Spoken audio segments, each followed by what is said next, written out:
I think you can hear me and also can see the screen. And I think are you already Yes, I can informed? hear Yes. and I can see. Okay. Well, thank you very much. So the thing is, only 24 something students joined. So if I don't know why the main reason behind that one, but in that case, uh, anyway, I'll be conducting the lecture. So since somebody of you has joined the lecture, but the thing is, if the student participation is very low, what I can do is I will not be uploading any video presentation or any kind of a recording to the system this time, like we did last time, because it is kind of unfair whoever participating for this lecture.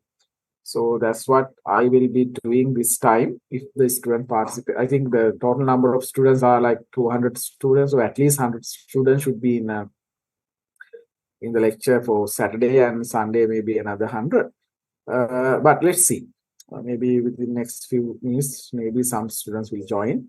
But if they are not going to be kind of a joint, so I will not be uploading any kind of audio or video recordings. So whoever participated in this lecture may be kind of a please be focused on what I'm going to discuss today, right? So the thing is, I think this is the final section of this diploma course under this subject, the livestock and poultry management. I think I conducted the first session under this course, DAPM 11013. That is role of livestock and poultry in agriculture. I think we conducted the exam successfully. I believe all of you kind of had a good grade. Oh, I don't know whether it is already published or not, but as I can remember, almost all of you did really well for the exam. And I think another lecturer could have conducted non-ruminant management session. So I was asked to conduct this session, that is ruminant management. So under this category, or under this section, there are two things to be covered. The first one is identification of different breeds of cattle, buffalo, goat, and sheep. These are basically ruminant animals, right?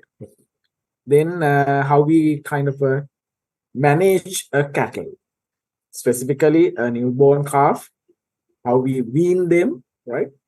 Calf management, heifer management, and breeding, right? So we will not go into deep kind of theoretical aspects of this kind of titles, but what we can do is we will just kind of try to touch the basics and basic introductions behind these management practices, right? Then how we kind of manage pregnant cow, lactating cow, right? Dry cow, and how kind of perform the milking. What are the factors to be considered when we kind of produce clean milk for the selling purposes? What are the diseases and cattle, or basically the housing systems for animals? That is basically targeting the cattle species, right? So those are the titles or the topics that I will be covering this week and next week, right? Today and tomorrow, as we did last time, the same things will be kind of discussed.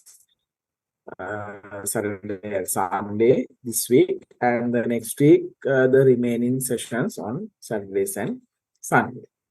So, if you can remember what I did for your first kind of titles or the session, that is for the introductory part about the poultry management and animal husbandry in our country, and as well as other kind of a closing or developing countries. We conducted the lecture maybe about 1 hour or 1.5 hour initially, and then kind of stop for a small break, and then I conducted just maybe another 2 and 3 hours, and then finish it up, right? So I believe we can practice the same thing today and the next week as well. So it can be kind of a convenient for all of us, right? So we will go ahead and discuss the third kind of a module, that is called ruminant management, right? So A3, ruminant management. I think you already kind of enrolled into the LMS So these lecture notes I will be uploading into the LMS, and you can go through it. And then exam, I think the same kind of a pattern. You will be having multiple choice type questions, and I will inform a date and a time. So then you can kind of log into the system and finish it up with exam as well. But it is kind of a far away. So maybe within 2 or 3 weeks of time, we will have the exam as well, right? So anyway, we will be covering the lectures today, tomorrow, and the next week under the topic of ruminant management, right? So that's what we have to kind of discuss today. So I will start since kind of very broad concepts to be discussed. Yes.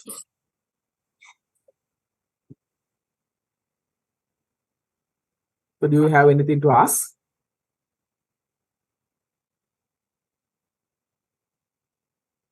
Right. So anyway, so since we have lots of topics to be covered, what I can do is I will just start with kind of a very simple things. So the first one is goats, sheep, and what are the different breeds of goats and sheep. So then we will kind of get what we are going to discuss in other topics as well. So basically, we have to identify who are the breeds of cattle, buffalo, goats, and sheep, right? In general, who are available in Sri Lanka as well as in other countries. So this is kind of a general introduction to the cattle, buffaloes, goats, and sheep, right? So before go into the kind of a different breeds or whatever the things that we are going to discuss, I think it's better to just to kind of briefly discuss who are ruminants, right? Why we call them ruminants, right? අපි ඒක ගැන චුට්ටක් ඉස්සෙල්ලා බලමු. ඇයි ඒගොල්ලන් ruminants ලා කියන්නේ? And මොන හේතු මතද ඒගොල්ලෝ ruminants ලා කියලා අපි identify කරගෙන තියෙන්නේ, right? ඒක මම චුට්ටක් ඉස්සෙල්ලා මේ පොඩ්ඩකින් පෙන්නන්නම්. ඒතර ඔයගොල්ලන්ට තේරුම් ගන්න පුළුවන්.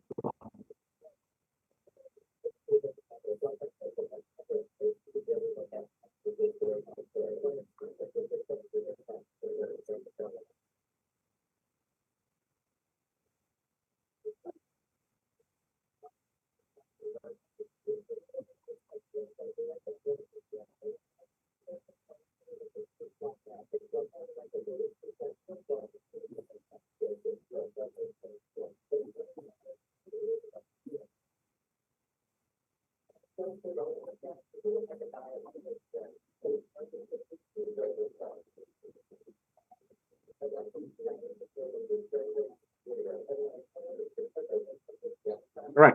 So when it's come to ruminants, right, the main thing is they are a little different from other animals, right? So who are the other animals? Like humans or maybe sheep, humans, poultry that we already discussed. Maybe you already discussed about the non-ruminants like swine, right? So if you compare ruminant animals, right? The ruminant animals, if you compare their nature, their the physiological aspects, right? They are basically, in general or simply, they are different to the other animals, right? So we can divide animals into ruminants and non-ruminants, right? That's how we are kind of discuss about the non-ruminant management, ruminant management. So there are two different categories, right? That is basically because of their digestive systems, right?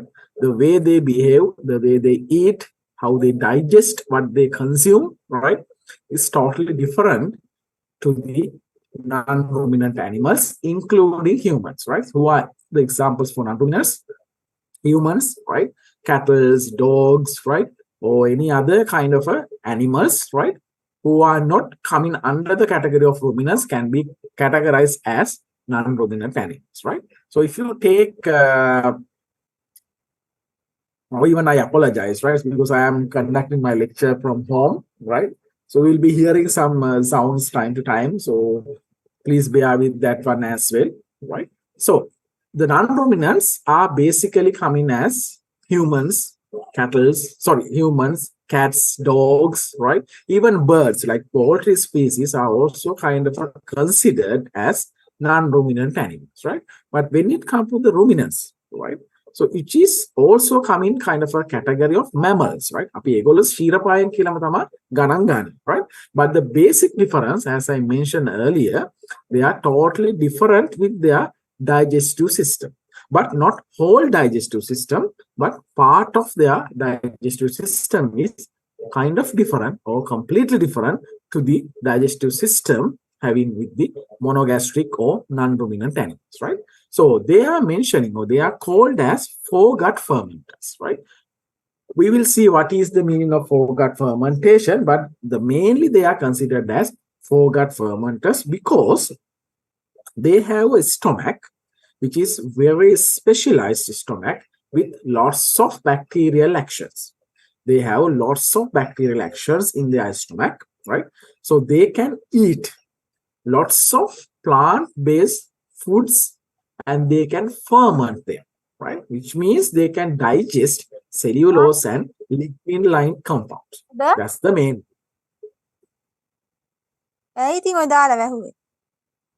Right? So I would appreciate if you could turn off your microphones as well. If you want to have any private discussions or talk to somebody else, just turn it off, right? So the basic thing is they have kind of a ability, right, to acquire nutrients, right? They can eat most of plant-based foods, right? ඔයගොල්ලෝ දැකලා තියෙනවා හරක් ගොඩාක් හරක් විතර නෙමෙයි. හරක් ඇතුළුව ඒ අපි රෝමාන්තික සත්තු නැත්නම් රුමිනස්ලා කියන සත්තු ගොඩක් වෙලාවට ඒගොල්ලෝ ඩිපෙන්ඩ් වෙන්නේ. ජීවත් වෙන්නේ තනකොළ, කොළ ಜಾති, එහෙම නැත්නම් plant associated වෙච්ච මොන හරි දෙයක් කෑමට අරගෙන, right? So they have the ability, right, to digest cellulose and lignin. Unfortunately, we cannot do that, right? So that's why they are categorized as a kind of a separate group of animals, right? Because humans, we do not have that capacity to digest cellulose or lignin or whatever, right? Even though we eat some plant-based kind of a materials such as right? So still we can eat them. That's why we chop them into small pieces, because we cannot kind of digest completely them within our digestive system. But since these animals, ruminant animals, kind of having a specialized stomach, right?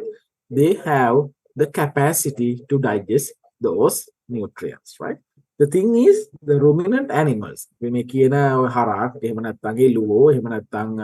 bataluo, right?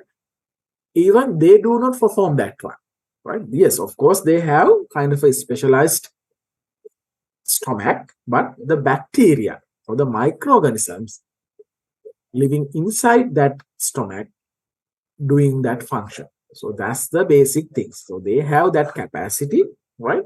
The microorganisms, they are there just to help the animal to kind of enhance or just to kind of support the digestion process of nutrients inside the body of any kind of a ruminant animal, right? So they have another specific characteristic. What they usually do is, initially they start eating lots of food. You might have seen when you see a cattle or even a goat or whatever ruminant animals, they just eat first, right? They අපි වගේම තමයි ඒගොල්ලෝ ගොඩක් වෙලාට කෑමක් දැක්කොත් තනකොළ දැක්කොත් ඒගොල්ලෝ කනවා, right? But after eating for several hours, maybe for 5 hours, maybe 1 hour, 2 hours, 3 hours, maybe it depends, right? Maybe eating for some hours or several times, right? Then they just go to a kind of a calm, right, or shady place, or even to their houses again, right? And they sit somewhere else, right? Then just kind of trying to regurgitate, which means like a vomit. අපි කියන්නේ vomiting කියලා කියන මම තේරෙන භාෂාවේ vomiting කියලා එළියට මේගොල්ලෝ දාන්නේ නැහැ. Just try to kind of eat or take it back into their mouth, whatever they already eat, right? And then eat it again and swallow it again, right? ගොඩක් වෙලාට ඒගොල්ලෝ කරන්නේ පැය කිහිපයක් හෝ පැයක් වෙන්න පුළුවන්. අපි පැය ගන්න ආසන වශයෙන් දාමු. අපි පැයක් දෙකක් කාලා ඒගොල්ලෝ පැත්තකට ගිහිල්ලා නිදහස් තැනක් වාගෙන හොඳට වාඩි වෙලා හිමින් අර කාලා ගිලපු ටික ටක් ගාලා ආයි ටිකෙන් ටික ආයි ඒගොල්ලන්ගේ කටට අරගෙන හිමින් හපලා ආයි ඒක ගිලිනවා, right? So that is also kind of a characteristic of these animals or ruminant animals. We do not practice that one, right? humans or even swine or maybe poultry species, yes, when we eat something or when we kind of swallow something, අපි කාලා ගිල්ලට පස්සේ ඕනම දෙයක්, we never take it back to our mouth and just eat it again. No, we do not practice that. Okay, of course, we can vomit or throwing up in some cases. But these animals, right, have the ability just to kind of take it back, whatever they swallow, again to their mouth, right, and chew it again. Chew means eat it again or break into small pieces again with the help of their mouth, which means teeth and the tongue, and swallow it again, right? ආයි ගිලෙනවා. කාපු දේ ආයි වමාරලා කරනවා. අපි ඕක තමයි කියන්නේ වමාරා කෑම කියලා, right? So they have that kind of a characteristic, right? In addition, they have some other qualities which are not having with humans or non-ruminant animals, right? This is very easy to understand because I think you already discussed, you already learned about the poultry species and already learn about the non-ruminant animals as well, right? So they can improve the quality of the protein in the diet, right? So you see, whatever they eat are not up to their best quality because they just eat grasses or maybe dry plant material, or maybe they just paddy straw. They just eat paddy straw. You can see, right? It's very dry, brownish in color, right? So therefore, they have kind of a ability. They can eat whatever based on plant material, and they can still improve the quality of that diet by newly producing lots of amino acids as well as ultimately the proteins. And also they can produce vitamin B, even though the diet that they consume is not contained with vitamin B's, right? But still they can improve the quality of the diet by producing vitamin B's in that diet, right? So this is the next one. So they have the capacity to ruminate. I already discussed about that, right? But the other characteristic, when you compare with the poultry or chicken or broilers or maybe swine or maybe humans, they eat a lot, right? They eat a lot, but unfortunately, they do not produce much compared to the amount that they consume, right? ඒගොල්ලෝ කන දෙයට සාපේක්ෂව ඒගොල්ලන්ගේ අනිත් පැත්තට හම්බෙන output එක ගොඩක් අඩුයි. For an example, they will eat maybe about 5 kilograms of feed, maybe grasses, plant material, or paddy straw, whatever, within a day or something, just imagine. But they will produce only 1 kilogram of meat.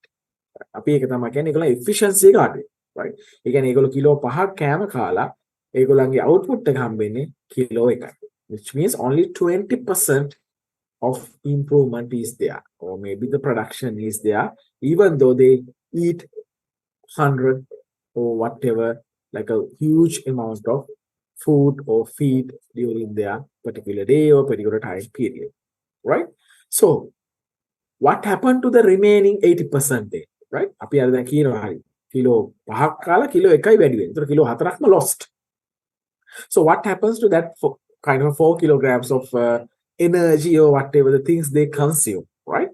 Basically what happens is part of that diet, right, or energy will be lost as gases, right? The best example is methane. Again, methane වායෝ කියලා. Methane වායෝ විදිහට ඒගොල්ලෝ ගොඩාක් gases එළියට පිට කරනවා. So whatever they eat, only 20% will provide kind of a better output. The remaining 80 part of will lose as kind of a birth gas or whatever the methane gases. Methane gas එක විදිහට එළියට විසිරලා යනවා ගොඩක් කලක්, right? So if you take the number of species available under this category, අපි ruminants ලා ඉන්නක රෝමාන්තික සත්තු. So how many number of animals are there? So basically about 150 species of ruminants all over the world, right? So they are included with the domesticated animals as well as wild species. එතන කැලේ ඉන්න සත්තුයි අපි දැන්ට ගෘහස්ථිත කරලා තියෙන domesticated සත්තුයි ඒ දෙකොල්ලම එතන ඉන්නවා, right? So if you kind of try to identify who are the domesticated ones, right? So we have the cattle, the dairy cattle, buffaloes, sheep, and goats. So we will be discussing about those four during this module, right? So other animals, who are the wild animals then, right? We have the giraffe, we have the yak, right?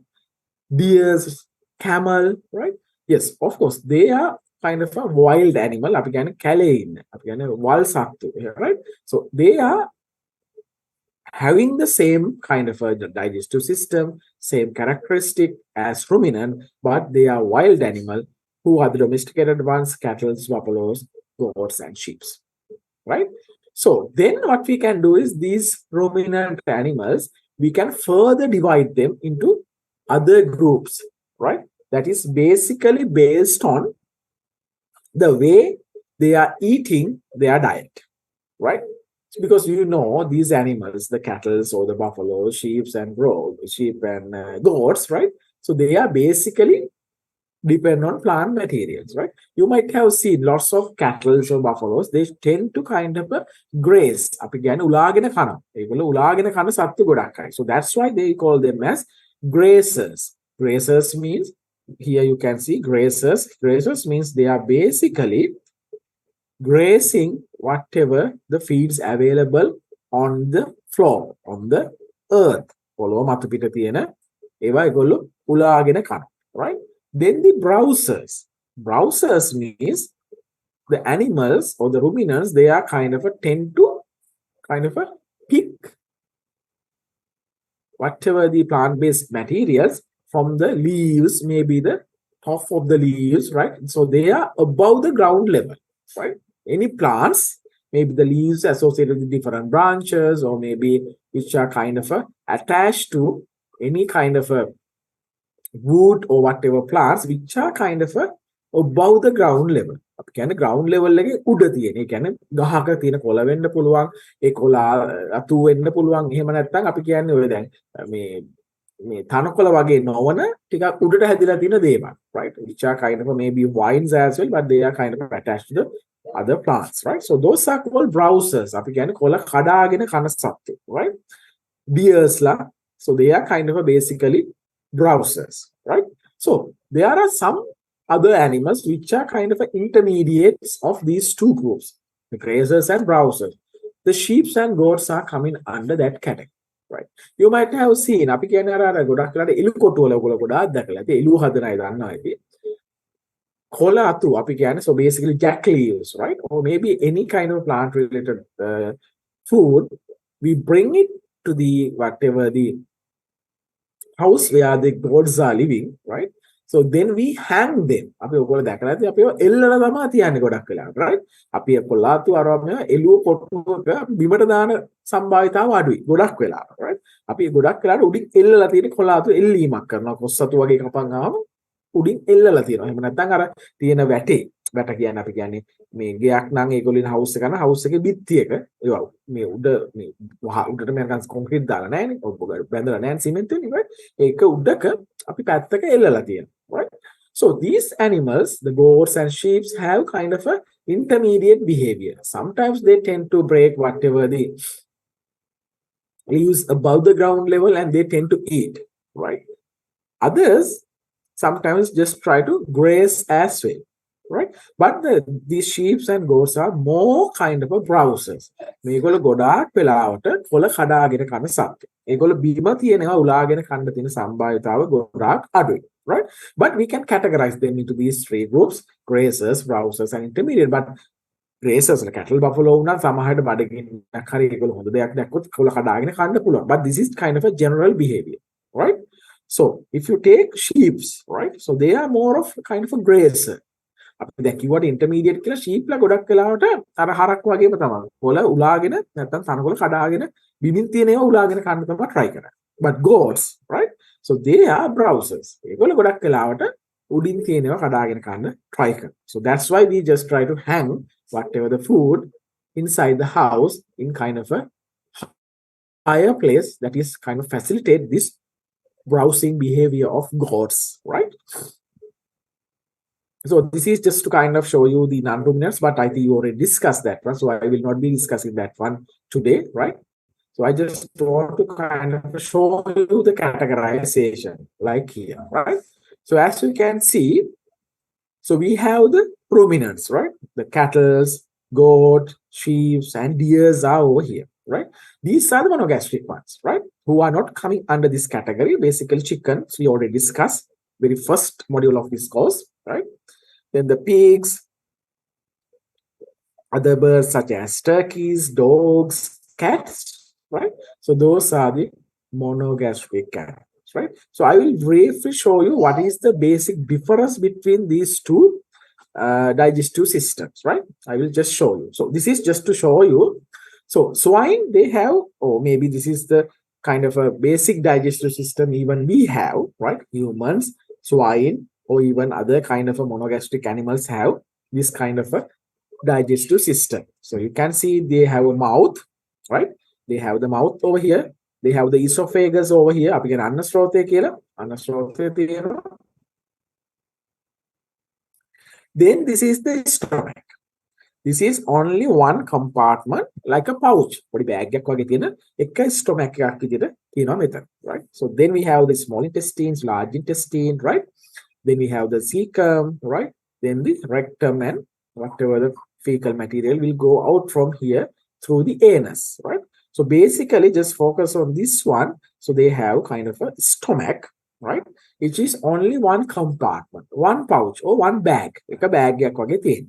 ඊට අමතරව මේගොල්ලන්ට තියෙනවා other supportive or accessory organs such as liver, the pancreas, right? So ඒ වගේ supportive අපි කියන්නේ අර මේ අග්න්‍යාශය තියෙනවා, liver එක තියෙනවා, ඒවා ටිකක් අර මේ support කරන දේවල් digestive system, right? So this is, just remember, this is the basic structure of our digestive system. I will show you our one as well, right? So then you will kind of come understand. Okay, this is, okay, show that to you. Second.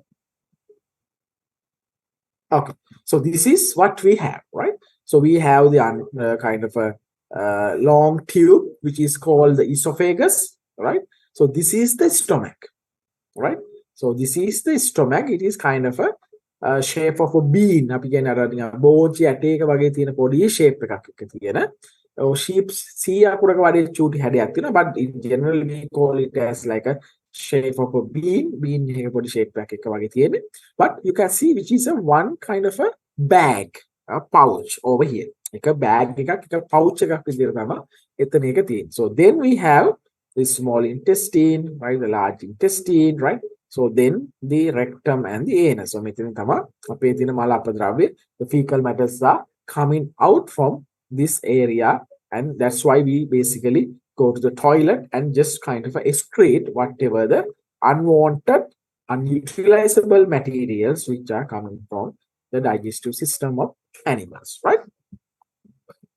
The same kind of what you call the diagram, like, so we have the mouth, right? So this is monogastric, right? Don't confuse, this is monogastric. I think you might have learned something about this one, right? So then the mouth, then the esophagus over here, right? So then this is the stomach. This kind of a pouch-like thing, a bag-like thing, that is the stomach. This is the liver, right? This is the small and large intestine, and this is the rectum and the anus, right? So that is what we have. Or maybe the other monogastric animals are having, right? So that's what we basically have within our digestive system, right? So what is the difference there, right? So this is a cattle, right? Or a ruminant animal, right? This is the one good or best example what we can find in the environment. So we have the cattle, so they also have the esophagus, right? But as you can see, they have a huge pouch-like bag, but which is divided into several sections. දැන් මෙතන මේගොල්ලන්ගේ අපේ උනත් සත්තු මේ අනිත් අපි කියන්නේ ruminant නොවන සත්තුන්ගේ මේක one pouch එකක් විදිහට තියෙන්නේ. හැබැයි ඒක divide වෙලා නැහැ කිසිම කොටස් වලට, right?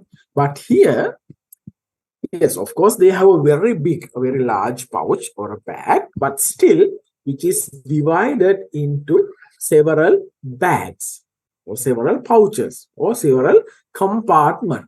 Several compartment right? So that's why it is kind of a different to what we have. So what are the sections they have? They have rumen. It is one compartment, right? The reticulum, another compartment, and the omasum, another compartment, right? In addition, they have another compartment which is pretty similar to the shape and the function of our stomach, right? So that's why they are called, they are having 4 compartments. Yes. Additionally, they have ruminant, rumen, reticulum, and omasum. So these are the 3 additional pouches or bags or compartment. But in addition, they have a separate section which is pretty similar to what we have. Or the stomach we have, we call it as abomasum, right? So here we call it as abomasum, but we do not call it as the stomach, right?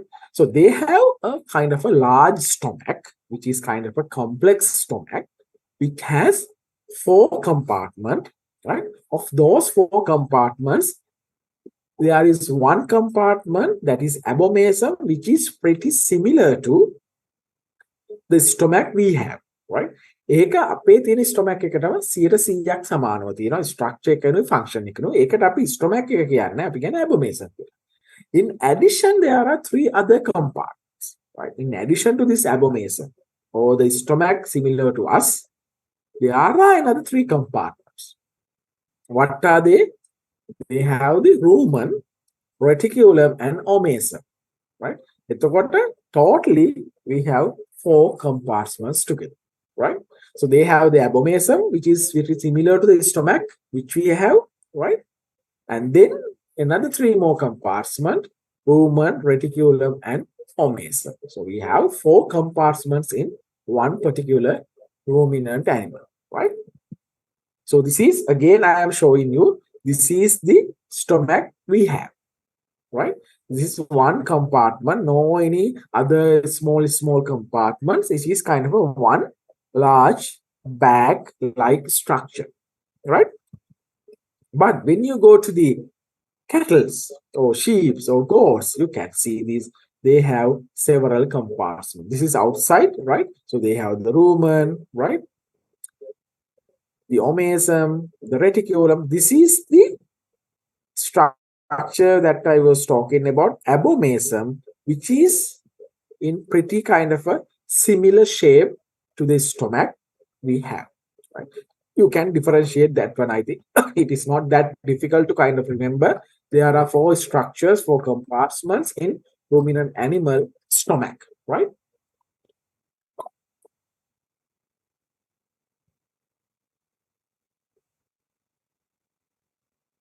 So I will kind of show you kind of a complete stomach over here. Okay, so this is kind of an image of a real digestive system, right? So you can see it over here. So here you can see this compartment, this pouch, right? So this is kind of an opened one. Make open karla tiyena ekak. So you can see it here. This is one compartment. This is called the rumen, right? So then this is another compartment, right? This is called reticulum. So this is another compartment that is called omasum, right? So this is the last one, this structure, right? So this is the structure that I was talking about, which is pretty similar to the function and structure to our stomach. This is called the abomasum, right? So මේක මෙහෙම නෙමෙයි තියෙන්නේ ඇත්තටම. හොඳයි මේක දැන් අර අපි සතෙක් මරලා ඉවරලා සතාගේ digestive system එළියට ගත්තට පස්සේ ඒක අපි පළලා open කරලා තියෙන්නේ. Otherwise it is like this kind of a bag. Otherwise it is like this, right? මෙහෙම තමයි සම්පූර්ණ අපි 3D විදිහට තියනවා නම් තියෙන්නේ. දැන් මේක මෙහෙම සම්පූර්ණයෙන්ම කපලා මේව ඔක්කොම මේ open කරාට පස්සේ තමයි අර මම කියන structure එකට පේන්න තියෙන්නේ, right? So I believe you got some kind of an idea about the structure of the digestive system and how we kind of differentiate or categorize these animals into two separate groups, right? So here you can see the rumen, then we have the reticulum, this small structure is the omasum. So these three are the additional compartments these ruminant animals are having. The ruminant animal lagi තියෙන additional compartments තුන තමයි මේ තියෙන්නේ. Right? So I think that is very clear for you. So this is what we have. And even they also have the same structure that is called abomasum. Right? So other three compartments, rumen, reticulum, and omasum. So these three are the kind of additional compartments which these animals are having. Right? So inside this one, rumen, reticulum, and omasum, they have lots of microorganisms. So you can see, right? So there are no any specific other structure just to kind of facilitate the digestion process over here. ඒ කියන්නේ සත්තුන්ගේ digestion එකට විශේෂ මුකුත් මෙතන නැහැ. මෙතන නිකන් පිහියක් වගේවත් නැහැ, නිකන් දැතිවත් නැහැ. එහෙම මුකුත් විශේෂ දෙයක් නැහැ. ඔයගොල්ලෝ හොඳට පේනවා ඇති ඒක. So then how do they perform that digestion part of those hard materials? That is basically through the microorganisms. So who are living inside or attached to these walls, compartments, or attached to the feed particles which contain inside the rumen, reticulum, or omasum. මේක ඇතුළේ ඉන්න මේ මයික්‍රෝගනිසම් වල එකතු වෙලා තමයි ඒ ඩයිජෙෂන් එක සිද්ධ කරන්නේ. නැතුව මේ ස්ට්‍රක්චර් එකෙන් ලොකු දෙයක් වෙනවා කියලා අපිට ප්‍රධාන වශයෙන් හිතන්න බෑ. මොකද ඒක අපි ඕපන් කරලා බැලුවාම normal structure එකක්. ස්කින් එකක් වගේ තියෙන. එහෙම නැත්නම් එපිතීලියම් එකක් විතර වගේ තියෙන normal structure එකක් විතර තමයි ඒක තියෙන්නේ. Right? But the microorganisms, right, who are living inside this compartments are performing the digestion or the digestive function of these ruminant animals, right? So that is how we can identify and why we categorize these ruminant and non-ruminant animals into two separate groups, right? ඒකයි ප්‍රධානම වෙනස අපි කොහොමද මේ සත්තු හඳුනා ගන්න කියන්නේ, right? So that's what I wanted to kind of discuss first and give you some idea or some background regarding these animals, right? How we are going to categorize and how we are going to kind of identify these two different groups, right? I believe you have some background by now, right? So then we will start with the different animals and who are the ruminant animals. So because I gave you some examples, right? So I gave you some examples. So let's see. And let's try to understand or identify different categories of these ruminant animals, right? So that's what your syllabus says. So we have to go and understand who are these animals and how to identify these different breeds under each of these categories, right? Okay.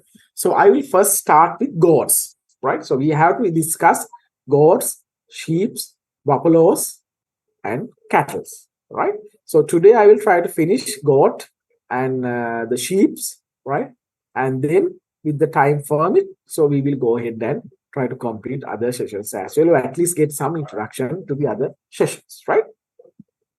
So goats, right? So I will not be kind of discussing almost all the things under the goat management, but they are kind of mentioning you need to know the breeds, right? Who are the breeds coming under this particular category? Goats la කියන category එකට තියෙන breeds ලා වර්ග මොනවද? Who are living here, who are living in other countries, right? And what they usually do, whether it is for meat purposes or whether it is for milk purposes, right? What is their production? What is their body size, right? So those things will be discussed, right? So just to give you some kind of a background or introduction about goats in our country, right?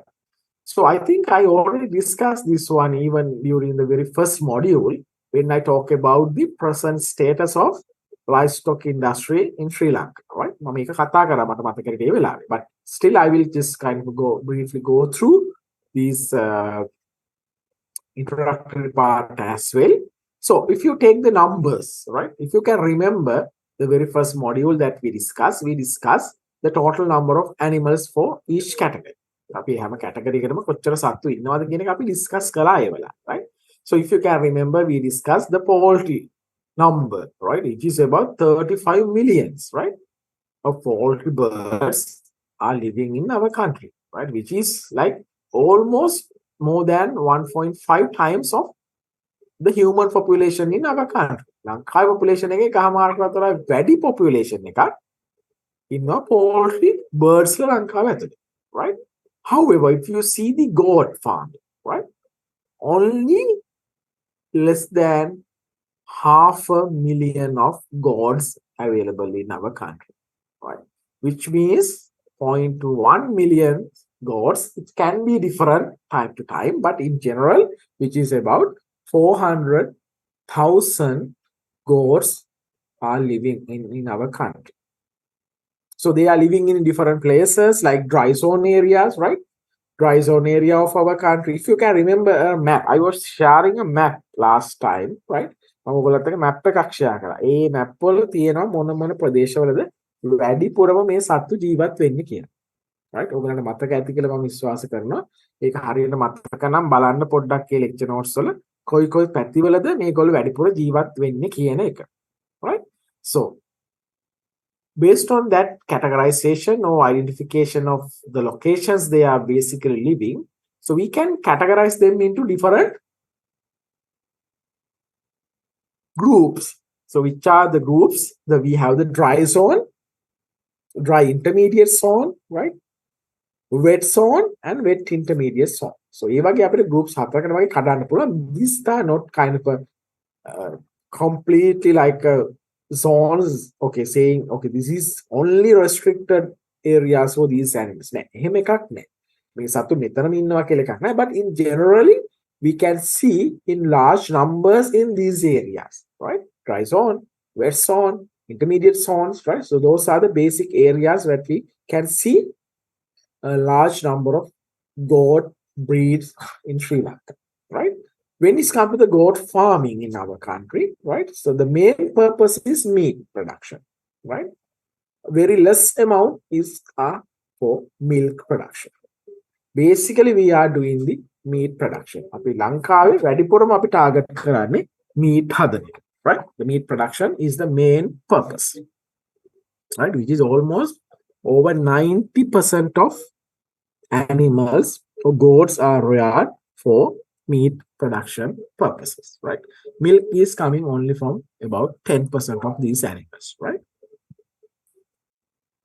So if you see who are the breeds available, right? If you see who are the breeds available in our country, right? So majority of them are local breed. Majority of these animals are or breeds are local. Local කියන්නේ අපේ ලංකාවේ locally available වෙලා ඉන්න breeds, right? The remainings are kind of improved breeds, or they are crossed one, right? There are some pure breeds as well, but they are very small in numbers. But majority are coming from local breeds. The remaining is from improved or crosses, right? So these kind of breeds or the numbers are rearing under different systems, right? Different management systems such as extensive management, intensive management. අපි කියන්නේ සූක්ෂම ක්‍රමය, අර්ධ සූක්ෂම ක්‍රමය, නිදැලි ක්‍රමය කියලා සිංහලෙන් කියන්නේ. So likewise, we have the extensive management, intensive management, right? And what do you call the integration, right? අපි කියන්නේ අනිත්‍යයත් එක්ක එකතු කරලා හදනවා, right? Basically, we can integrate these animals with the plantation sector, right? Rubber plantation, tea plantation, coconut plantations, right? So we can integrate them, right? So that's how they are reared in our country. There are some intensive management systems, extensive management systems, sometimes semi-intensive management systems, right? And also they are integrated, right? ඒගොල්ලෝ සම්බන්ධ කරලා තියෙනවා අනිකුත් plants වර්ග එක්ක. Basically the plantation crop, tea, rubber, coconut, right? This is just kind of a small summary just to show you the comparisons, but that is not much important for this lecture, but just to give you some kind of an idea, right? So this is how they kind of manage these kind of animals, right? So you can see.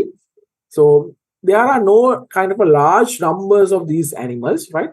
In one particular farm, right? Maybe 5, 10 maximum 20 goats in one particular section, because they having one or two is more than enough for these kind of a village people, right? They just want to get some milk if possible, otherwise they will be selling them for meat production, right? So these are kind of a housing types. You can see it over here, right? They are not very sophisticated. අපි කියන්නේ දියුණු තාක්ෂණය වගේ යොදාගෙන හදපු houses අපිට දකින්න ටිකක් අමාරුයි, right?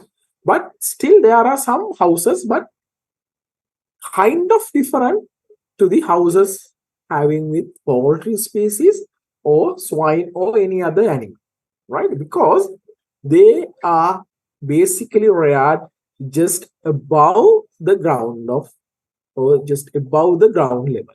They will be constructing houses maybe about 4 or 5 feet above the ground level, just to kind of support these animals, right?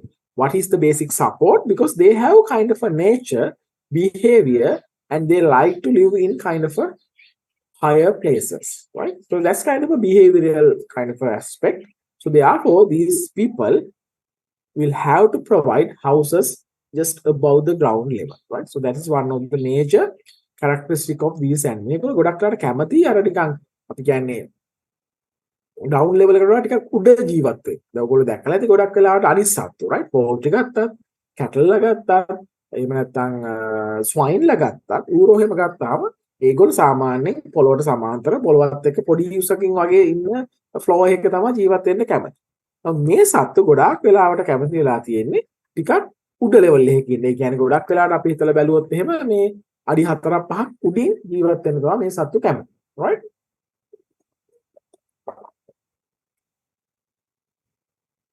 I will show you some pictures, right? So then you will get some kind of an idea what's kind of a many systems are there, right? So, okay, now the most important part. Okay, from here onward, we will be discussing who are the common breeds of goats available in our country, right? So I have mentioned here several examples, right? What are they? We have locals, right? So I mentioned you, we have about 30% is coming from local goat, right? So we have local goats and then exotic ones, right? Some are from European countries, some are from maybe India, Pakistan, or kind of a nearby countries, right? So the local goats, that's the majority. Then there is another breed called Kottukachie, right? There is a farm called Kottukachie Farm, NLDB Farm, National Livestock Development Board of Sri Lanka. They have kind of a farm in Kottukachie area. So they develop a specific breed that is called Kottukachie goat breed, right? Then we have Jamunapari, then Boyer, right? We have Boyer, Sri Lankan Boyer, as well as the exotic one, right? Sana, right? Another one, and Beta, right? So these are kind of a common goat breeds that you can find in our country, right? These are very common ones. So you have to kind of thoroughly remember about these names, right? And also their basic characteristic as well, which we'll be discussing within very few minutes of time, right? ඔයගොල්ලෝ අනිවාර්යෙන් මේවා මතක තියාගන්න වෙනවා. මේගොල්ලෝ characteristic මොනවද? කොහොමද මේගොල්ලෝ identify කරගන්නේ? මේගොල්ලෝ local breed එකක්ද? Exhaustive breed එකක්ද? So you will have to kind of consider those things when you are learning or reading these materials, right? So I will be uploading these what you call lecture notes to the LMS. So I already created the LMS course module. So you are already enrolled, I believe. So what you can do is you can just log into the LMS and download whatever the notes are available, and then try to kind of understand the basic things. Because in this module, you don't need to know much of the theoretical aspects. You just need to know or identify what are the goat breeds, how to identify them, what are the basic characteristics, right? Those kind of things will be discussed during this course, right?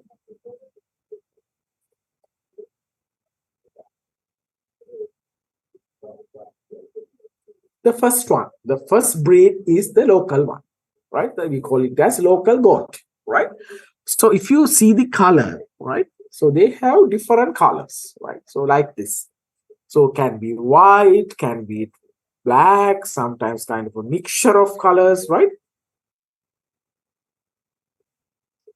It's kind of a mixture of colors, right? So you can see they have black color, white color, brown color. Sometimes they are in one particular pure color, maybe only black in some cases.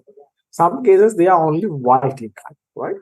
Sometimes multicolors, right? Black, brown, white. So you can see all these three colors in one particular animal.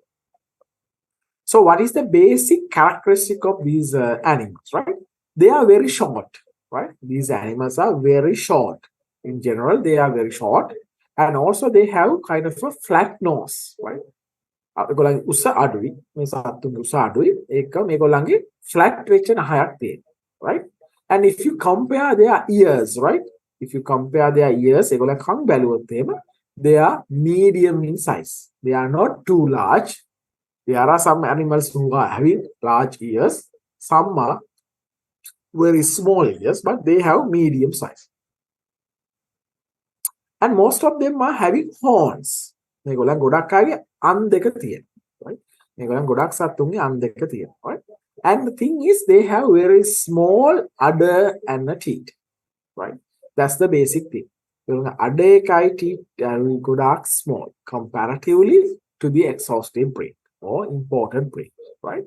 Because if you want to produce more milk, right, you need to have kind of a large udder and kind of a large teeth, right? But these animals are not having such kind of a characteristic. They have kind of a small udder and teeth, right? If you take the live weight of these animals, right, they are very low in category, right?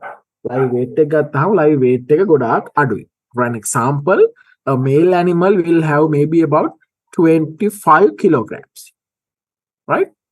Female animal maybe about 22 kilograms. If you get the milk yield, right, like cattle or buffaloes, so we can get the milk from these animals, right? So that is one of the major objective of having these breeds in our country, right? Their milk production is very low, right? So milk production of these animals are really low compared to the other type of milk producing animals, right? And there is a kind of a recordings or records, right? They will produce more than one animal in some cases, some occasions. But in general, they will give birth only to one kind of a offspring, right? ඒගොල්ලන්ගේ character එකක් තියෙනවා twins ලා හම්බෙන්න පුළුවන්. දෙන්නේ kids ලා දෙන්නේ. අපි කියන්නේ kid කෙනෙක් කියලා, right? So kids ලා දෙන්නේ හදන්න පුළුවන්. But in some cases, they will produce only one kid, which is the most prominent one. More prominently, they will be producing only one kid at a time. මේගොල්ලෝ ගොඩක් වෙලාවට එක සතයි එක පැටියයි හදන්නේ. නමුත් සමහර වෙලාවට අර මිනිස්සුන්ගේ වගේ එහෙම නැත්නම් අපේ වගේ අනිත් සත්තුන්ගේ වගේ මේගොල්ලෝ twins ලා පෙන්නන වෙලාවල් තියෙනවා. That is called twinning, right? Twins ලා හදන වෙලාවල් තියෙනවා. So these are some characteristics, right? So black color, white color patches, sometimes brown color, right? So we have the white color, it's over here, right? Some black color markings on the back, right? Which is kind of a mixture of colors, right? They're small in size, they are short, right? The body weight is maybe about 25 to 22 kilograms in sizes, right? And only one may be producing at a time, but there are some chances to produce more than one, right? And they will reach their maturity maybe about 5 to 7 months of age, right? ඒගොල්ලෝ සාමාන්‍ය මාස 5ක් 7ක් විතර යනකොට ඒගොල්ලෝ mature කියන stage එකට එන්න පටන් ගන්නවා. Which means they are ready to produce the next generation, produce the milk, and everything is ready maybe by 5 to 7 months of time, right? Then the kidding interval. Kidding interval means what is the length between two animals, right? ඒ කියන්නේ කොච්චර කාලයකට පස්සේද එක පැටියෙක් දාලා ආයෙ තව පැටියෙක් දාන්න කියන එක වගේ අදහස තමයි එතන කියන්නේ, right? So basically kidding interval is about 240 to 3 25 days. Right? සාමාන්‍ය දවස් 240 ඉඳලා දවස් 325 වගේ වෙනකන් අන්නේ කාල සීමාවක් ගන්නවා කිරින ඉන්ටර්වල් එක. ඒ පැටියෙක් අද දාලා තව ඒ වගේ කාලෙකින් තමයි ඊළඟ පැටියෙක් දාන්න මේ මවුස් අතෙකුට පුළුවන් වෙන්නේ. Right? That is the average one. But there will be some cases which can be very earlier kidding or maybe very late kidding. That depends, right? But in general, which is about 240 days, right? Next, we will see the Kottukachie breed, right? So the previous one, basically, they are low in milk production, right? They produce some meat as well. But Kottukachie is basically for meat production, not for the milk production, right? Their country of origin is South India, right? ඒගොල්ලන්ගේ origin එක තියෙන්නේ ඉන්දියාව, southern India, right? If you see the color, the skin color or the coat color, that is black in color, right? And the body is kind of a medium in size. Body එක මේගොල්ලන්ගේ medium size body එකක් තමයි තියෙන්නේ. අනිත් සත්තුන්ට සාපේක්ෂව මෙයාලා ටික විශාලයි. ඒ කියන්නේ අපි local breeds ලා ගත්තොත් එහෙම local breeds ලාට සාපේක්ෂව මේගොල්ලෝ ටිකක් විශාල සත්තු, right? And they have long leg, right? The previous one, local ones has short legs, right? Here, long legs. Still, they have the flat nose, right? And very small ears, right? Ears very small. Right? If you take the live weight of these animals, right, which is comparatively higher to the local breeds, you can see their live weight is about 40 kilogram for male animal, which was about 25 kilogram for the male animals of local breeds, right? Females also have comparatively higher body weight, right? So then you will see a picture like this, right? This is a Kottukachie breed, right? So you can see it here. The skin color or the coat color is black, right? They have long legs over here and they have kind of a higher body compared to the local breeds, right? They are basically meat type, right? Very low in milk production, therefore, right?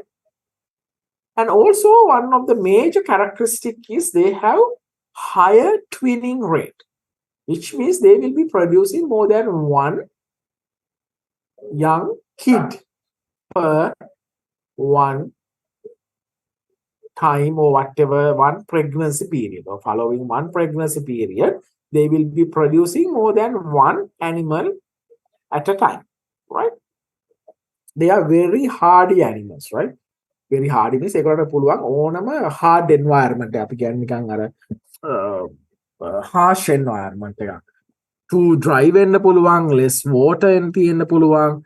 එහෙම නැත්නම් අනිත් පැත්තට ගත්තොත් එහෙම too much rain තියෙන්න පුළුවන්, right? So that kind of an environment can be tolerated by these breeds, right? And also they are very resistant to diseases. Diseases වලට ගොඩාක් resistance මේ breed එක. So that is why we call it as kind of a prolific breed. මේගොල්ලෝ ටිකක් prolific breed එකක්, right? Prolific කියලා කියන්නේ ඒගොල්ලන් ටිකක් අර වාසිදායක breed එකක් විදිහට අපි compare කරලා consider කරනවා, right?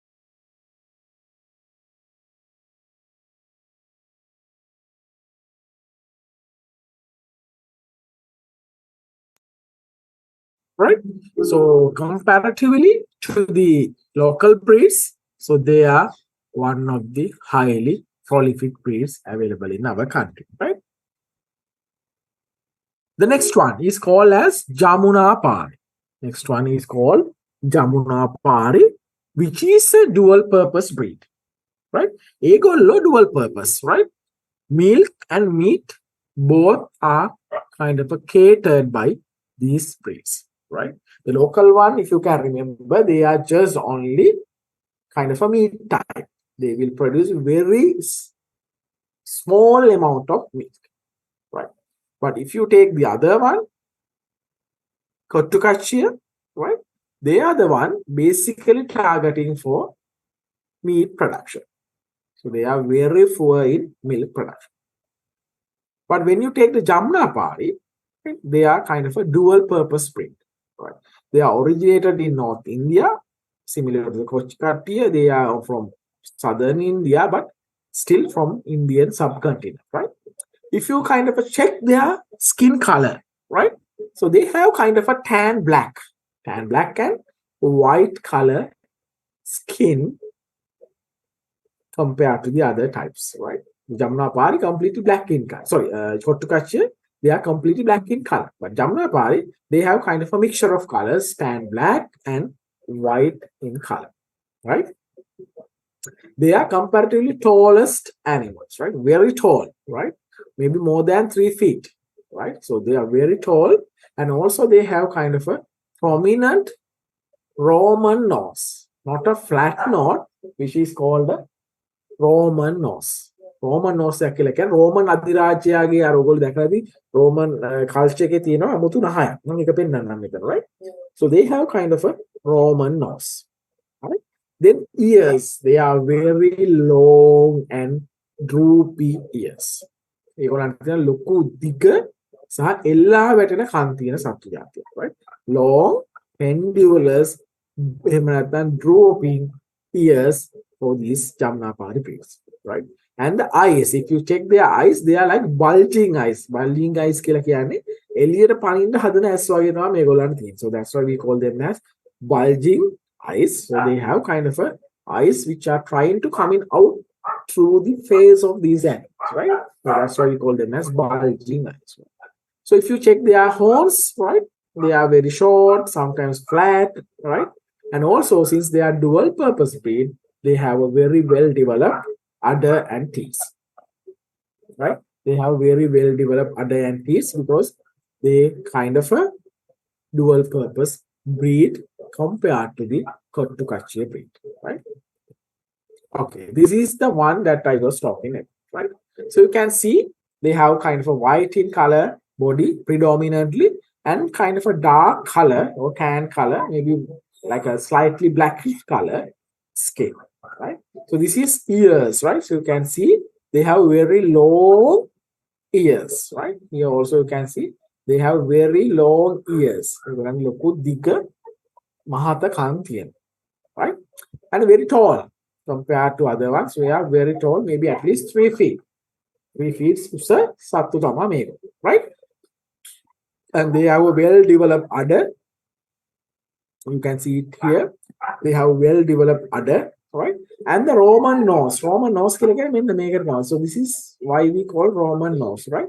So it's like a curvy nose over here. Curvy nose. If you clearly see it, it's like the appearance of ancient Roman people. Ancient time Roman, Italian, right? Roman ආපු මිනිස්සුන්ගේ මුහුණේ shape එක තියෙන ඔයගොල්ලෝ හොඳට බලුවනම් ඔය පොඩි video clips එහෙම නැත්නම් සමහර cartoons වලත් ඕක තියෙනවා. Maybe even in the Surapapa, right? The cartoon series has, some people has this kind of a Roman shape or Roman type of nose. So these animals also have kind of a similar appearance in their nose, right? If you see these animals, you can see excessive hair in their udder. Sorry, not udder, the back quarter of their body, right?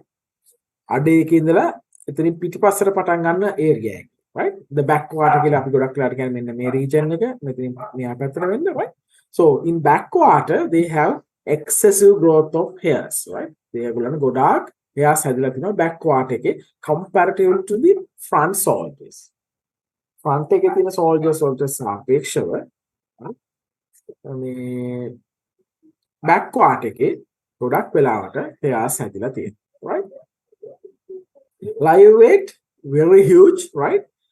Almost can go up to 90 kilograms. So 90 kilograms in body weight for male animals, and female ones maybe it is about 65 the maximum, but still the lowest values like 65 and 35 are also higher than that of the highest body weight values of other breeds, right?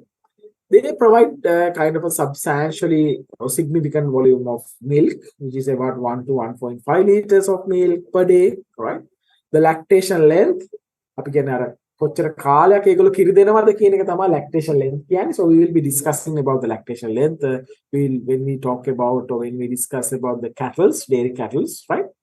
කිරි දෙන කාල සීමාව, right? So which is about 8 to 9 months, right? Which is about 8 to 9 months. They are also giving the young ones. So we call them as kids, right? Kidding annually. ඒගොල්ලෝ annually kids ලා දෙනවා. Annually කියන්නේ අවුරුද්දට සැරයක් වගේ ඒගොල්ලෝ පැටව් බිහි කරනවා, right? And not like කොට්ටුකච්චිය, the twinning rates are very low. කොට්ටුකච්චිය වගේ නෙමේ twinning. ඒ කියන්නේ පැටව් අපි කියන්නේ මේ නියුන් වගේ හැදෙන, right? ඕනියුන් ඊට වඩා වැඩි හැදෙන එක ගොඩක් වෙලාවට rare, very low, right? And also they are very resistant to the diseases. Even the young ones, they are very resistant to the diseases, right? So we talk about these body weights, right? These body weights are under the standards management practices, right? Or maybe even in India, because they are coming from northern part of the India, which means they have kind of a smooth or maybe soft weather, right? Pretty cool environment over there, right? But when they come to here, maybe in our country, Sri Lanka, or maybe tropical temperature, right? They still produce really well, but the body weights will go down drastically.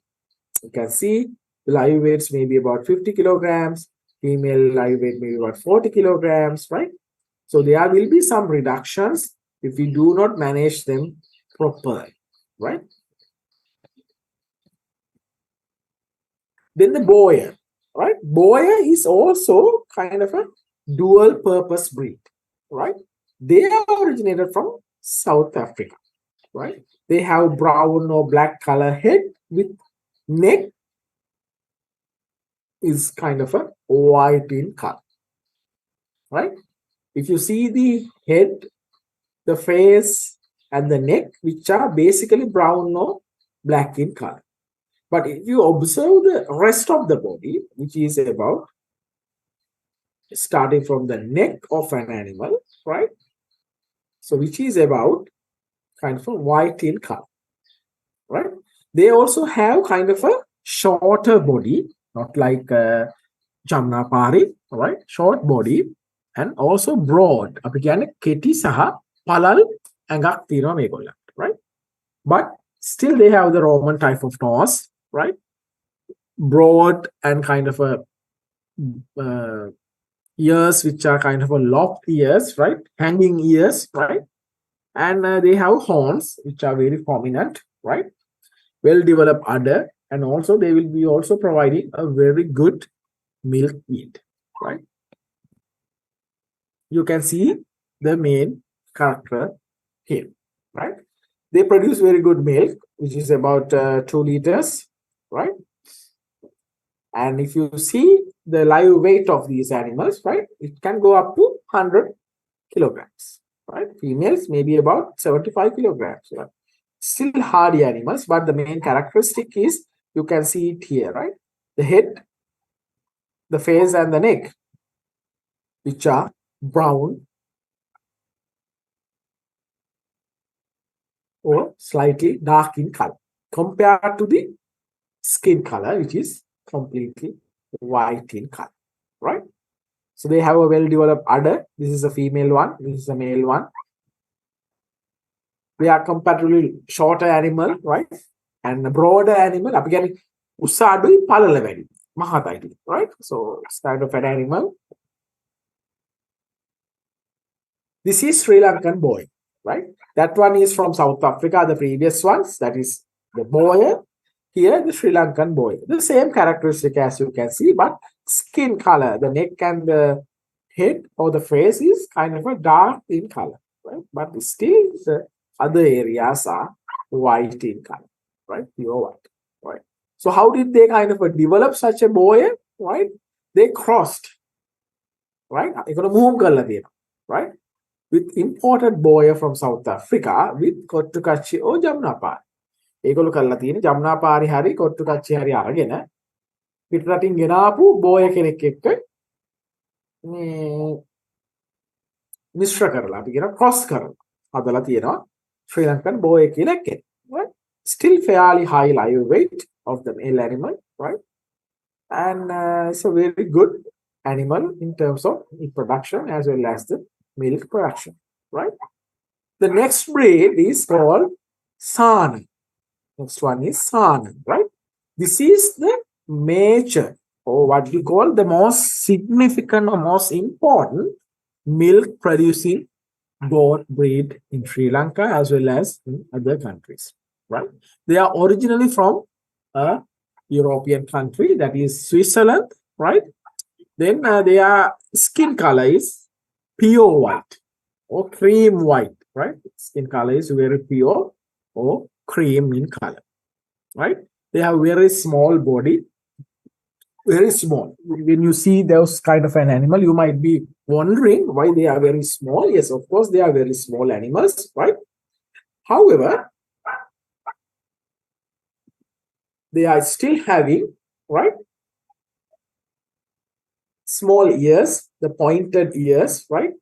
A flat nose, not a Roman nose. Roman nose was having with boyer, Sri Lankan boyer, and the Jamnapari, but here no, it's kind of flat nose, right? Sometimes you can see horns, sometimes maybe absent, right? So they have a very well developed udder and teeth, right? Because they are very good milk producers. They will be producing about 5 liters of milk per day. ගොඩක් වෙලාවට දවසකට litre 5ක් විතර වගේ හදන්න පුළුවන් සත්ත්ව breed එකක් තමයි සානන් breed එක කියලා කියන්නේ, right? And also their lactation length is very long. කිරි දෙන කාලය ගොඩක් ලොකුයි. නැත්නම් ගොඩක් දිගයි, ගොඩක් වැඩි, right? That is also very kind of a good advantage for the farm, right? If you take the live weight, right, which are very small, right? Live weight is comparatively small to the other animals like Kachia, Jamnapari, Sri Lankan boyer, Sana are comparatively small.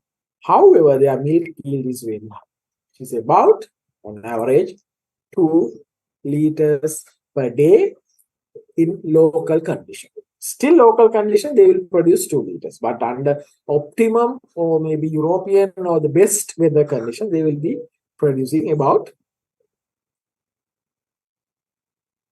5 liters of milk per day, right? So those are the basic characteristics. So this is the Sana. You can see some animals, they may not be having the horns, but small erected ears you can observe in these Sana breeds, right? They have huge udder, large udder, and whole body skin is creamy or white in color, right? The next one is called Beetal breed. The next breed is Beetal, right? Which is also a milk breed, similar to Sana, right? They are basically originated in India or even Pakistan, right? You can see they have kind of a dark brown color, kind of a spot in their skin, right? Skin again, white color spots දකින්න පුළුවන්. ඒ කියන්නේ අපි පින්තූරයක් පෙන්නනවා right? So you can see that one here. So they have in generally brown color skin, right, or dark color skin, but these kind of white color patches, right, can be seen here and there. Right? They also have the Roman nose, long ears, right? Compare, right? Who has the long ears? Who has the Roman nose, right? So those things should be kind of remembered for your exam as well, right? So the milk yield is comparatively low, which is about 1 liter per day, right? And also average lactation length. Average lactation length, right? This is a picture or an image of such a breed. This is Beetal breed, right? So their live weight is about 65 kilogram, which is fairly high compared to the other local breeds. And also female having kind of a fairly higher body weight or live body weight. Right. So that's why I want to kind of discuss about these breeds and what are the basic characteristics of these breeds, right? So if I ask you kind of a question in the exam, right, you should be able to kind of explain. Or explain means you don't need to type, but it is MCQ type questions, I think. So still you have to kind of compare with the other breeds and try to find out the best answer. So what we discussed, we had the local breeds, Kotukachia, Jamnapari, Sri Lankan Boya, Saran, and Beta. So just try to remember who has the Roman nose and who has the what you call pendulous or long drooping ears, right? So then what is the skin color, right? Those things are really matters for me for the exam, right?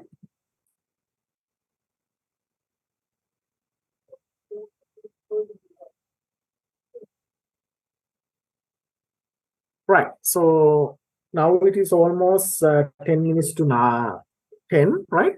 So what I can do is I will stop for maybe 10 to 15 minutes for a small break for a tea, right?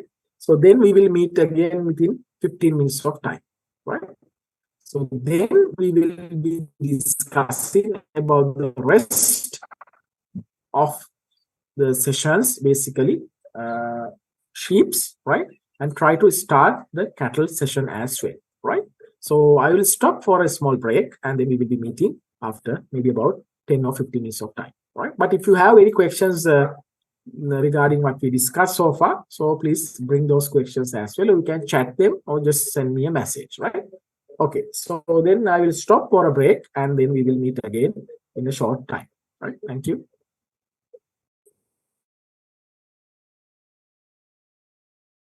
Just brief about houses. This is not that kind of what do you call uh,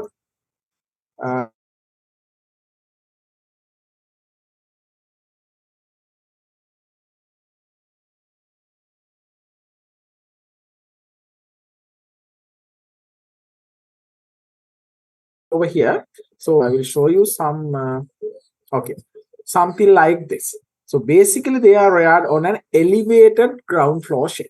That's what I was mentioning. That they are very kind of interested in living in a house kind of above the ground level. So that's the basic observation compared to the other livestock species, right? If you compare with the poultry, if you compare with swine, if you compare with cattle, buffaloes, right?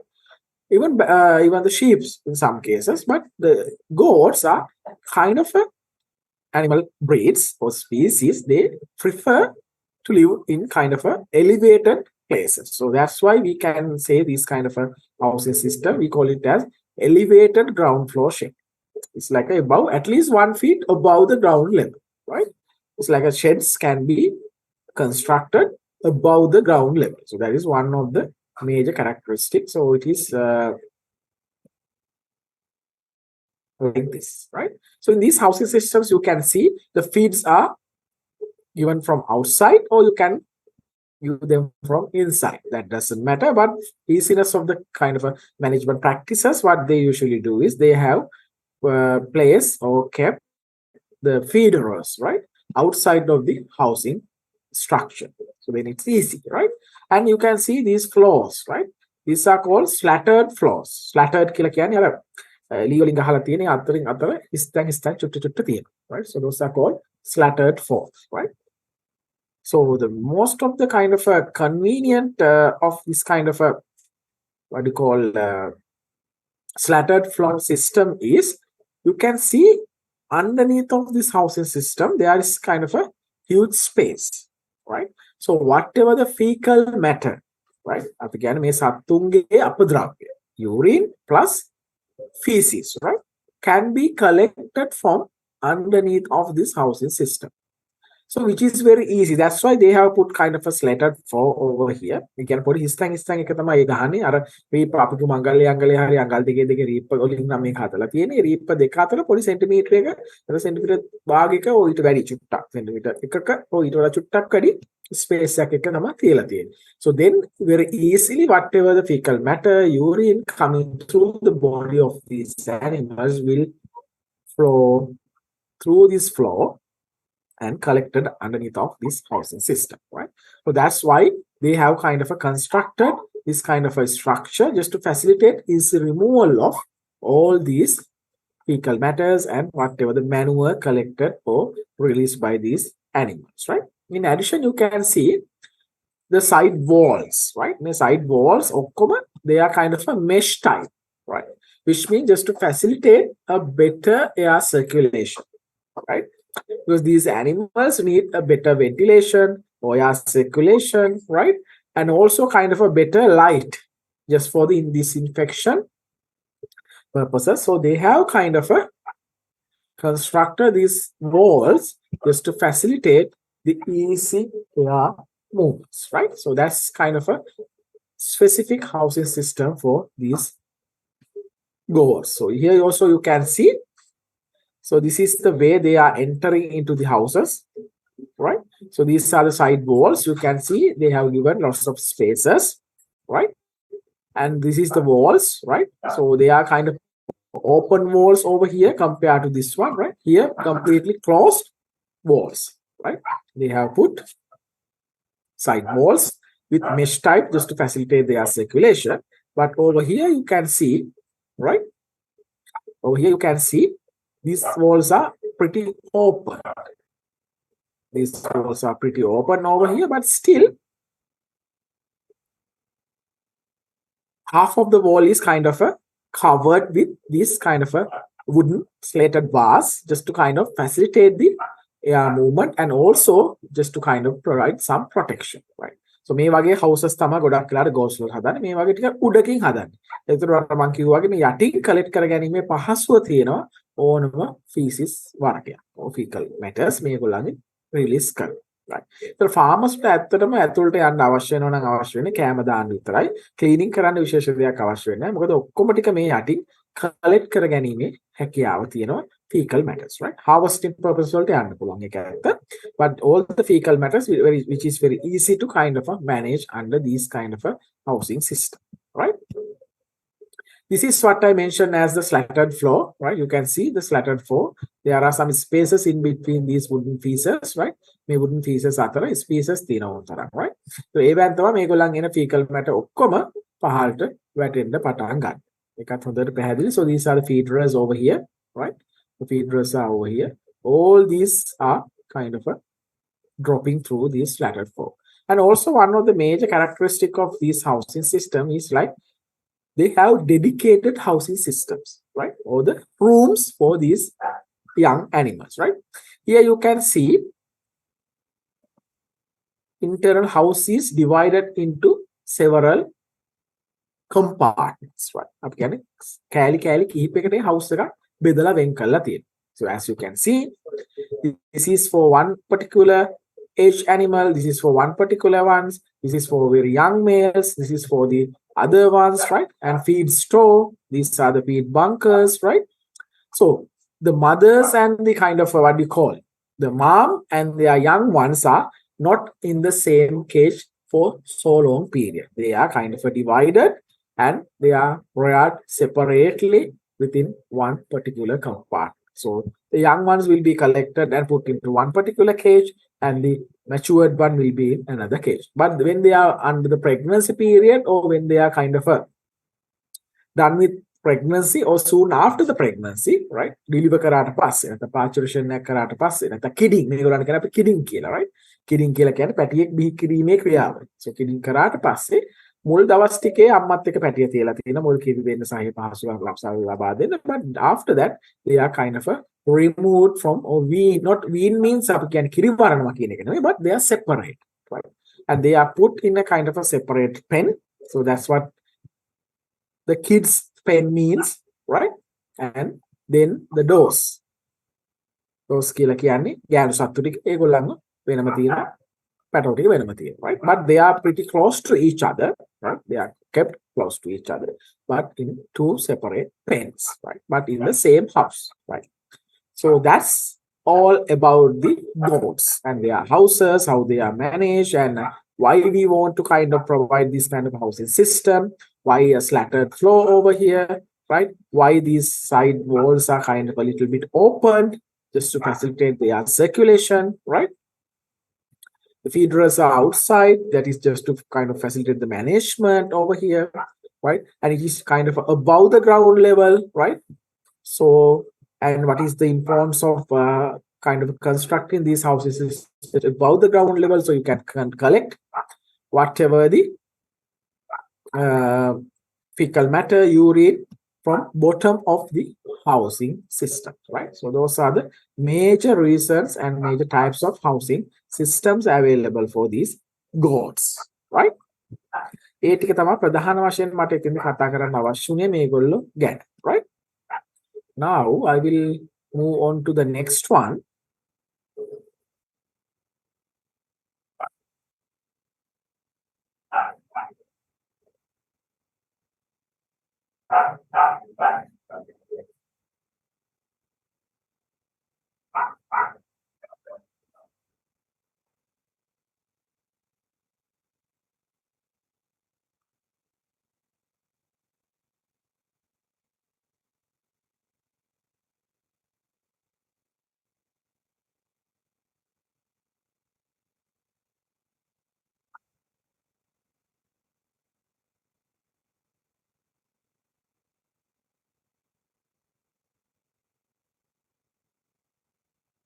Right?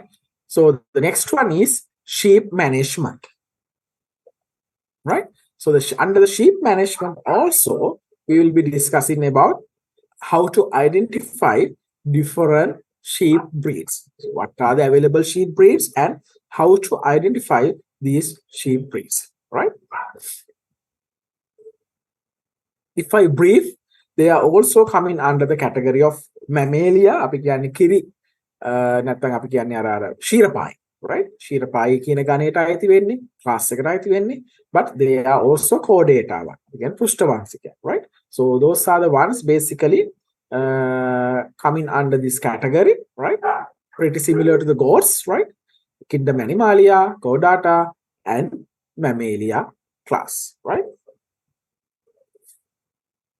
So similar to what we discussed with the goat or identification of goat species, right? So here also, what you call about the sheep, right? So they also have different categories, right? Like young kid or matured one, adult one. Likewise, අපි කියන්නේ කිරි දෙන සත්තු ඉන්නවා, පැටව හම්බෙන්න ඉන්න අය ඉන්නවා, පැටව දුන්න සත්තු ඉන්නවා, පිරිමි සත්තු ඉන්නවා, right? So likewise, there are different terms we'll be discussing or will be used for these kind of identification of management practices, but I will not be kind of primarily discuss those things here because this is not kind of important for you, but I will upload as part of this lecture so that you can just go through it, right? So when it comes to the breeds available, right? So when it comes to the breeds available, like sheep's breeds available in the world, right? More than 200 breeds are available in the world. So if you go through the internet or if you go through the internet and search, right, you will be seeing or you'll be find that there are 200 breeds of sheep available in the world, right? If you see the numbers, right, the large numbers, so highest number can be found in China. In addition, Australia, India, Sudan, right, New Zealand, United Kingdom, right, South Africa. So those countries, you can see lots of these sheep are kind of reared as a livestock industry, right? When it comes to the Sri Lankan sheep population, right, which is about less than 1% out of total ruminant population in Sri Lanka, which is about 0.5% of sheep, right? You can have ගත්තට පස්සේ ලංකාවේ මේ sheep like population එක ගත්තොත් එහෙම ලංකාවේ sheep population එක ගොඩක් වෙලාට ruminants ලගේ total ruminant population එක 100.5, right? Which is even if you take 100 ruminant animal in Sri Lanka, right, which means still it is less than 1. 100කට එකක්වත් හොයාගන්න බැරි තරමට අඩුයි, which is very small population. So which reflects the industry is also very small industry in our country, right, compared to the other industries, dairy cattle industry, buffalo industry, or even goat industry or swine, whatever other livestock industries. This sheep industry is very kind of a small industry in our country, right? not a kind of a significant industry, very small industry. So let's see who are the breeds available, right? The first one is the Jaffna local. Jaffna local means it's kind of a local breeds. The origin is Sri Lanka, right? They are kind of a basically kind of a concentrated into the Jaffna Peninsula, right? So you can see different kind of a color patterns like a black, brown, and white skin color, right? If you observe the head and the body of these animals, right? Male animals, in some cases, they have horns, right? In some cases, they do not have horns, right? But when it comes to the female ones, the female animals, they have horns, right? So that's the kind of a basic identification, but it's really difficult to kind of just try to understand which one is having horns or which one is not having horns, and which are male and which are female. But in general, if you see the male ones, in some cases they have horns, but some cases they do not have horns, right? But females, of course, they do not have horns. So therefore, no issues. You can clearly identify the female ones. But when you see some animals which are not having horns or which are polled ones, right? So you have to clearly observe which ones are males ones and which one are females one. If you are not going to observe through their whatever the reproductive or genital sections, right? Then if you see the ears, right? Most of the time their ears are very rudimentary. Rudimentary කියන්නේ කන් ඒගොල්ලන්ගේ නිකන් කන් පෙති නැහැ. නිකන් ඒ වගේ ඒවා lost වෙලා වගේ, right? Rudimentary කියන්නේ නිකන් ക്ഷീණ වෙලා කියලා වගේ, right? This is one of the specific characteristic of these Jaffna local breeds. And also they have wattles, right? Wattles කියන්නේ බෙල්ලේ පොඩි නිකන් ගෙඩි දෙකක් වගේ එල්ලෙනවා. ඔයගොල්ලෝ හරියට observe කරනවා නම් ඔය සත්තු ගොඩක් වෙලාට ඔයගොල්ලෝ දැක්ක වෙලාවක, right? One is their ears are rudimentary. They do not have ears. Ears, of course, they have ears, but you cannot see the outside ears like other goats or any other animal species, right? Then the wattles, two small kind of a pouch-like things are hanging on their necks, right? Then they have kind of a hairy coat, very thin and short tail, right? So if you take the body weight, right, the male animals may be about 25 to 30 kilograms in body weight, and female animals, which is about 25 kilograms in body weight, right?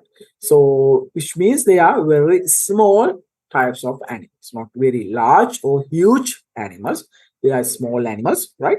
So you can clearly identify when you see them, right? These are the some pictures, right? So you can see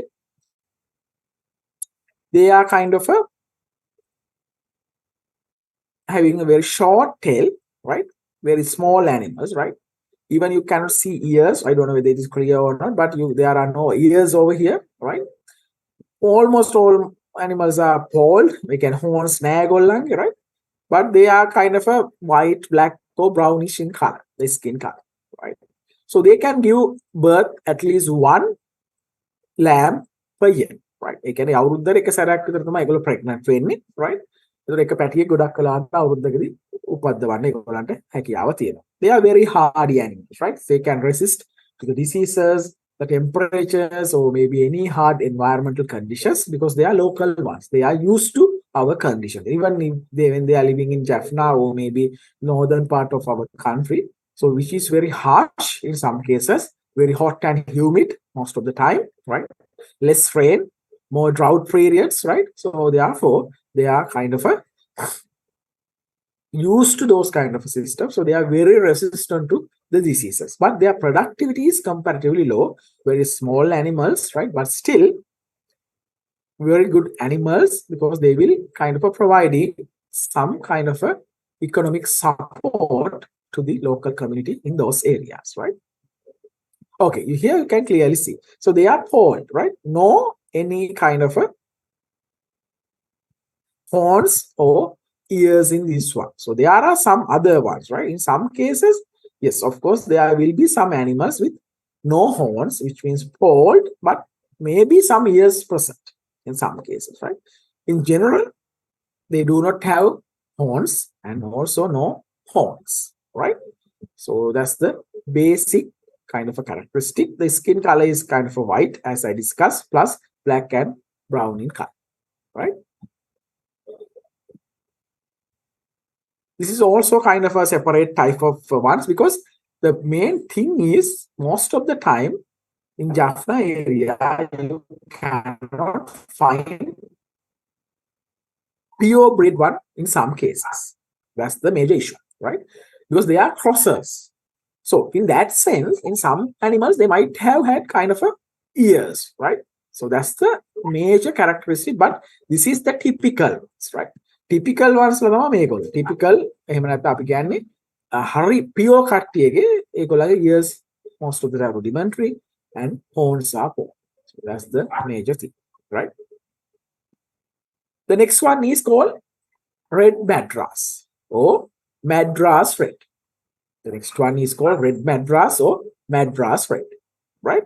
So they are originated from Tamil Nadu, India, right? When you observe their coat color, right? So which is usually brownish in color, right? Sometimes you can see some black spots here and there, right? And they have kind of a head and body. So when you see the kind of ears, the main characteristic,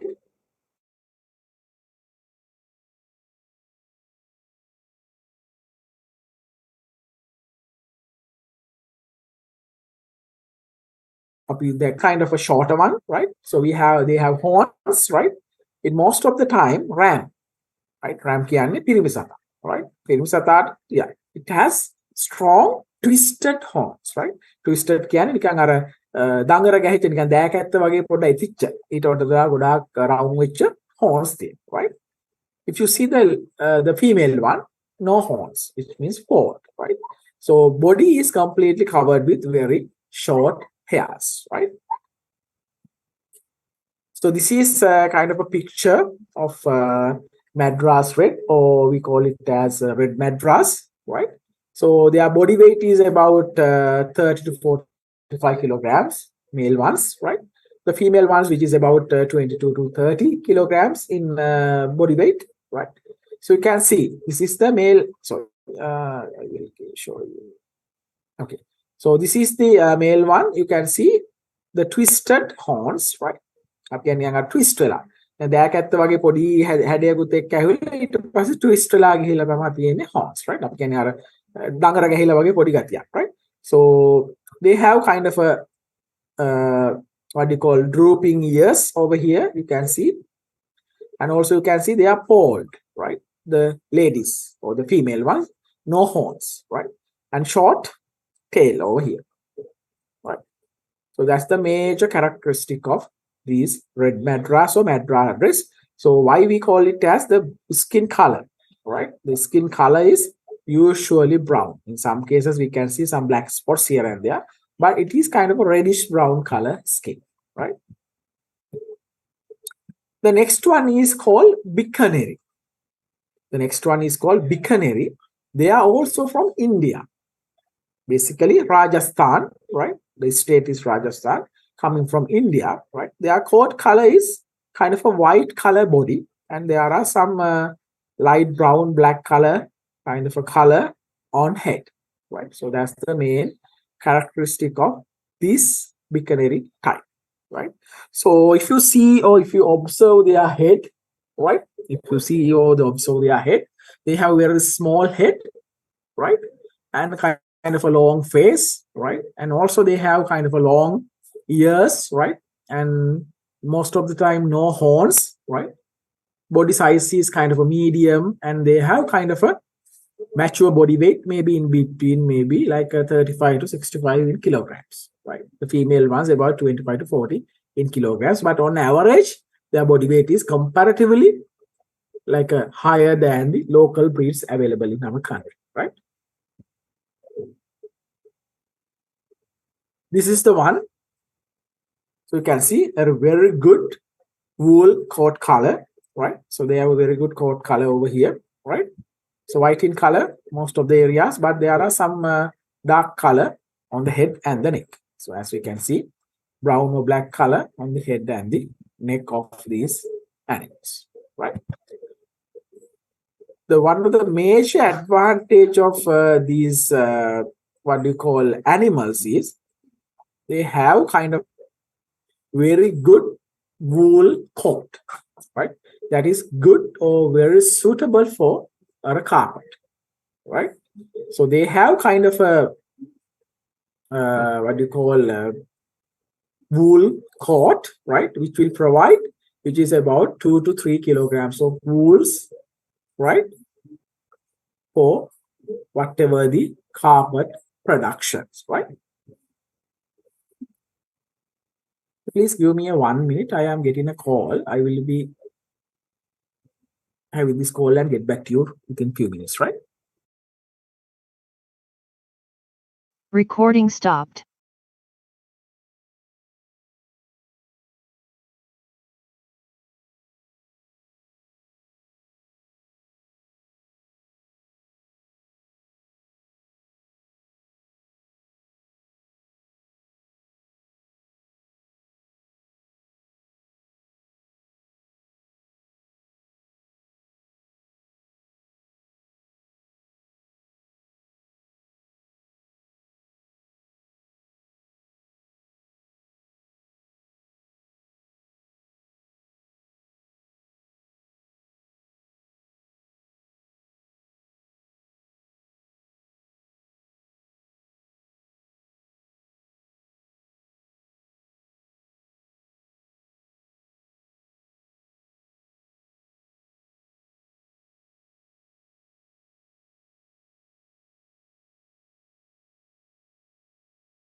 Okay, so this is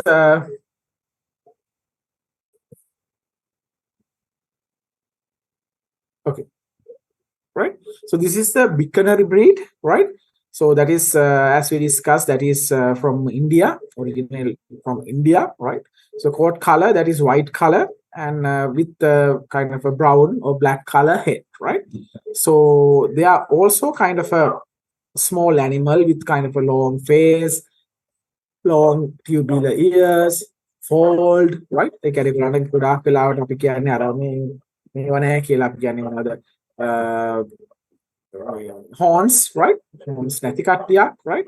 So this is one of the best example picture for that one. So you can see it over here.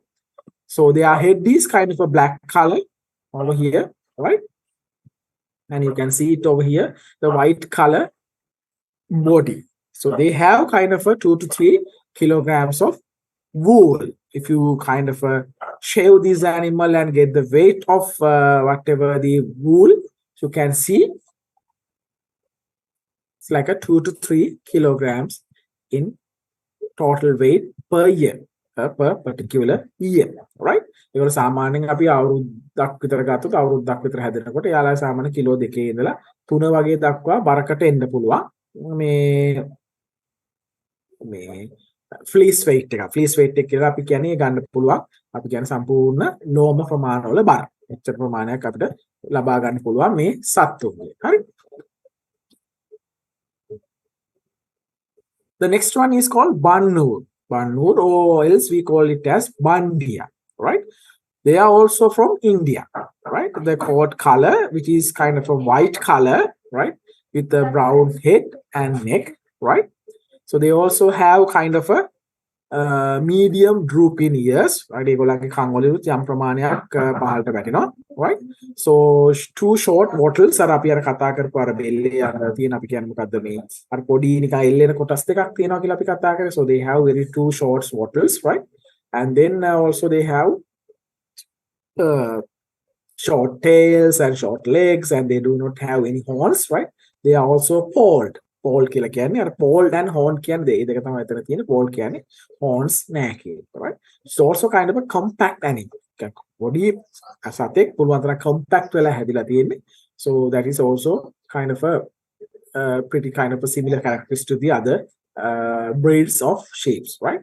They have kind of a coarse wool. දැන් මේගොල්ලන්ගේ they are very good for kind of a wool production, right? Or whatever the jackets or coats or maybe winter jackets, so they can be produced very kind of easily with these kind of a coat. But this one, the Banya or Bannur or the Bandia, right? So they have very coarse, අපි කියන්නේ හරි ඝන wool එකක් තමයි තියෙන්නේ.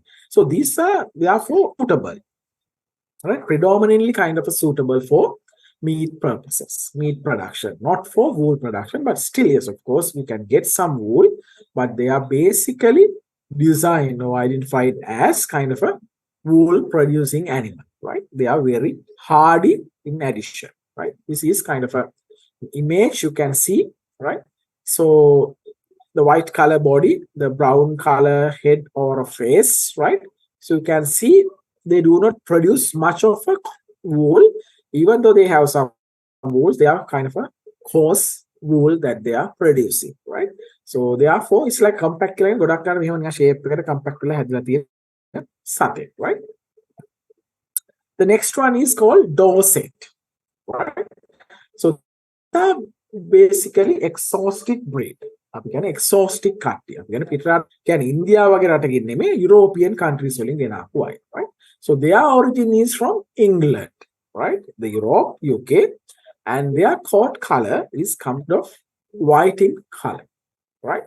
So they also have the kind of specific characteristic in head and the body. So they have two types, right? Some has polled, again සමහර අයගේ මේ horns නැහැ. Some have horns, right? Like pretty similar to what we discussed, right? Pretty similar to what we discussed with what do you call the local one, the local breeds, right? So Jaffna local, they also part of them have kind of a horns, part of them do not have horns, right? So they have curvy type of horns, right? Short is the size or the shape, and round ears, right? They have rounded ears. So if you take the body weight in tropical condition like Sri Lankan or whatever the conditions, you can see it's like about 35 to 45 kilograms in our condition, right? A female also kind of pretty close, maybe about 25 to 30 in kilograms in total body weight, right? But if you kind of see in under the optimum level, optimum condition, so they can go up to 100 kilograms, right? Female ones maybe go up to about 75 to maybe about 60 kilograms in minimum or on average. under normal standard conditions, right? Okay, this is the one. So they are called as highly prolific lambs, right?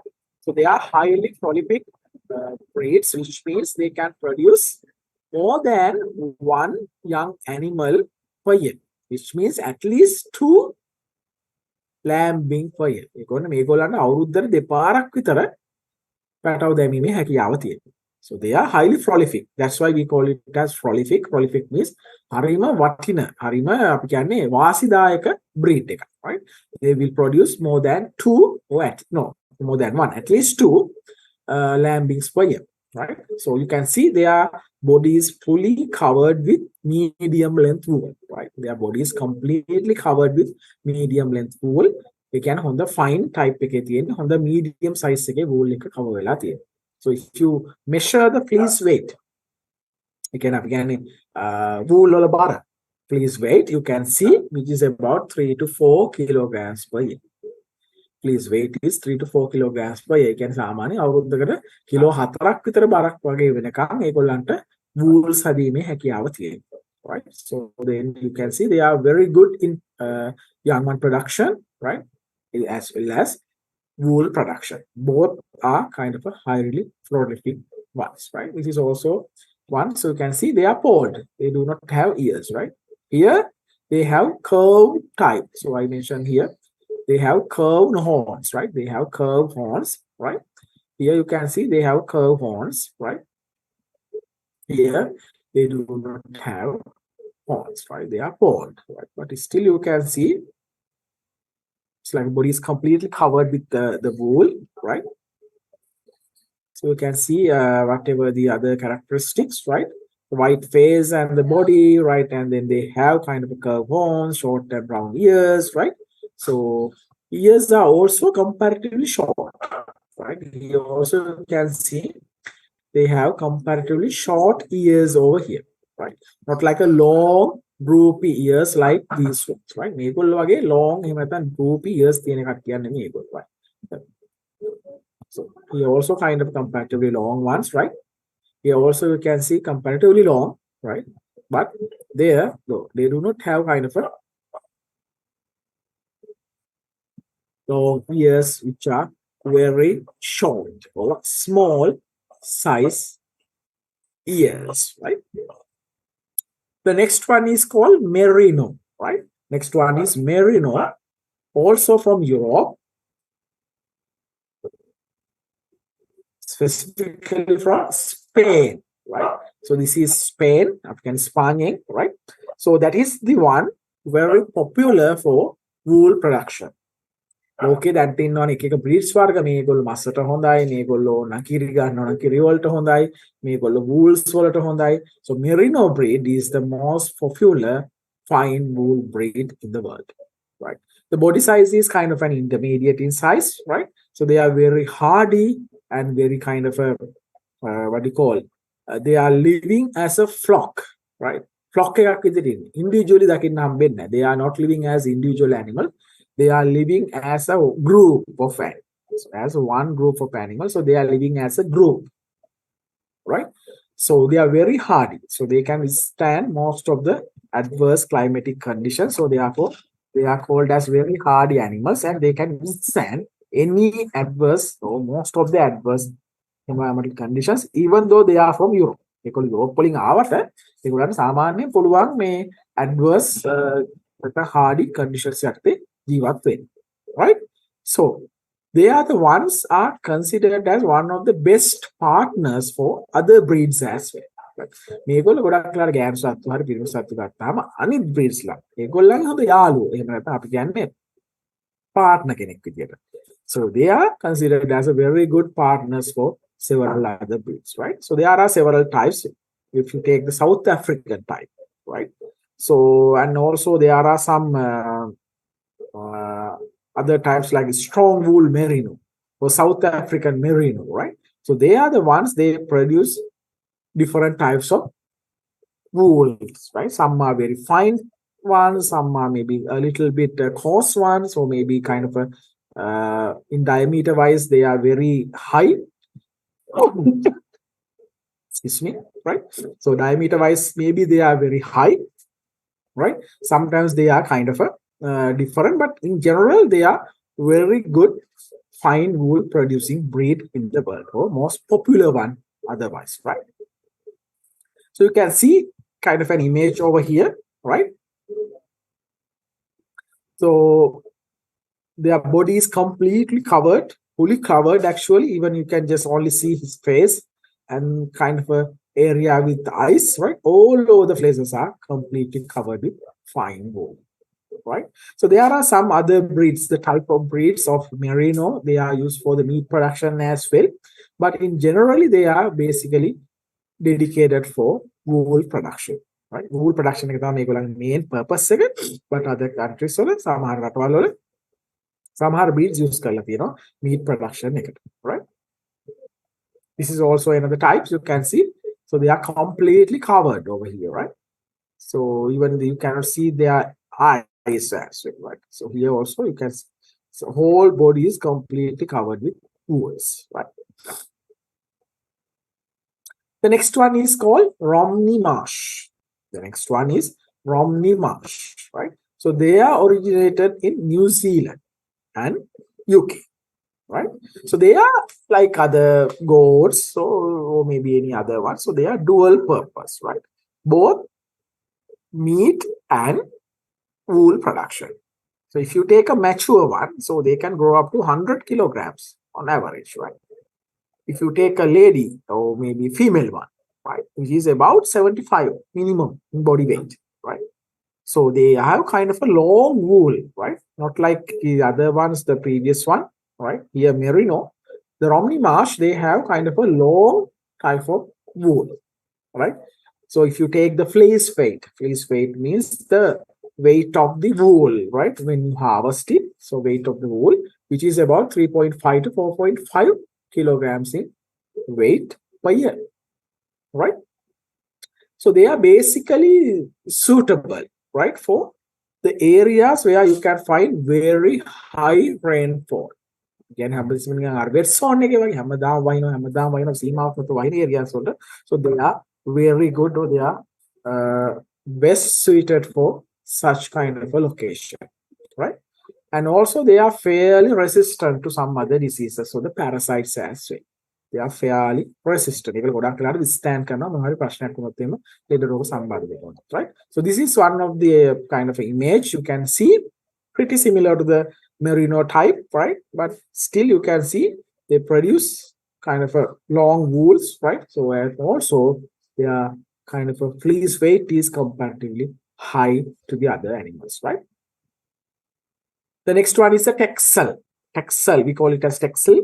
So we have this breed from Netherlands, right? Which is coming from Netherlands, right?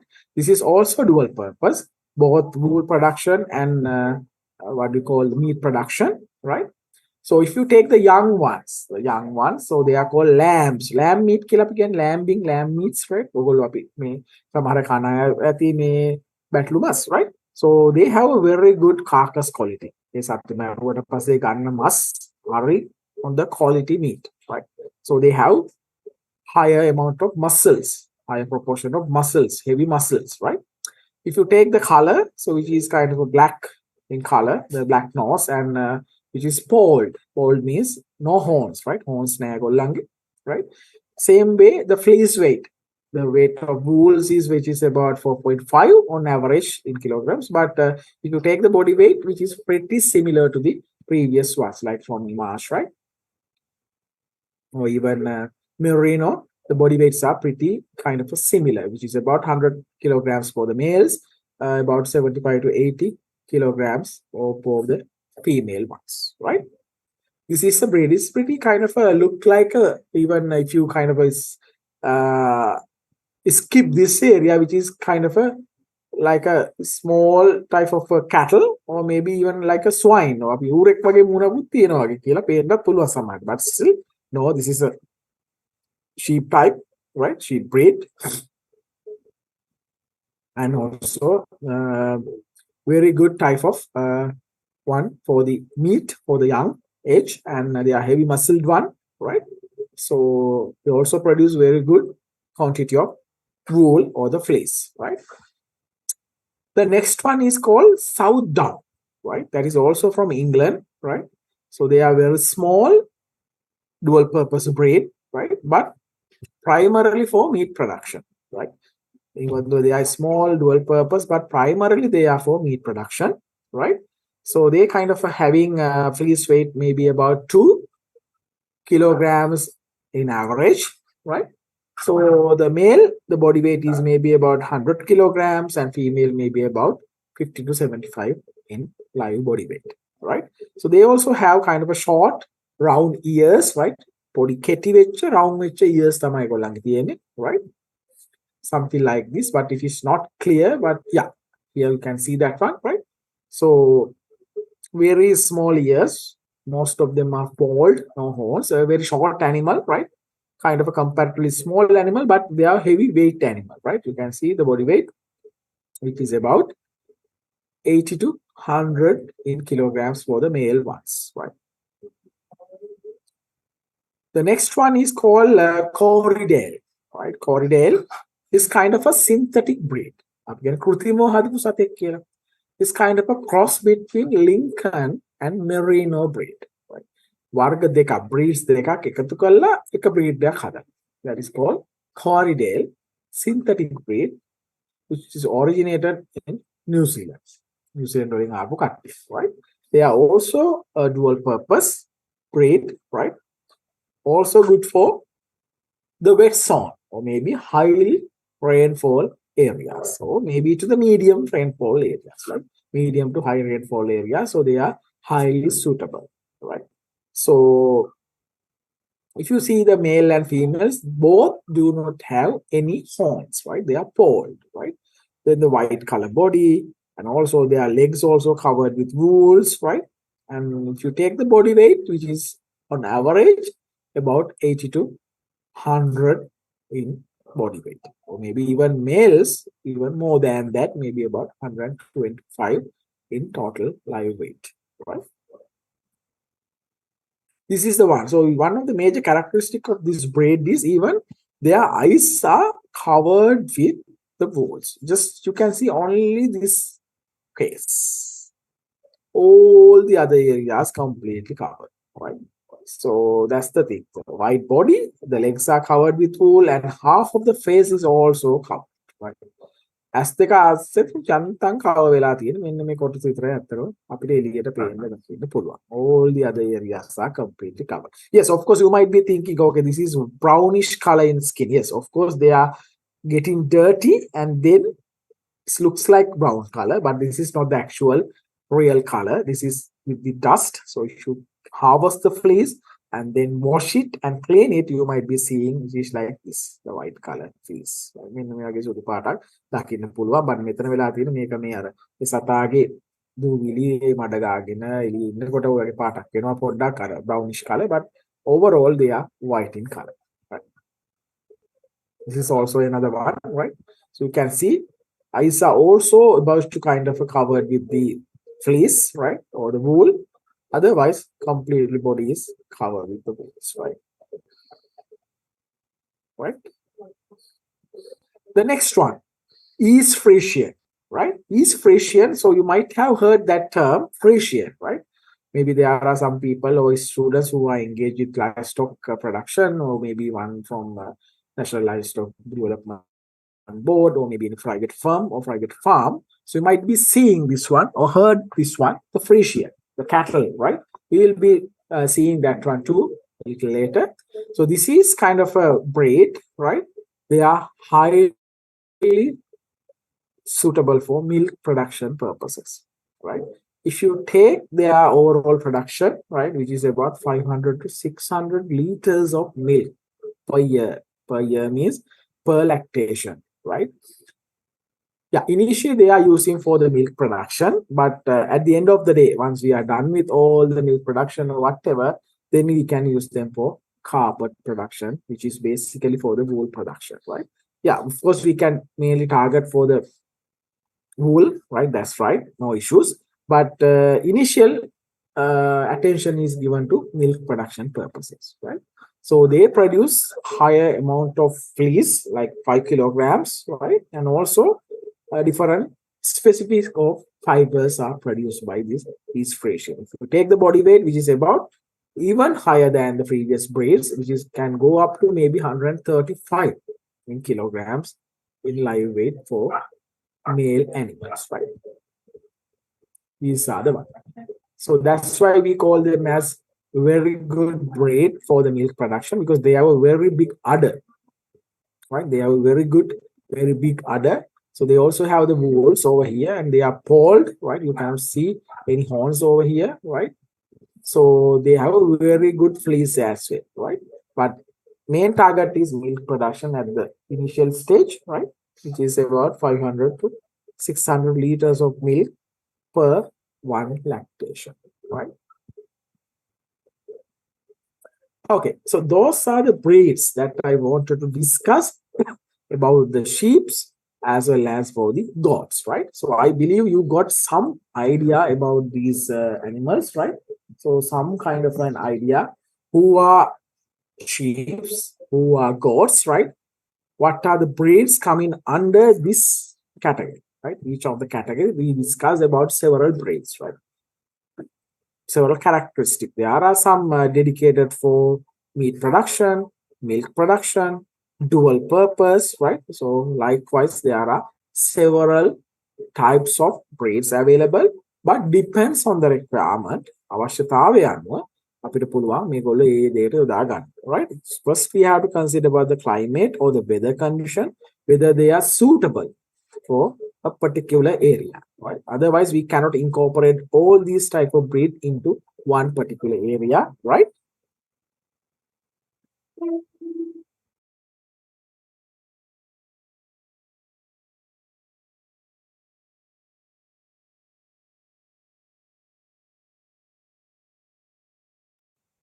Right?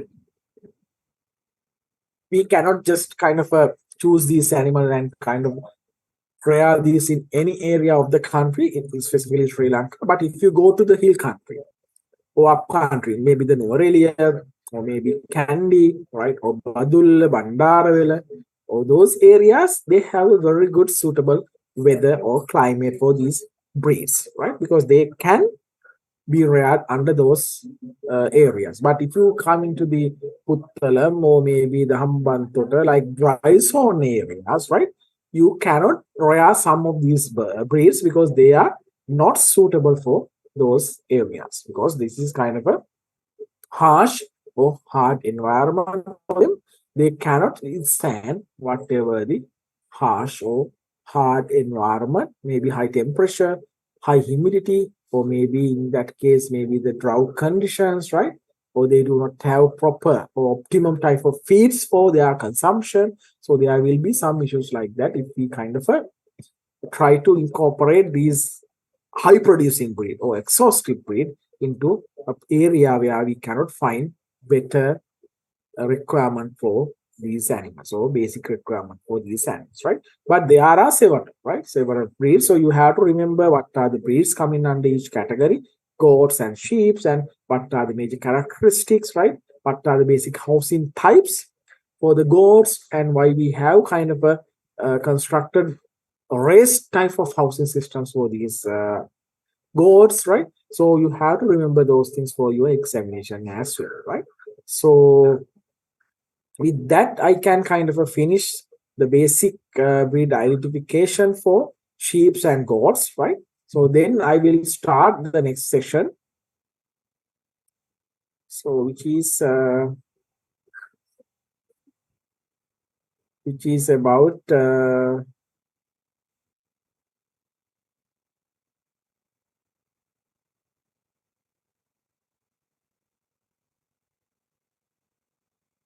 okay.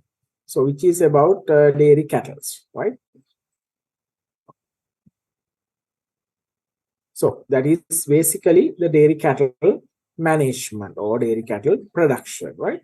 So I don't think I will be able to finish all of the sessions here today under the dairy cattle management, but I will try my best, right?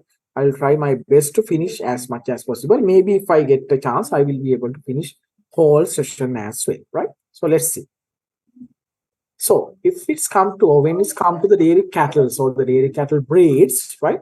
So there are three separate groups, right? So we have Indian type, right? Of course, actually four types, right? So we have local breeds. Local breeds like no one, right? So then we have Indian breeds, right? India breeds like, right? So then we have the temperate breeds. Temperate breeds are the ones we have imported them from other countries, specifically Europe or UK, England, or European countries. Those are called temperate breeds, right? See, other ones are crossbreeds. Crossbreeds කියන්නේ අපි වර්ග දෙකක් තුනක් ඔය වගේ අරගෙන අපි එකිනෙකාට cross කරලා අපි අලුත්ම breed එකක් හදනවා. Right? So there are three or four basic categories. The first category is the local ones, local breeds. So we know that one. Local ones are basically low producing ones, right? So we will discuss that one later. And then they are very small animals. They are in very large numbers, right? We are about over 1 million of cattle in Sri Lanka, right? Of that, majority is from local cattle, right? However, they are low producing animal, maybe 2-3 liters per day, maximum 5 liters of milk per day, most of the time. Right? But then we have the other breeds, exotic ones or maybe imported ones. One is Indian breeds. So who are coming under Indian breeds? You might have heard these terms, Sahiwal. Right? Sahiwal is one of the breeds, and the Sindhi, right? Then Gir, right? And in addition, Tarpakar, right? So there are lots of Indian breeds available, right? Even in Sri Lanka, we can find these breeds here and there in different farms, different locations, right? Because they are highly adapted to our local conditions, right? So they are highly adapted to our conditions because they can withstand higher temperature, higher RH, and also some kind of a rainy seasons, right? So therefore, they are highly kind of adapted to local conditions, right? The other ones, temperate breeds, right? Who are coming under the temperate breed. That's why I mentioned you just to remember this term, even when we talk about sheep, right? The Frisian, right? Frisian, Ayrshire, and Jersey. Those are the three major temperate type of breeds or dairy cattle, right? Are significantly contributing to the development of dairy industry in the world. මේ ලෝකෙ කොහේ ගියත් ඔය තුන් දෙනා තමයි ප්‍රධාන වශයෙන් ඉන්න වර්ග තුන. Frisian, Ayrshire, and Jersey. Even in Sri Lanka, we have these three types here and there, specifically in Ambevela farms, or maybe New Zealand farm, or whatever the plantations, or whatever the farms, right? Everywhere you can find these breeds, right? Then the crossbreeds. You have the crossbreeds. So crossbreeds, as I mentioned, you take several breeds and then cross them and produce a completely new breed, a new one, right? So one is Australian milking Cebu, right? So here what they usually do is the Cebu cattle, right? Cebu killer cattle කෙනෙක් ඉන්නවා. Cebu cattle cross කරනවා temperate breed එකක් එක්ක. The other one AFS කියලා කියන Australian Frisian Sahiwal, right? Sahiwal කියන Indian breed එකත් එක්ක Frisian breed එක cross කරලා තමයි ඒගොල්ලෝ හදලා තියෙන්නේ, right? So there are lots of breeds, dairy cattle breeds available. Based on the preference and the production requirement, the several countries select some specific breeds, right? Maybe some prefer only Frisian, maybe some prefer Ayrshire, maybe some prefer Jersey. Maybe there are some farms or some countries, they prefer all three, right? Also, they are liking kind of a crossbreeds as well, right? Crossbreeds, Australian Frisian Sahiwal, Australian milking Cebu, or maybe Indian cattle breeds, right? Some countries, including India, or even in Pakistan, maybe Nepal, Bhutan, the kind of South Asian countries, they prefer Indian cattle breeds because they are producing on average higher volume, right? Not like Sahiwal, or sorry, not like Frisian, Ayrshire, or like Jersey-like cattle, but still comparatively they are producing higher volume of milk, right? So therefore, they are also kind of a important cattle breeds to the dairy industry in our country, right? This is a picture of Frisian cattle. We call it as Holstein Frisian. මේගොල්ලන් තමයි කියන්නේ Holstein Frisian කියලා. You might have seen these cattle, right? There are lots of Holstein Friesian, but very maybe there are a few places with pure breed cattle, but most of the areas, right? Most of the areas we have crossbred, but you can see majority of Friesian characteristic in these breeds. As you can see, this is a Friesian, so their major kind of a characteristic is you can identify them by looking externally. They have white color body plus black color markings here and there, right? මේ වගේ completely white color body එකක මේ වගේ white color body එකක, right? Black color markings එහෙම නැත්නම් patches තියෙනවා අතරින් පත, right? So that is the major characteristic of Holstein Friesian, right? So since you can just remember about the East Friesian from sheep, right? Their major characteristic is just to kind of produce milk. Similarly, Holstein Friesian is the highest milk producing exhaustive breed in the world. So they usually produce very high volume of milk, right? සාමාන්‍ය volume එකක් විදිහට ගත්තොත් අන්න kilo ප්‍රමාණය ගත්තොත් kilo 1000කට හෝ ඒ ආසන්න ප්‍රමාණ වලින් සමහර තොල් හදනවා. එහෙම නැත්නම් ඔන්න ඇවරේජ් අපි දවසකට දෙන ප්‍රමාණය ගැන හිතුවොත් එහෙම a very good producing cattle will provide about at least 40 to 50 liters or kilograms of milk. දවසකට කිලෝ 40 50 කිරි දෙන සතෙක් තමයි මේගොල්ලන් හැබැයි ඒ ඔප්ටිමම් ලෙවල් එක දීලා තියෙනවා.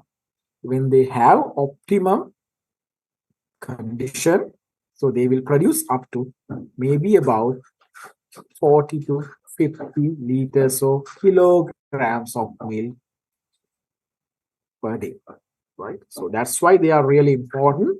They are contributing to the milk production significantly in any country if they are rearing as an livestock industrial important cattle breed, right? However, there are major what you call characteristic of if you observe or analyze their milk quality parameters, right? Their fat content is comparatively low, which is about 3 to 3.5, right? මේගොල්ලන්ගේ ඔයගොල්ලෝ දන්නවා ඉතින් මෙතන farm සම්බන්ධ වැඩ කරන අය දන්නවා. Major case, right? In most of the time, right? The farmers are fed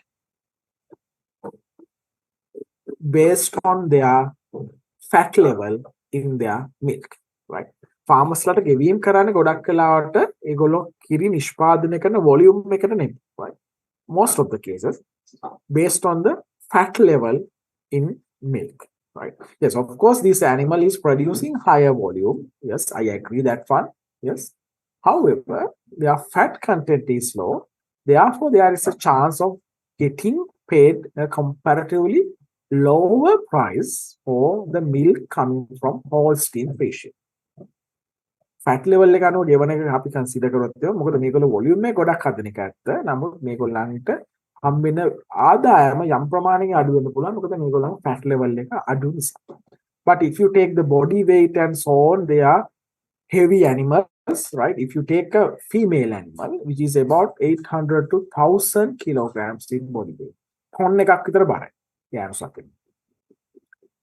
හිතන්නකෝ පිරිමි සතෙක් අපි කියන්නේ stud bull, we call it as stud bull, which is about maybe 1500 kilograms or maybe 2000 kilograms in some 2 tons. Ton දෙකක් විතර බර වෙනවා මේගොල්ලෝ. If you've been to New Zealand farm, right? ඔයගොල්ලෝ අඹේ වෙල තියෙන New Zealand farm එකට ගිහිලා visit කරලා තියෙනවා. You can see, right? These animals breeds, right? So you can find the female ones and the male ones. So you can see there are a few male stud bull, maybe even more than 2 tons in body weight, maybe about 3-4 tons in body weight. සාමාන්‍ය ton 3-4කට වැඩි බර සත්තු ඉන්නවා මේ පිරිමි සත්තු අපේ මේ අඹේ වෙල තියෙන New Zealand farms. So what you have to remember is this is an exhaustive breed. Holstein Friesian is an exhaustive breed, right? They are the highest milk producing dairy cattle in the world, right? Their fat content is comparatively low, which is about 3% or 3 to 3.5%, right? and their body weight is about 800 to 1000 in kilo. Right. At least 1 ton in body weight. And they are highly suitable for the environment with kind of a pleasant climatic conditions, right?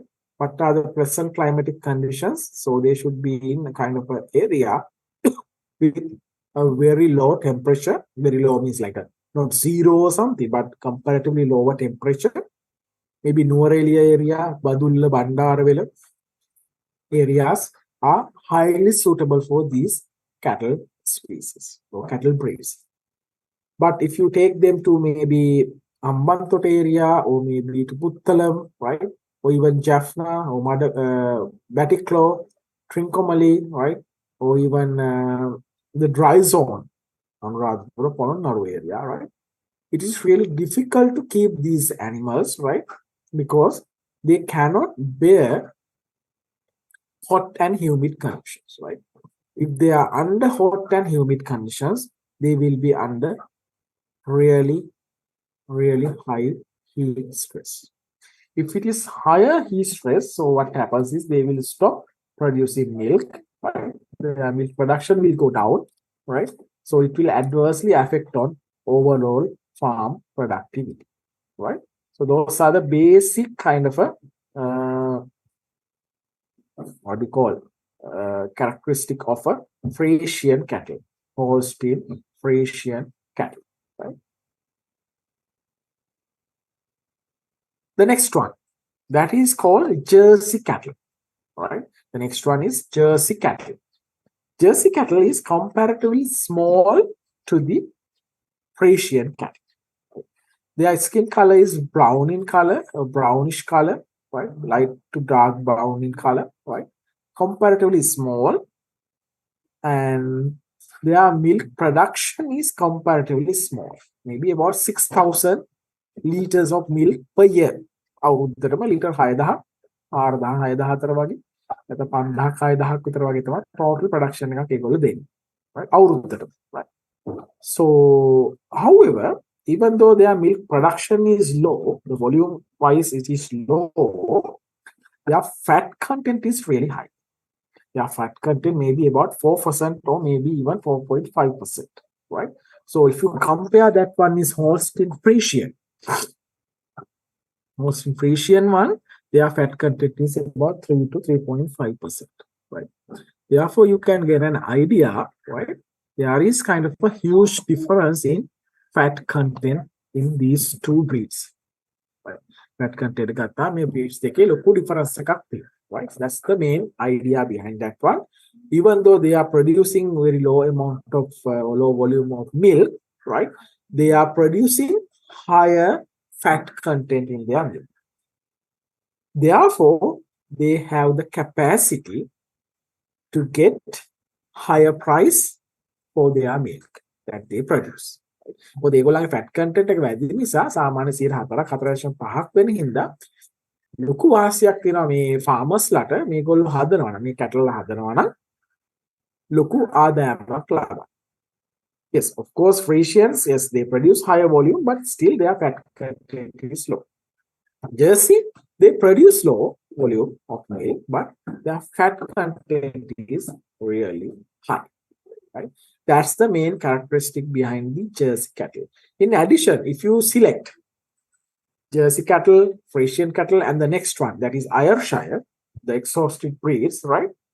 So if you compare which one is the most suitable breed to our country, I would say that is Jersey cattle, because this Jersey cattle has a kind of a capacity, right, or ability just to withstand some harsh environmental conditions. මේගොල්ලන්ට පොඩ්ඩක් shape එකේ ඉන්න පුළුවන් ටිකක් harsh වුණා කමන්න environmental condition. Maybe dry, maybe higher temperature, higher RH, right, or maybe low quality feed, right?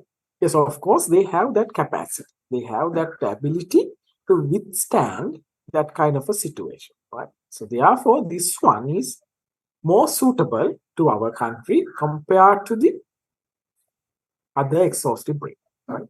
But still, they can be affected with the high temperature, higher RH, or any other kind of adverse weather conditions. But still, they are kind of a breed comparatively better suited for our environmental conditions, right? So please remember the major characteristics. They are brown in color, the skin color brown to lightish brown color, right? The body weight is comparatively low to the Frisian cattle, right? They produce comparatively lower volume of milk to the Frisian cattle. However, their fat content is high, which is about 4 to 4.5%, right? They are more adaptable to our environmental conditions than exhaustive breed, other exhaustive breeds such as Frisian and Irish, right? So those are the major characteristics that you may have to remember under the category of Jersey cattle, right? The next one is Ayrshire. That's the third most popular dairy cattle, exhaustive dairy cattle in our country or even in the world, right? So how do you differentiate this one with the other cattle, right? If you can remember, Frisian cattle. Frisian, they have white color skin plus black color markings. That's the Holstein Frisian. If you take Ayrshire, the same characteristic, right? Only difference is they have white color skin over here, but brownish color markings on the skin and on the back of this kind of an animal. මේකොල්ලන්ගේ ප්‍රධානම ලක්ෂණය තමයි ෆ්‍රීෂියන් එක compare කරාම ෆ්‍රීෂියන් ලගේ white color body එකක කළු පාට markings තියෙනවා, right?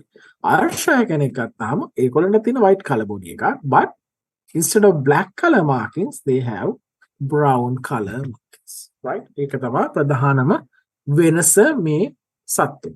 අරගොල්ලන්ගේ තියෙන ප්‍රධාන වශයෙන් white color skin එක black color markings, ආර්ෂය ලගේ තියෙනවා white color skin එක brown or red කියලා අපි කියන්නේ reddish color markings there, right? So that's how you differentiate these two breeds, right? Or even three breeds, right?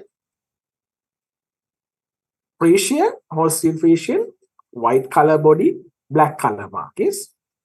Jersey, kind of a brown to reddish brown color skin, completely all over the body. Ayrshire, white color body plus brownish to reddish color markings, right? So what are the differences? So what are the major characteristics of this animal or cattle breed, right? So Ayrshire has kind of a characteristic in between to the Jersey cattle or the Frisian cattle, right? Jersey Frisian lage අතරමැදි අවස්ථාව ලක්ෂණ තමයි Ayrshire වල තියෙන්නේ. Fairly high milk production, right? They produce higher volume of milk compared to the Jersey. Yes, Jersey ලට වඩා very milk production එකක් කරනවා, but lower than the Frisian cattle. If you take the fat content, Ayrshire, they have on average, which is about 3.5 to 4. So which is higher than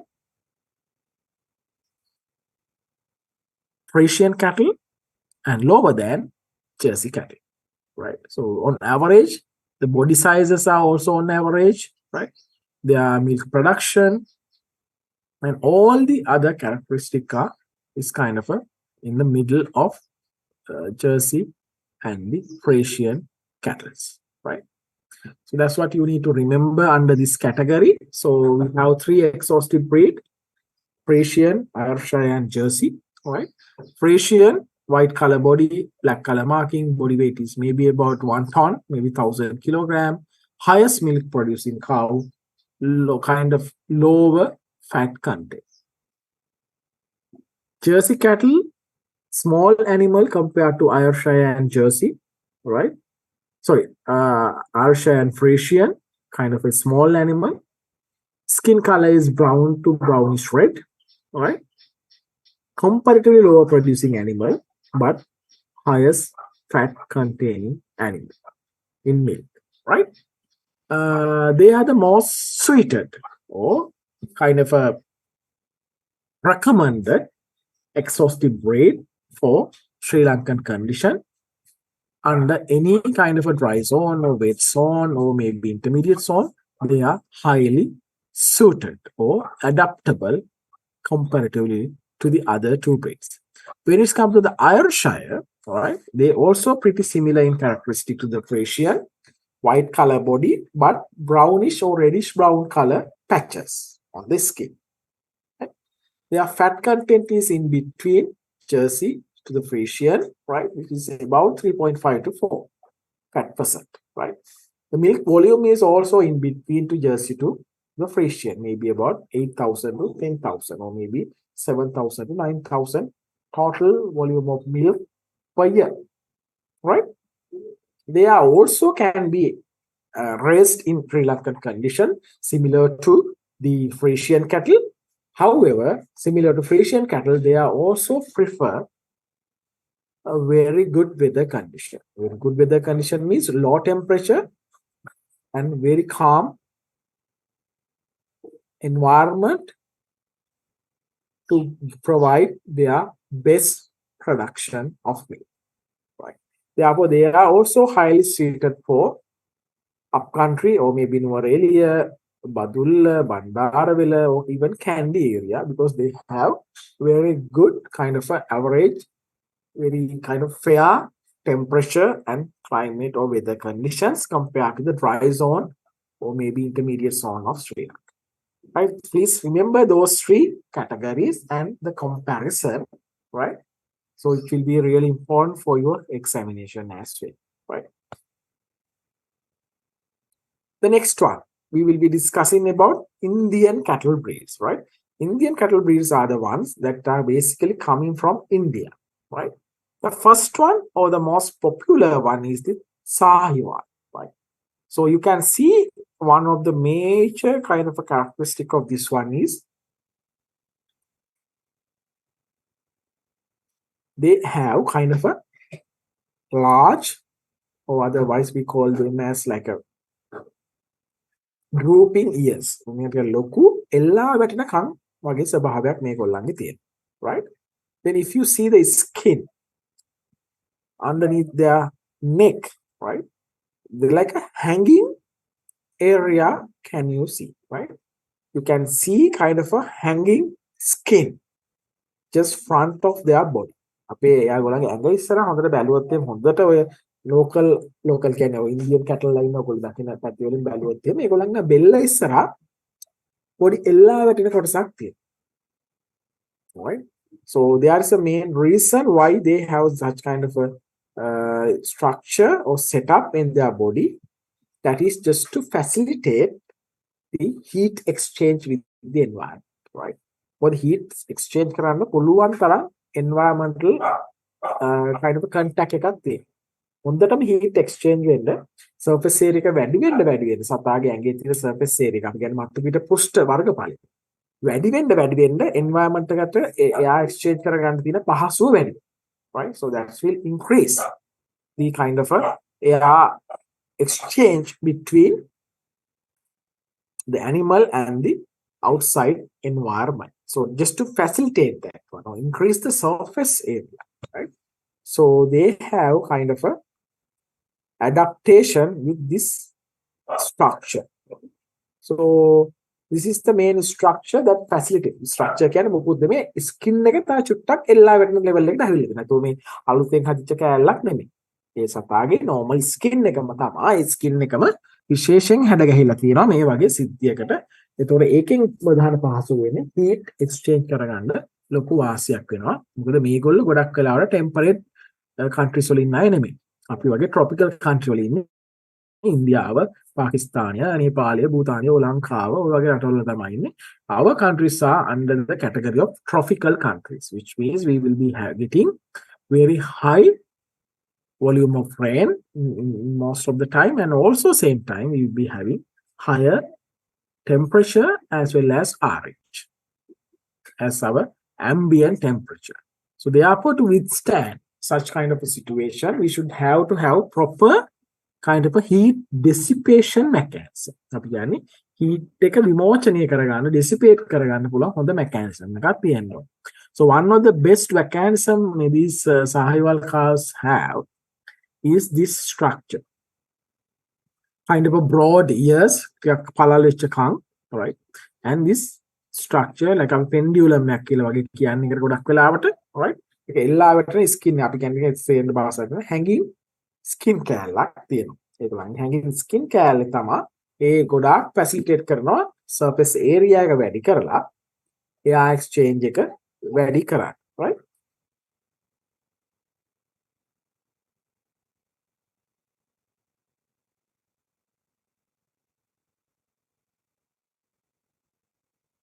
So in terms of milk production, they are not producing like Friesian, Jersey, or Ayrshire. When it comes to the milk production, they are, yeah, of course, they are high producing animal compared to the local cattle breeds, right? Local lights are අපේක්ෂක මේගොල්ලෝ ගොඩක් ඇත්තටම produce කරනවා. But compared to which one? Exhaustive breed, right? So they are not producing higher volume of milk, right? On average, maybe about 3,000, 4,000 liters of milk per year.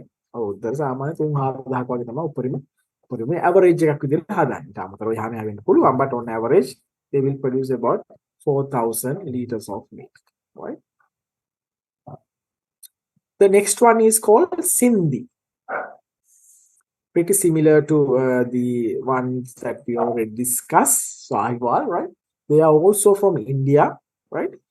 It's kind of on average high producing tropical cattle breed, right? So you can see in Asian region, South Asian region most of the time, right? So the production levels are pretty similar to the Sahiwal, right? So best suited for intermediate zone or dry zone of Sri Lanka, like the previous cattle breed, right? Sahiwal. So they also have the same characteristic, right? You can see kind of a broad ears and also here like a hanging skin, right? Just to increase the surface area, right? And so facilitate the air exchange with the or heat exchange with the external environment and just to kind of facilitate the heat dissipation process, right?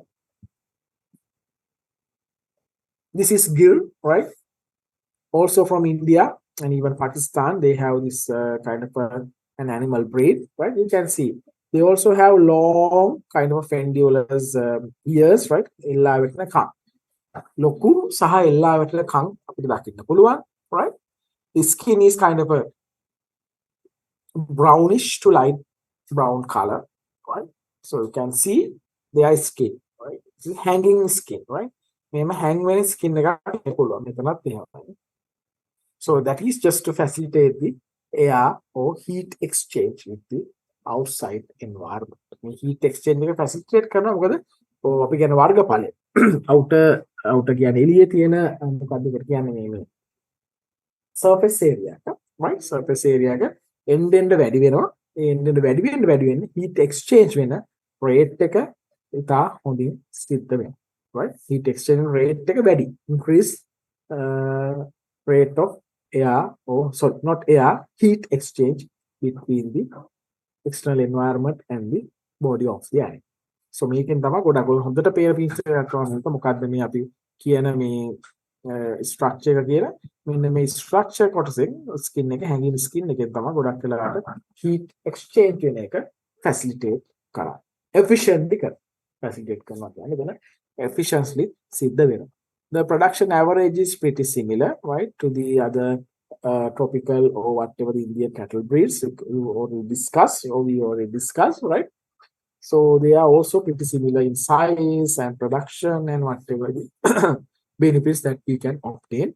So they are also pretty kind of suited for the environment like dry zone, intermediate zone, right? But if we can provide a better environmental conditions, of course, they will produce higher volume of milk. අපිට දෙන්න පුළුවන් නම් හොඳ environmental condition එකක් ඇත්තට මේගොල්ලෝ හොඳට මේක හදනවා තමයි.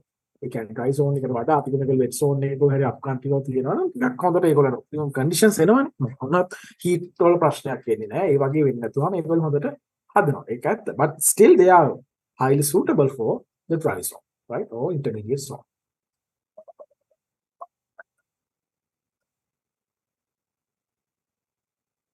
ඒ කියන්නේ ඔයගොල්ලෝ අපි ගිහිල්ලා බැලුවොත් එහෙම ඔය coconut triangle area, right? Maybe Copenhagen, Uttara, right? So in those areas, you might be seeing that there are lots of Indian cattle breeds are kind of wandering or maybe rearing under different management systems. Some are extensive, some are semi-intensive, even some are intensive management systems, even at household level. Right? That's basically like because they are highly suited for such an environment.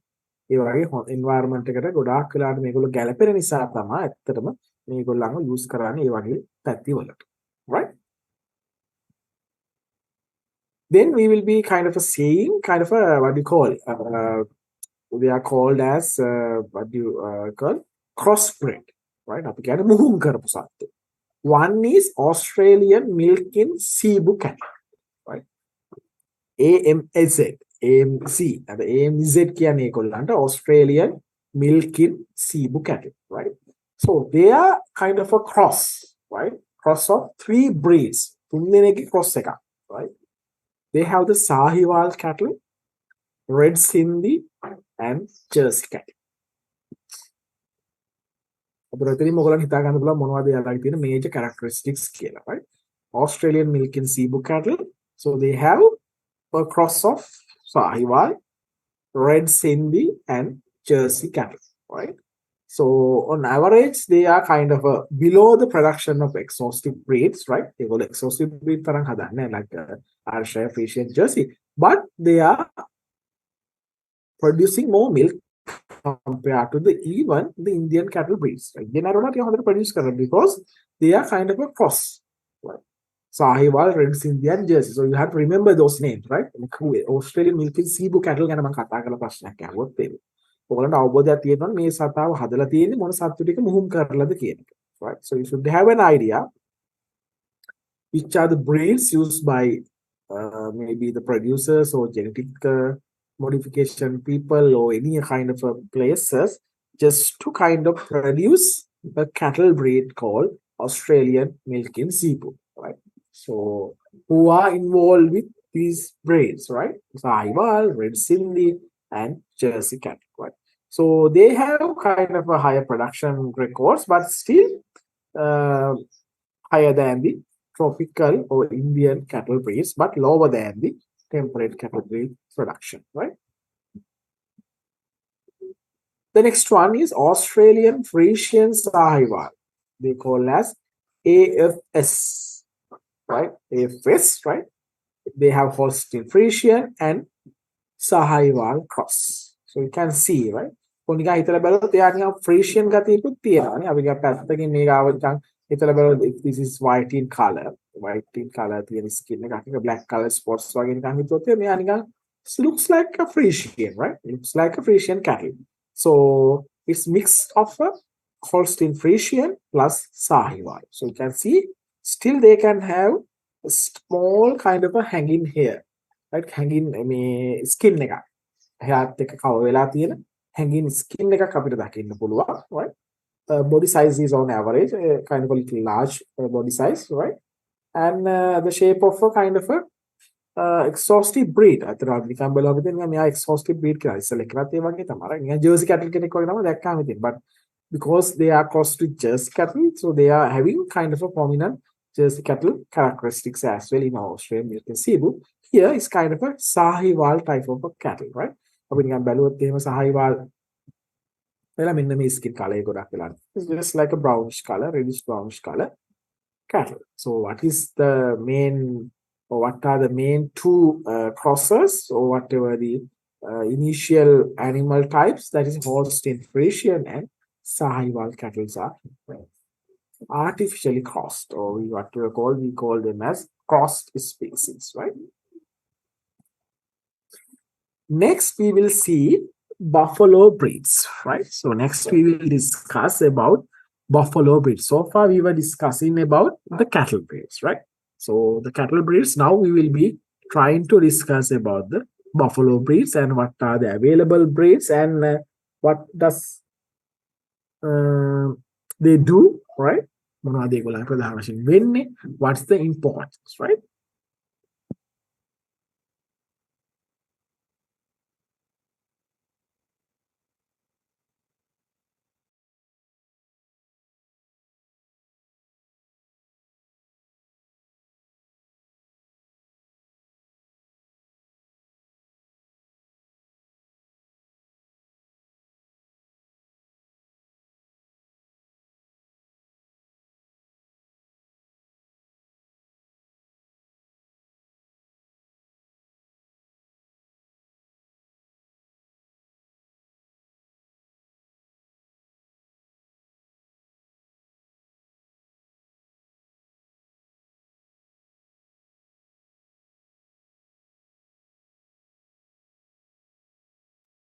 Right? Okay. So there are three major buffalo breeds available in our country. So those are Surti, then Mura, and Nili Ravi. Right?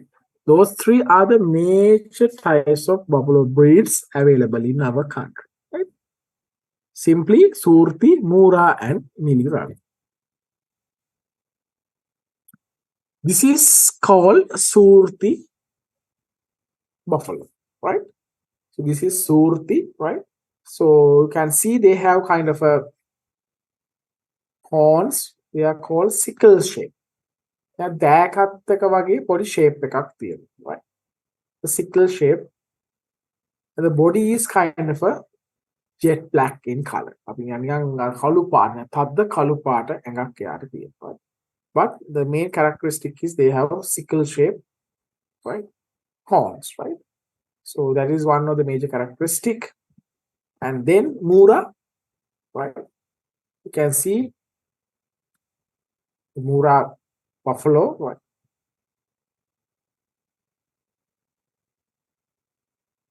They are also kind of a type of buffalo breeds which are kind of available in our country, right? So I will brief in kind of a in one lesson just to kind of understand what they produce and what their importance and everything, right? So this is the Mura, right? Mura kila kiyanne yaata, Mura buffalo, right?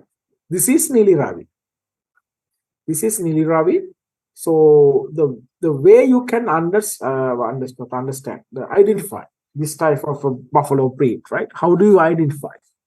If somebody asks you just to identify the Nili Ravi or what are the basic characteristic of Nili Ravi buffalo, right? So you can see those things in this picture particularly, right? They have kind of a white color spot on their forehead, right? They are like forehead එකේ පොඩි white color spot එකක් දකින්න පුළුවන්. That is one of the major characteristics. The other major characteristic is you can see kind of a white color markings inside their ears. Sorry, eyes, right? Yeah, like as well, right? අපිට දකින්න පුළුවන් this kind of a white color marking. Here also you can just, I think you can barely see that one, but still there's a white color marking over here, right? Forehead, yes, of course. නළල තියෙනවා සුදු පාට පොඩි patch එකක්. පොඩි පැල්ලමක් වගේ එකක්. That is one of the major. අපි කියන සුදු පාට සමහර අය මෙන්න මේවා ලොකු කොටක් තිබුණා. Like සුදු පාට තොප්පියක් දාලා. Right?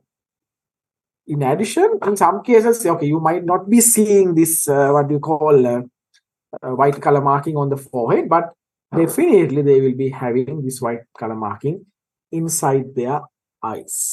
As ඇතුලේ මේ white color marking එක දකින්න පුළුවන් clear, right? So those are the three major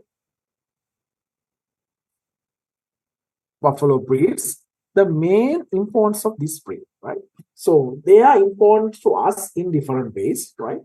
So basically they are kind of important to us in different ways. So first one is draft power. Draft power to prepare lands, right? Maybe the paddy lands, or maybe other chain cultivation, or maybe any other cultivation. In order to flying purposes, or maybe land preparation purposes, we can get the help of these buffaloes, right? Long term back in the lab in use karani ඒකට initial ගොඩක් වෙලාවට as a kind of a support for the land preparation activities.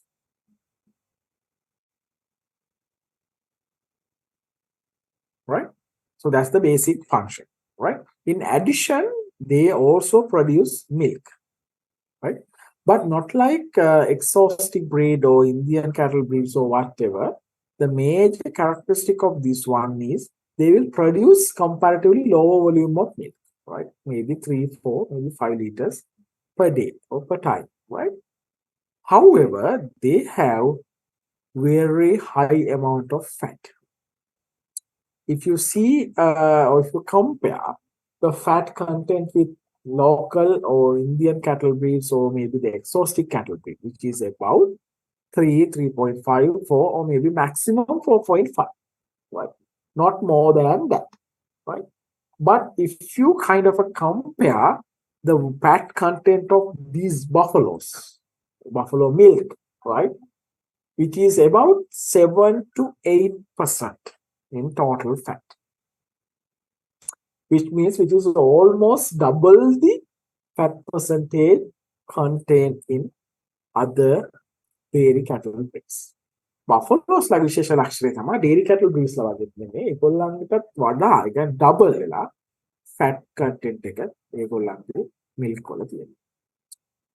Before, for an example, maybe before introduction of whatever the other exhaustive breed or high producing animals or whatever, these animals like milk from buffaloes, right, were the major source of milk for the curd production in Sri Lanka. But later they found out other ways like dairy cattle milk also can be used to produce curd and those kind of things. So then something kind of affected adversely for these industries because but still they are getting very high price, no any issues, right?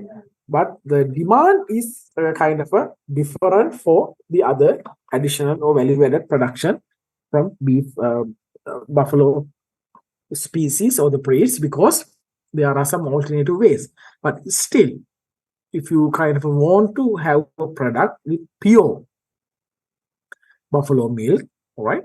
So they are very expensive most of the time, and they have very high fat percentage, almost about 7 to 8% of fat. So therefore, the price is also comparatively high than the dairy cattle or dairy milk, right? So please remember what are the breeds available, right? And just try to remember when you want to identify Nili Ravi, right? You see there's a white color spot on the forehead, right? Or marking, plus some kind of a white color ring like structure or appearance in the eyes of these buffalo breeds, right? So then I've already finished how to kind of identify different cattle breeds, right? And what are the breeds available and what are their major characteristics, and also sheep and goat breeds available and their major characteristics, right? So we still have to cover a lot of content. So I will start with the next topic, right? Selection of dairy cows, right? So far, we try to kind of understand who are ruminants, right? What is the basic characteristic of a ruminant animal, and what are the similarities or what are the differences, right? And then the animals come in under the sheep category or goat category, dairy cattle category or cattle category, and finally the different buffalo breeds, right? Okay, so now we will be discussing about selection of dairy cows. කොහොමද dairy cows ලා select කරන්නේ? Because then මෙච්චර වෙලා අපි කතා කරා ඒ කට්ටියගේ characteristic මොනවද? Exhaustic cattle base ලා ගත්තාම කවුද? ඒගොල්ලන්ගේ major characteristic මොනවද? ඒගොල්ලෝ කොහෙද වඩා suitable වෙන්නේ කියන එක අපි බලමු. ඊට පස්සේ අපි කතා කරා මේ Indian cattle breeds ලා. ඊට පස්සේ local cattle breeds ලා ඉතින් ගොඩාක් හැමතැන් වල ඉන්නවා. ඉතින් අපි ඒක ලොකුවට විතර කතා කරන්න අවශ්‍ය වෙන්නේ නැහැ. buffaloes ලා ගත්තත් ඒ වගේම තමයි. ඒගොල්ලන්ට ගොඩක් වෙලාට withstand කරන්න පුළුවන් සමහර adverse weather conditions. So therefore it is really important to follow a specific kind of a pathway, or not a pathway actually, but maybe kind of a guideline to select best dairy cows for a particular farm or particular location, right? So what you have to do first, okay. So you have a land, maybe in, just say you have a land in Nuwareli, maybe 10 acre of land or maybe 20 acreage of land, right? So then you want to kind of think of starting a livestock farm with dairy cattle, right? So then what are the factors you would consider before selecting a dairy cow to your farm located in your area?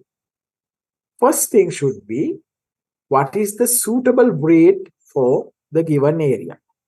For the Nuwareli area, so what is the given, or what is the suitable breed or the cattle breed for the area, right?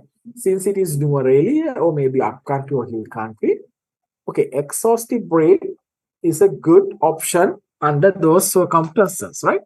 ඒ වගේ වෙලාවට exhaustive breed එකක් හොඳ option එකක් වෙන්න පුළුවන්, right? So we have to select specific breed based on the area that we are going to start the farm, right? Then we have to see whether they have specific breed characteristic, whether it is a Frisian, Jersey, Ayrshire, or maybe if we are going for buffaloes, whether it is a what type of a buffalo, or Indian cattle breeds, so what type of a Indian cattle breed. So what are the characteristics? Whether you can clearly identify, okay, this is a Frisian. මෙයා Frisian කෙනෙක් කියලා හරියට අඳුර ගන්න පුළුවන්. අයමත මෙයා Jersey කෙනෙක්. ඒක ඔක්කොම බලා ගන්න පුළුවන්. Then you have to look for records, right?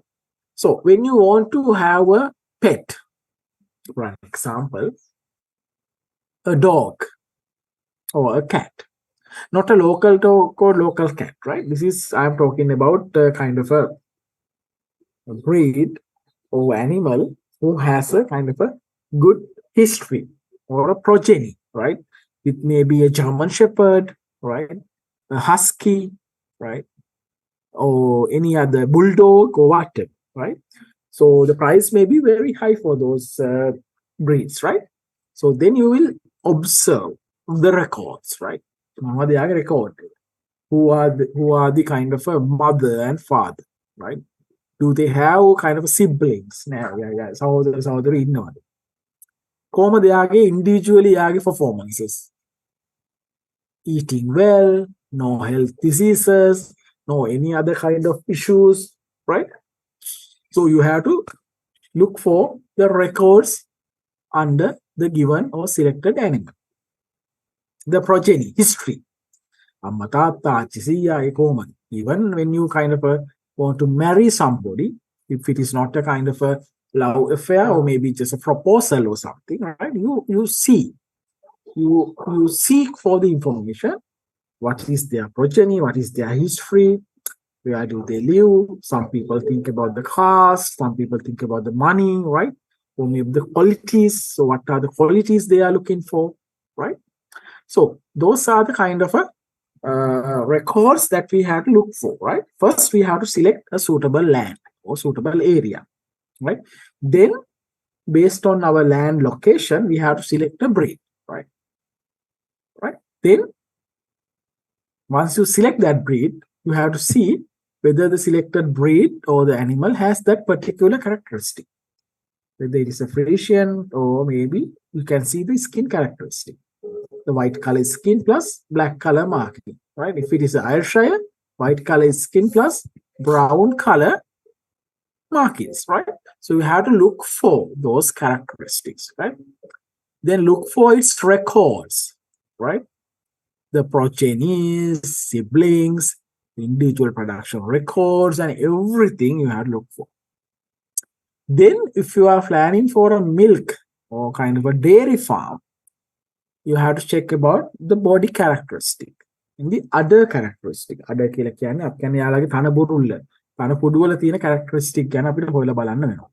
එයාගේ body එක, right? Body shape එක. So we have to check on their body shape, right? The size, the body weight, right? Body characteristic means whether it is too fat or whether it is too thin or skinny animal, right? Or the udder is kind of a well-developed udder or very weak udder or infected with the microorganisms or any kind of a disease or the virus, right? So those kind of characteristics you have to check, right? So then this is kind of a summary chart, right? Showing you how to select a better cow or cattle, right, for your farm, right? So you can observe the animal when you go to a place, and when you need to purchase particular animal, you check on these characteristics. So what are the characteristics? They should have a very good temperament, right? Temperament again, it should be very active, very kind of eating really well, right? No any diseases, no any lethargic behavior, right? කම්මැලි වෙලා නැහැ, උදේ නිදිය ගන්න නැහැ, හොඳ කෑම කනවා, හොඳ active කෙනෙක්, drink more water, right? Kind of conversion efficiency. If you can remember, I was telling you that the what we call the ruminants, right? So they are very less efficient in terms of feed consumption, right? Which means you have to eat maybe about 5 kilograms of feed to increase the body weight with 1 kilogram. Therefore, we have to think on those factors, right? We should be having a very good feed conversion efficiency, which means with low amount of food, they should produce more. ඒක තමයි අපි කියන්නේ. අඩුවෙන් කාලා වැඩියෙන් වැඩ පෙන්නන්න. අපි සාමාන්‍යයෙන් කියන්නේ ඒකයි. With low amount of input, the animal should be able to provide higher volume of output, right? Then you can check on the shoulder angles, right? Shoulder angle, right? So if you check on this angle, it should be about 90 degrees or maybe 95 degrees, right? The maximum. So the angle එකක් බලලා මෙන්න මේ angle එක. මේ L අකුර වගේ තියෙන මේ angle එකේ මේ අපි කියන්නේ value එක කීයද කියලා. It should be about 90, right?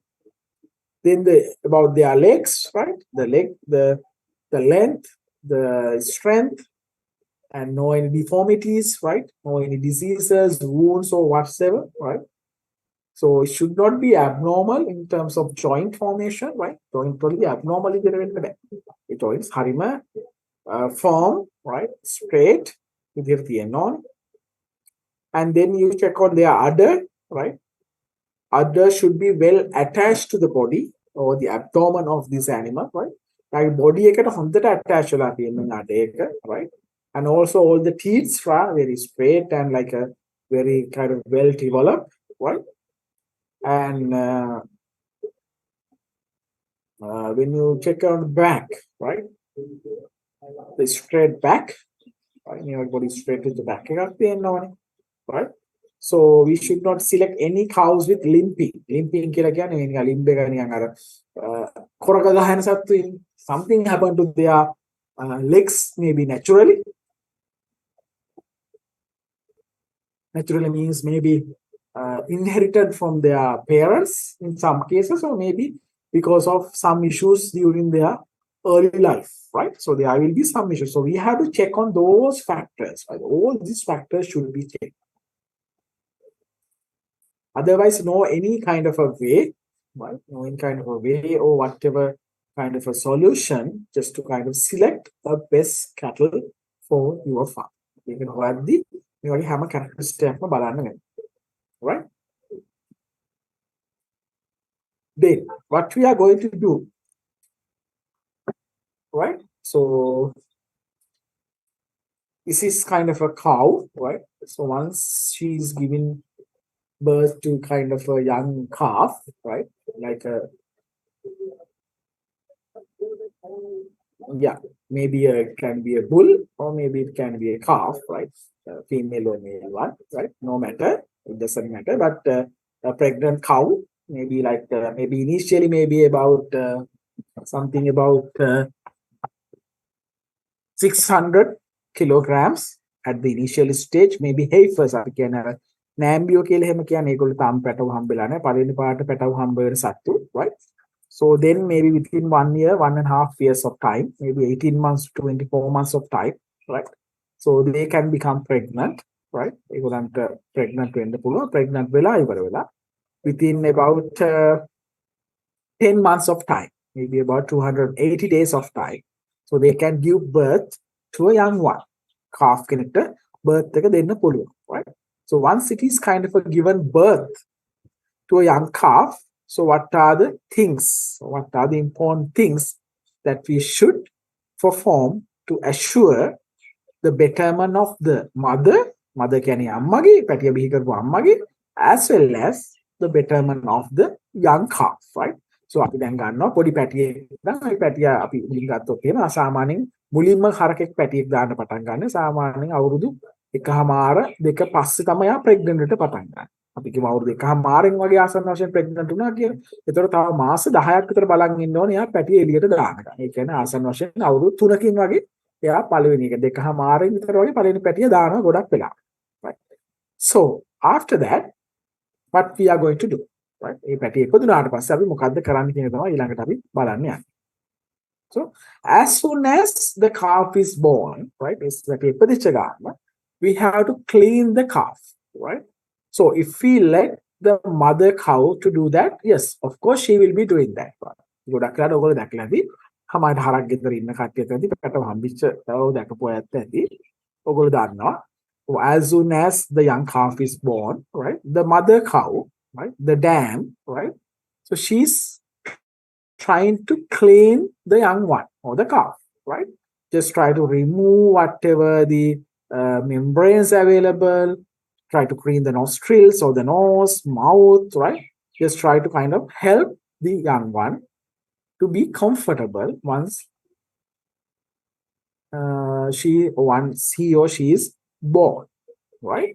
However, the present management scenario systems, what we usually do or recommend that as soon as the calf is born, we will separate the mother and the calf. අම්මාගෙන් පැටියව වෙන් කරනවා ඉපදිලා විනාඩි 5ක්වත් යන්න කලින්, right? So mother will be in a separate place, the calf will be taken into a separate place and put in a small cage or pen. We call it as calf pen, right? Calf pen එකට ඊට පස්සේ අරගෙන යනවා. So then we clean it, right? We clean it, all the nostrils are clean, mouth is clean, and we assure that the young one is breathing, right? We give some pressure or we can massage if he is having some issues with breathing, right? But still we help to clean the animal, right? And if we are not going to kind of take the animal out as soon as he or she is born, as I mentioned, we let the mother cow to clean the calf, right? So what happens then, it will kind of enhance the what you call the blood circulation within the body of the calf, right? And also it will facilitate the calf to stand by itself, right? So that is also happen when we kind of suddenly taken out that calf from a separate place and then clean it and just let behind. So what happens is they always try to stand up and try to walk, right? So then what we have to do is we have to kind of tie the navel cord. Again, අපේ navel cord එක හරි අපි මිනිසුන්ගේ තියෙන්නේ, right? මේ පොඩි correction එකකින් අපි ආහාර ද්‍රව්‍ය ඔක්කොම ගන්න අම්මගෙන්, right? ඒ navel cord එක අපිට tie කරන්න වෙනවා, right? And then we have to cut it, leaving maybe about 2 inches from the animal body, right?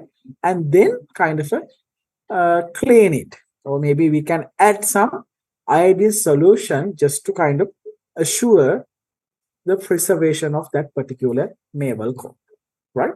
And also we have to do the same thing maybe after a few hours of time, right? Just to kind of avoid any infection over there or any inflammation. දැන් ඩේබල් code එක කැපුවට පස්සේ පොඩ්ඩක් තුවාල එහෙම ඇති වෙන්න පුළුවන්. ඒක නිසා අපි ඒක වළක්වන්න අපි ගොඩක් වෙලාවට කරන්නේ අපි පුළුවන් තරම් ඒකට දානවා මේ ID solution. පුළුවන් තරම් ඉන්න ගොඩාක් හල්නවා කියන එක නෙමෙයි. As soon as possible අපි ID solution එකක් දාලා එතන assure කරනවා එතන seal වෙලා කියලා. right? නමුත් ඒක සාමාන්‍ය ආයෙ තව දවස් භාගයකට විතර පස්සේ පැය 10කට වෙලාවට පස්සේ ආයෙ අපිට චුට්ටක් දාලා තවදුරටත් ඒක preserve කරලා තියන්න වෙනවා. ඒතකොට ඒ quality එක එතන හරියට preserve වෙන නිසා. If something happened to that naval cord, it will adversely affect on the health of the calf. Right? Then what we do? As soon as the calf is born, we separate them, right? And then we clean the young one, right? And then we cut the navel cord and then we tie it up and we apply some iodine, right? Then what we do is we have to feed colostrum, right? Colostrum is the milk that is coming through the udder of the mother cow. අම්මගේ අඩ එකේ කන බෝලෙන් එන පළවෙනි milk ටික. The first milk coming from the mother's udder as soon as calf is born is considered as colostrum. Right? Why colostrum is important? Right? අපිටත් ඒකම වැදගත්. Because the young animal, she's just born, right? She or he is just born, right? There is no specific kind of contact with the outside environment. She or he is not adapted to the adverse conditions, diseases, or so on, right? Therefore, just to kind of provide more antibodies, right? And some vitamins, minerals, right? So we have to kind of provide colostrum to the young ones, right? So it is recommended to offer maybe about 4 liters of colostrum, right? Within first few hours of their life. සාමාන්‍ය පළවෙනි පැය කිහිපය ඇතුළත ගොඩක් වෙලාට කියන පැය දෙක තුන ඇතුළත දෙන්න පුළුවන් වඩා හොඳයි කියලා අර පැටිය ඉපදිලා මුලින්ම එන කිරි ටික අම්මගේ මේ සතුන්ට දෙන්න ඕන. එතකොට තමයි ඒ කිරි වලින් තියෙන ප්‍රතිදේහ antibodies, right, will enter into the young one's body and it will assure the immunity for some of the diseases may appear within very short period of time. ඒ සතාගේ ජීවිතේ කෙටි කාලයක් තුළ ඊට පස්සේ හැදෙන්න පුළුවන් ලෙඩ රෝග වලට යම් කිසි ප්‍රතිශක්තියක් ලබා දීමක් කරගන්නවා කොලෙස්ටරෝල් ලබා දීම තුළ. The modern dairy management systems, the same cholesterol produced by the same mom will not be given to the same calf born from that particular mom or dad, right? අද වෙන දේවල් වල හැටියට අපේ තියෙන මේවත් එක්ක ගොඩක් වෙලාවට කොලෙස්ටරෝල් දෙනකොට අම්මාගේ එකම අම්මාගේ කොලෙස්ටරෝල් කියලා හම්බ වෙන්නේ නැහැ පැටාට. ඒක තමයි ප්‍රධානම දේ. මොකද ගොඩක් වෙලාවට කොලෙස්ටරෝල් මිශ්‍රණයක් තමයි අපේ. It's kind of a mixture of cholesterol, right? Or maybe the cholesterol collected from somebody else, some other mom, right? වෙන කවුරු හරි කිරි දෙන මේ අපි කියන්නේ මොකක්ද යාට කියන්නේ අම්මා කෙනෙක්ගෙන් මුලින්ම පැටිය අපරිච්ච වෙලේ එකතු කරගත්ත cholesterol වෙන්නත් පුළුවන්, right? So therefore we cannot assure, right, they will be getting the cholesterol from the same mom to the same calf, right? අපිට ඒක හරියටම කියන්න බෑ ඒක, right? But however, we should assure to provide cholesterol to these young kids or the young calf, right? Otherwise their immunity will be compromised. ඒගොල්ලන් immunity එකට ප්‍රශ්නයක් වෙන්න පුළුවන්. මොකද දැන් පැටිය එළියට expose වෙලා තියෙන්නේ. එළියට ආවා කියන්නේ බුලුවන් තරම් microorganisms වලට expose වෙනවා. ලෙඩ හැදෙන්න තියෙන සම්භාවිතාව ගොඩාක් වැඩි මේ සත්ත්වය. ඒක වළක්ව ගන්න පුළුවන් ප්‍රධානම කාර්යභාරය තමයි ඒ සතාට අවශ්‍ය කරන ප්‍රතිදේහය සහ ඒ අවශ්‍ය කරන නියුට්‍රියන්ට්ස් ටික ලබා දීලා තියෙන්නේ. ඒක ලබා දීම සිද්ධ කරන්නේ කොලෙස්ටරෝල් හරහා. Right? Okay. So how we feed a calf? අපි කොහොමද මේ සතෙක්ට කෑම දෙන්නේ? එහෙම නැත්නම් කිරි දෙන්නේ, right? If you can remember when I was talking about the ruminant animals and what is the difference between ruminants and the non-ruminants, right? I think you can remember that, right? I told you the ruminant animals have kind of a separate type of digestive system, separate structure of digestive system is specifically in the stomach of those animals, right? What is that section? They have the rumen, reticulum, omasum plus abomasum, which is the structure pretty similar to our stomach. However, when this cow is giving birth to the young ones, right? Or when the young calf is born, the young calf's stomach is not well developed. අපි මේ පැටිය ඉපදෙනකොට ඒ සතාගේ ඇඟේ digestive system එකේ තියෙනවා මම අර කිව්ව complex stomach එක. ඒ කියන්නේ rumen, reticulum, omasum කියන ඒවා හරියට develop වෙලා නැහැ. They are incomplete, maybe very small in size because they are not eating anything, right? They were just getting the nutrient from the dam or the mom, right? Therefore, there is no any specific function of the rumen at that time. So once the calf is born, still the rumen, reticulum, and omasum is not well developed.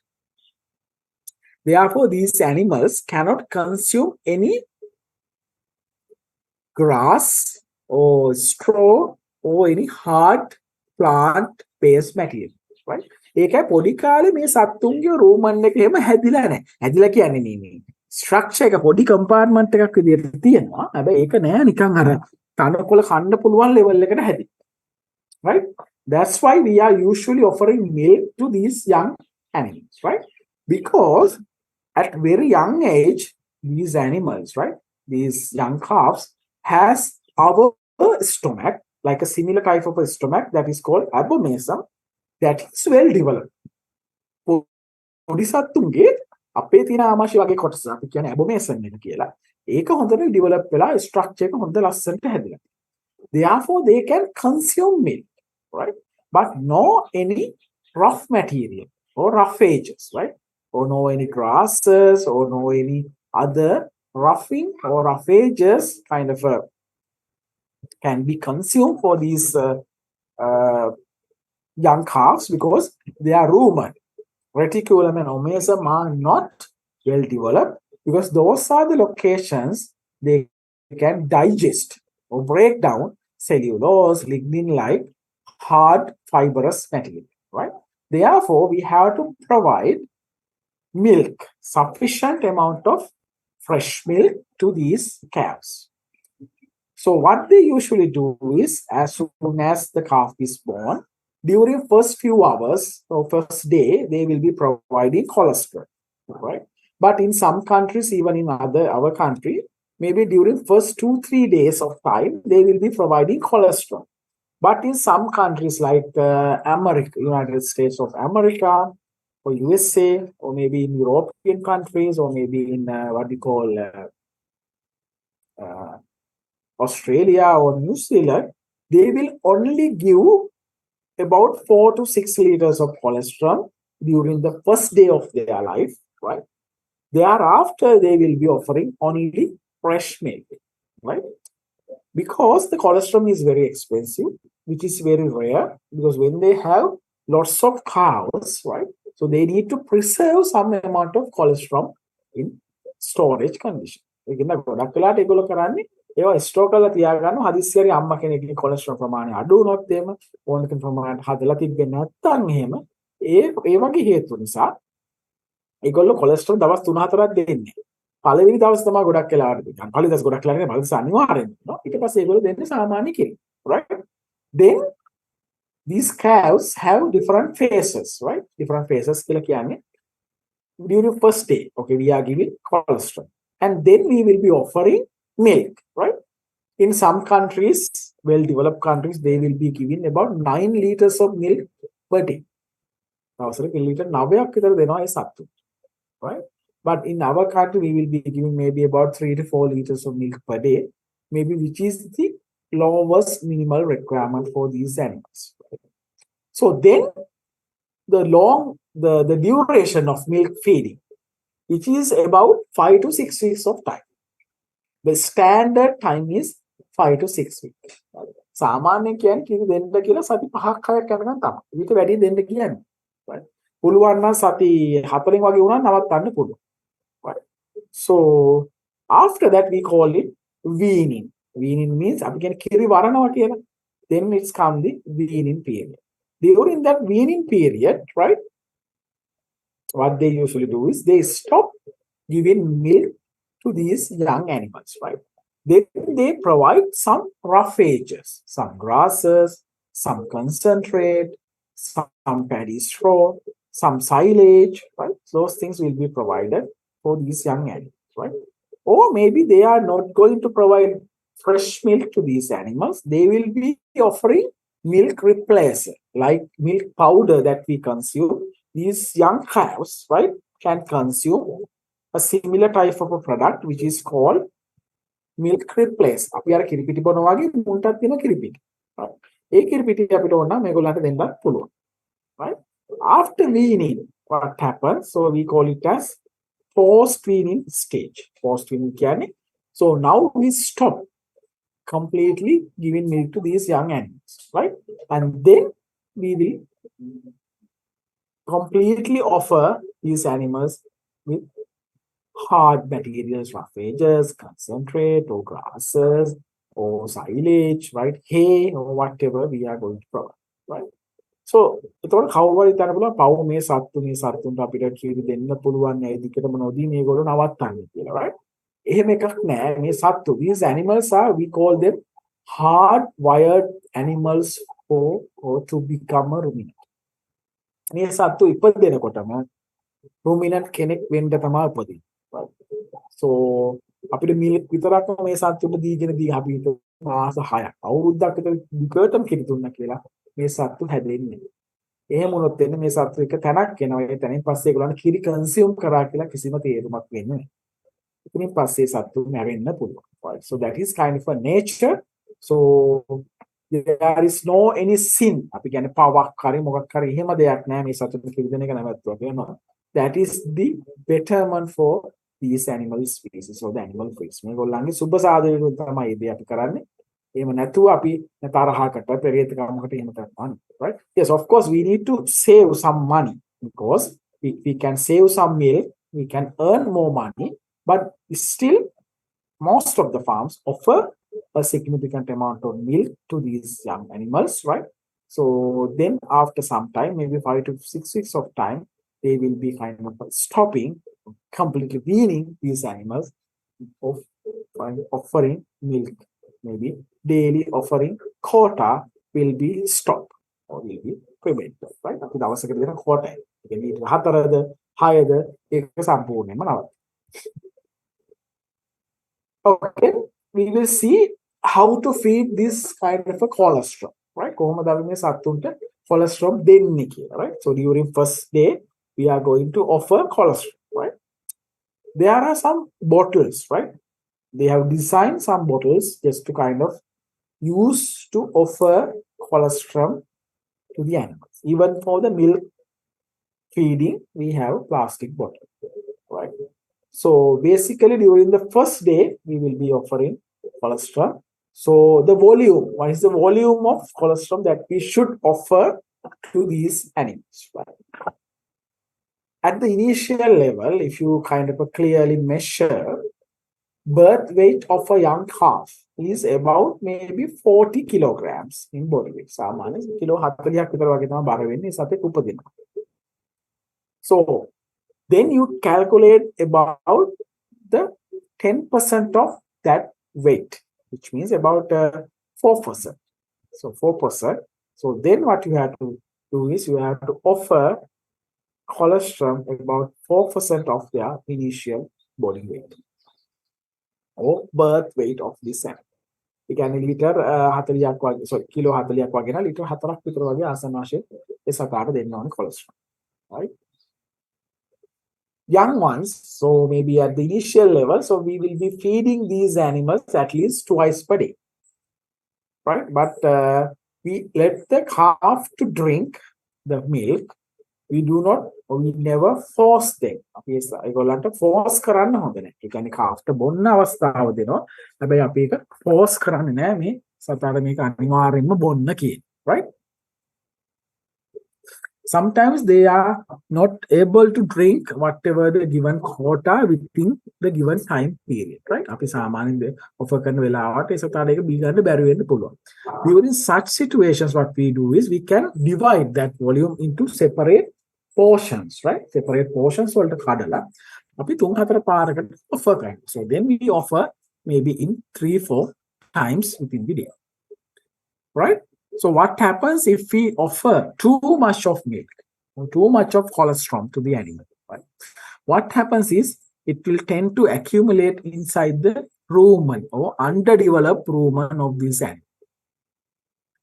Then what happens, because rumen is not functioning well so far, because she is or he is just born, as I mentioned, therefore the milk contained inside the rumen will start to rot.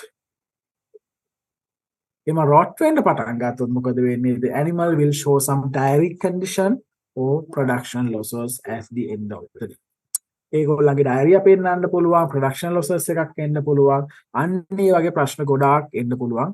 ඒ වගේ අපි අනවශ්‍ය විදිහට කිරි ඒගොල්ලන්ට පොවන්න ගියොත් එහෙම. Right? So this is how we should practice offering milk for these animals, right? We can use a bottle like this, right? So we try to raise their neck a little up. මේ neck එක චුට්ටක් උඩට up කරන්න ඕනි, right? ඊට පස්සේ මෙහෙම අතින් අපිට පොවන්න පුළුවන් කියලා. එහෙම නැත්නම් මේ පැටිය naturally බොන ආකාරය ඔයාලට පේනවා ඇති ටිකක් බෙල්ල යම් ප්‍රමාණයකට උස්සගෙන බොන්නේ, right? So that's how young ones drink milk from their mother cow, right? But why we tell them to offer milk with a bottle?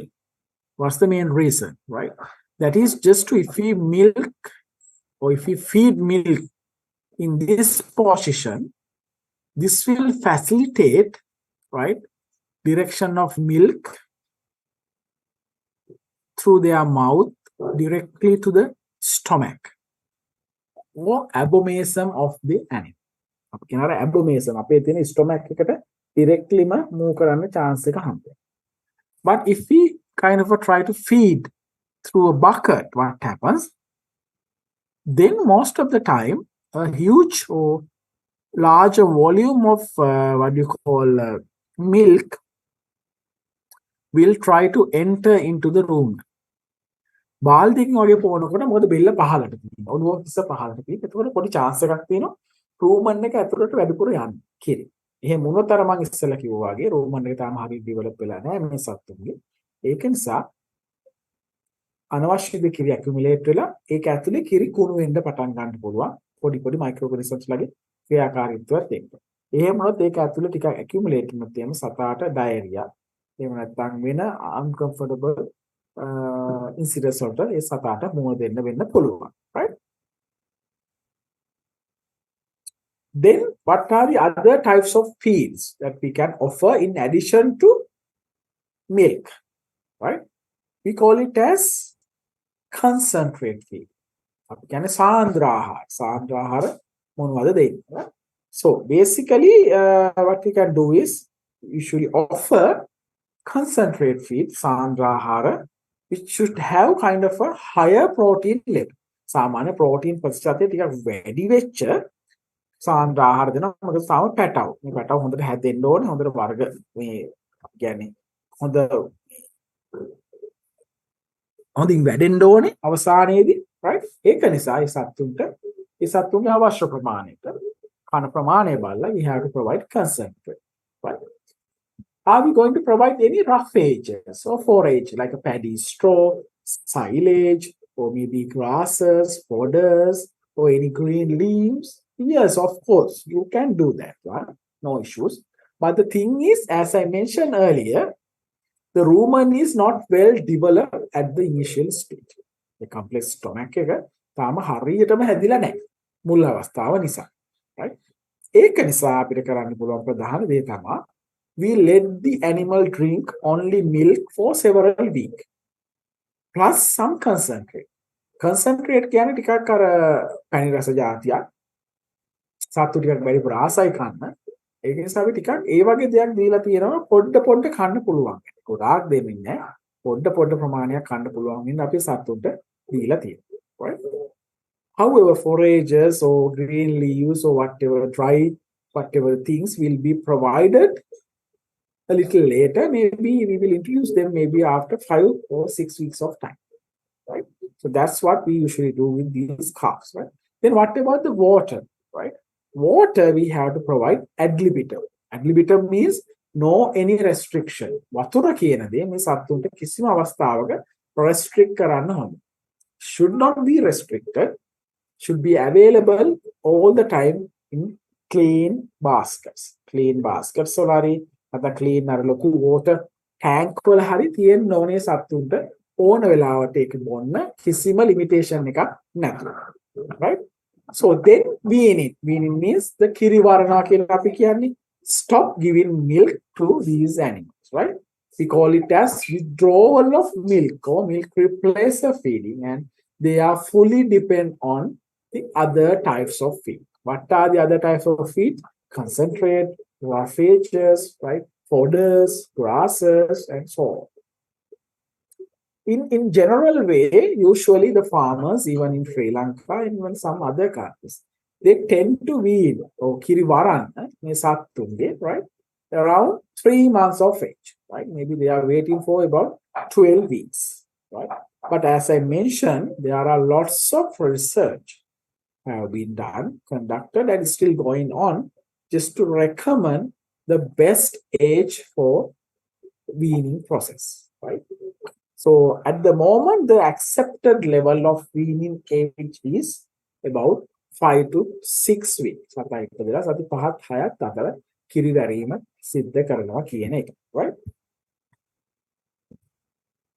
So what are the general management practices for these dairy calves? Right? The very first thing is dehorn. අං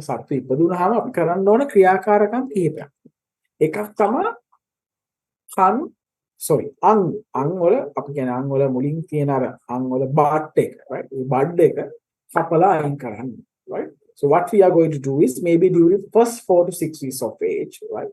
We use an electrical bout එකක් කියලා කියන electrical bout, or maybe we call it as hot iron, right? So then what we usually do is we just kind of burn the horn butt, just try to kill the cells associated with horn butt.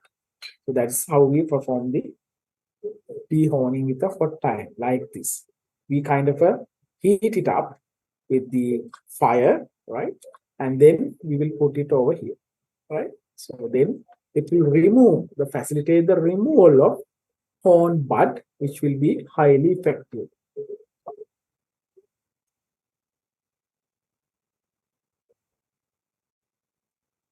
Or we can do a surgical method, right? So we can use a saw, or we call it as cutting wire, right? Right? So we can use that one too, just to kind of cut it, right? So basically, once it is growing up to maybe 2 centimeters in length, right? We use that method, just to cut the horn bud with the saw, or kind of a what you call cutting wire, right? Then we have to use some identification methods, right? So what are the identification methods? Because we want to know the animal number or whatever, because we cannot put any name, right? We use some numbering system, right? There are different ways. What you can do is you can do kind of a branding, right? Branding is like this, right? What you usually do is you kind of maybe metal marking or something and put it maybe inside the ear, right? Body එකට hot iron එකක් වගේ හදලා හොඳට ලත්තර ලේවලා ඒක ගිහිල්ලා කම් පෙති වල තියන්න පුළුවන්, right? Otherwise, ear markings, you can do ear notching. So you can cut small pieces on the ear, right? මේ වගේ ඒ කනේ ears තැනින් කපලා අයින් කරන්න පුළුවන් පොඩි කෑලි. right? මේ අණුව අපිට නම්බර් එකක් තියෙනවා. The location where you cut the skin or notch the skin, right? We can give a specific number. So then we know, okay, this one is that half. Or what you can do is you can tattoo it. Tattoo, yes, tattoo කරන්න පුළුවන් බලන්න මෙන්න ඔගේ ඇතුලේ කන් ඇතුලේ tattoo කරන්නත් පුළුවන්. Right? Or ear tag like this one. You can use a ear tag. Ear tag එකක් අපිට use කරන්නත් පුළුවන්. Right? No issues. You can use an ear tag just to kind of right? You can use an ear tag like this, right? මේ වගේ ear tag එකක් use කරලා number එකක් ගහලා තියන්න පුළුවන්. You can use a number and then it is very easy to read and very easy to identify the animal, right? So you can do anything. You can do branding. Branding කියන්නේ අර ඔයගොල්ලෝ දැකලා පච්ච ගහන වගේ සමහරවල්ලාට දැකලාත් ඇති. කන ඇතුලේ පච්ච ගහන එකක් තියෙනවා මේ tattooing කියන එක, right? ඊට අමතරව අපි කරනවා ගොඩක් වෙලාවට කරනවා කියන්නේ දැකලා තියෙනවා. ඔය අර ඒකද සෝමා හරි සෝමපාල හරි කුමාර හරි අර ඒ වගේ නම් ගහලා තියෙනවා තියෙනවා, right?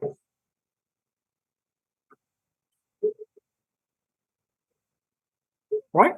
Number, maybe 1, 2, 3, or something like that. So maybe any name or any kind of a marking, right? Just to identify that animal, particular animal, right? This is kind of a permanent solution, right? It is kind of a permanent identification method. But others are notching, tattooing, tagging. They are very simple ones, right? Not kind of a serious harm to the skin or to the places of the body of this young animal, right? These are some instruments that this is ear notcher. Notch right? When we kali trikona kali wagi. That's so ear notcher.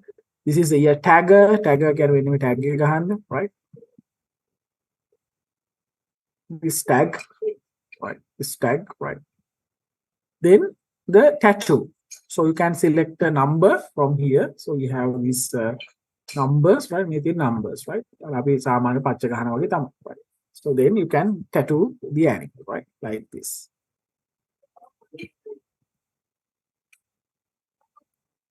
Then the castration. So what is the castration, right? Castration means like right? So we want to control some animals, right? When we want to control some aggressive animals. So if you want to control some male animals, right?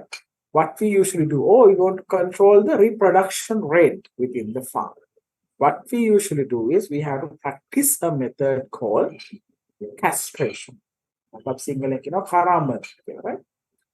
What we can do is we can practice several methods, right? The first one is kind of a method we can put an illustrator ring. අපි කියන්නේ සපාගේ testicles වල method, right? We put a kind of a rubber band like thing or illustrator ring, elastic ring එකක් දාන්න.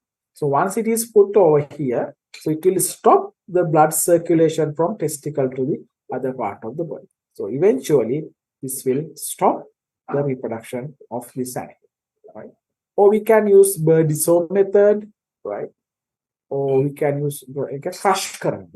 We will crush the testicles of young animals, right? Or knife castration, we are going to just cut it using a knife, right? So we can do it in any age, right? For an example, knife castration, we are going to testicles. We can do it in any age, right? But illustrator, maybe within very young age, first day of life, we had put kind of an illustrator, right?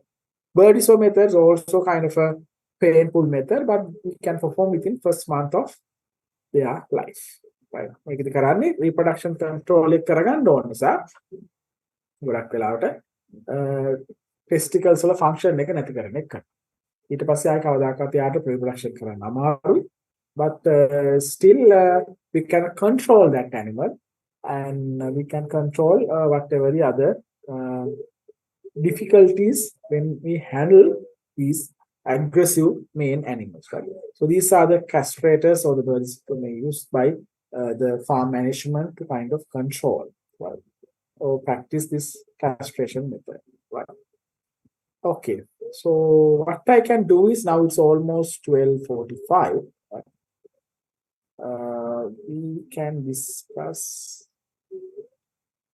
Okay, we can discuss this one as well, right? Okay, so then the heifer management, right? So once the calf is weaned, right? After that, we call them as heifers, right? Heifers, like so they are called as heifers, right? What is the main purpose of having these heifers, right? So heifers are the replacement stock in a particular farm. ඒකෝල තමයි ඊළඟට එන්න ඉන්න කට්ටිය කෙරි නිෂ්පාදන ක්‍රියාවලිය. එහෙම නැත්නම් දැන්ට වයසක කට්ටිය අයින් කරහම farm එකේ. So in general, these adult cattle, dairy cattle, will be removing from the farm maybe just after 5 to 6 years of time. අවුරුදු 5ක් 6කට විතර පස්සේ පැටව පස්ස හැදෙන දැම්මට පස්සේ ඒ සතු ආයි තියාගන්නේ. So we will discard them. Discard, or we will remove them, or maybe sometimes we will cull them and sell for meat. Right? So anyway, for the heifers, we have to provide a very good feed, right? We have to increase their growth rate, right? At least we should have 600 grams per day growth for these animals, right? And we can minimize their death rate. Mortality means their death rate, right? And we want to have the first baby maybe within first 2 years, which means 22 to 24 months of age, right? And also,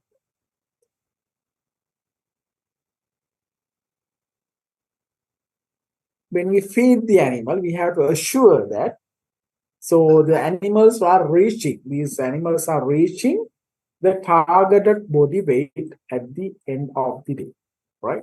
Because as soon as we are done with the parturition or giving birth to young ones, right? So they will start kind of producing milk, right? And also we are trying to harvest the milk, right?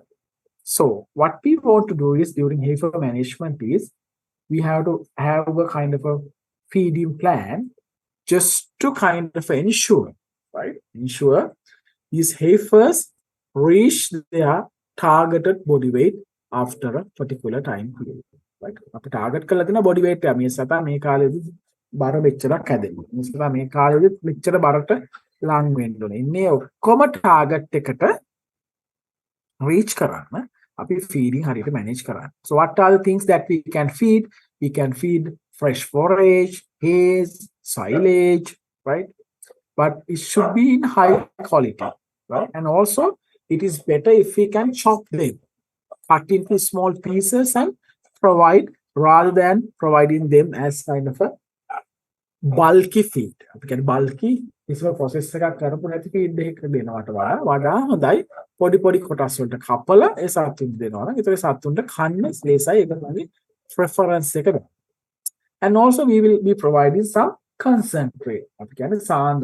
Yes, of course, we will be providing some concentrate. And water should be in ad libitum volume or ad libitum level. We have to provide water, no any restriction.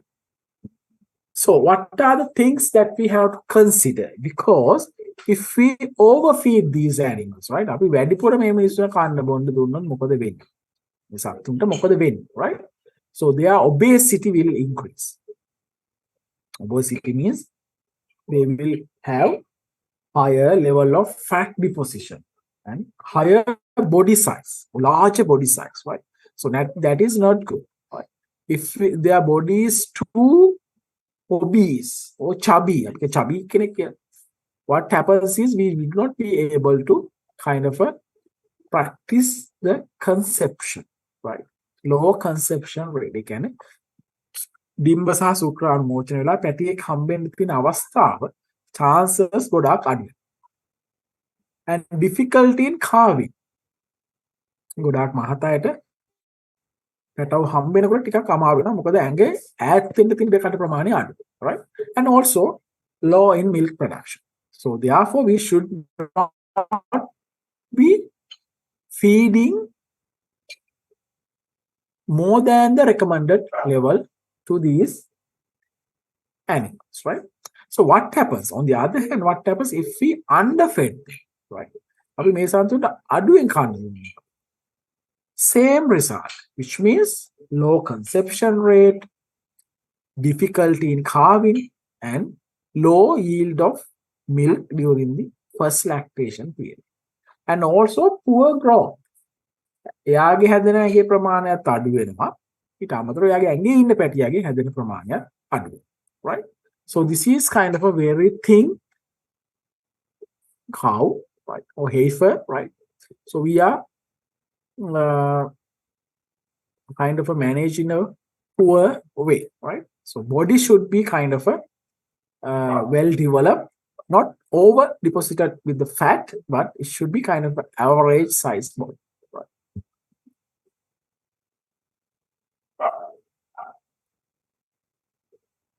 Right? So, okay. So next we will have to discuss about the breeding, right? So what I can do is, since we have discussed lots of things today, so I will stop here, right? And now it is 12:45. So if you have any questions, we can discuss, right? So if you have any questions, you can text me, or maybe you can ask any questions in Sinhala or English medium. So I will be here to answer any questions, right? So what we discussed today was, just to kind of get some background, we initially discussed about ruminants, right? Who are ruminants and what is the major characteristic of ruminants, how they are different from the non-ruminant animals, right? So then the breeds identification for ruminant animals, for an example, sheep, goats, cattle, and buffalo, right? So what are the common breeds, local breeds, exhaustive breed, as well as other tropical type of breeds, which are basically Indian type of cattle breeds, right? So we discussed that part, right?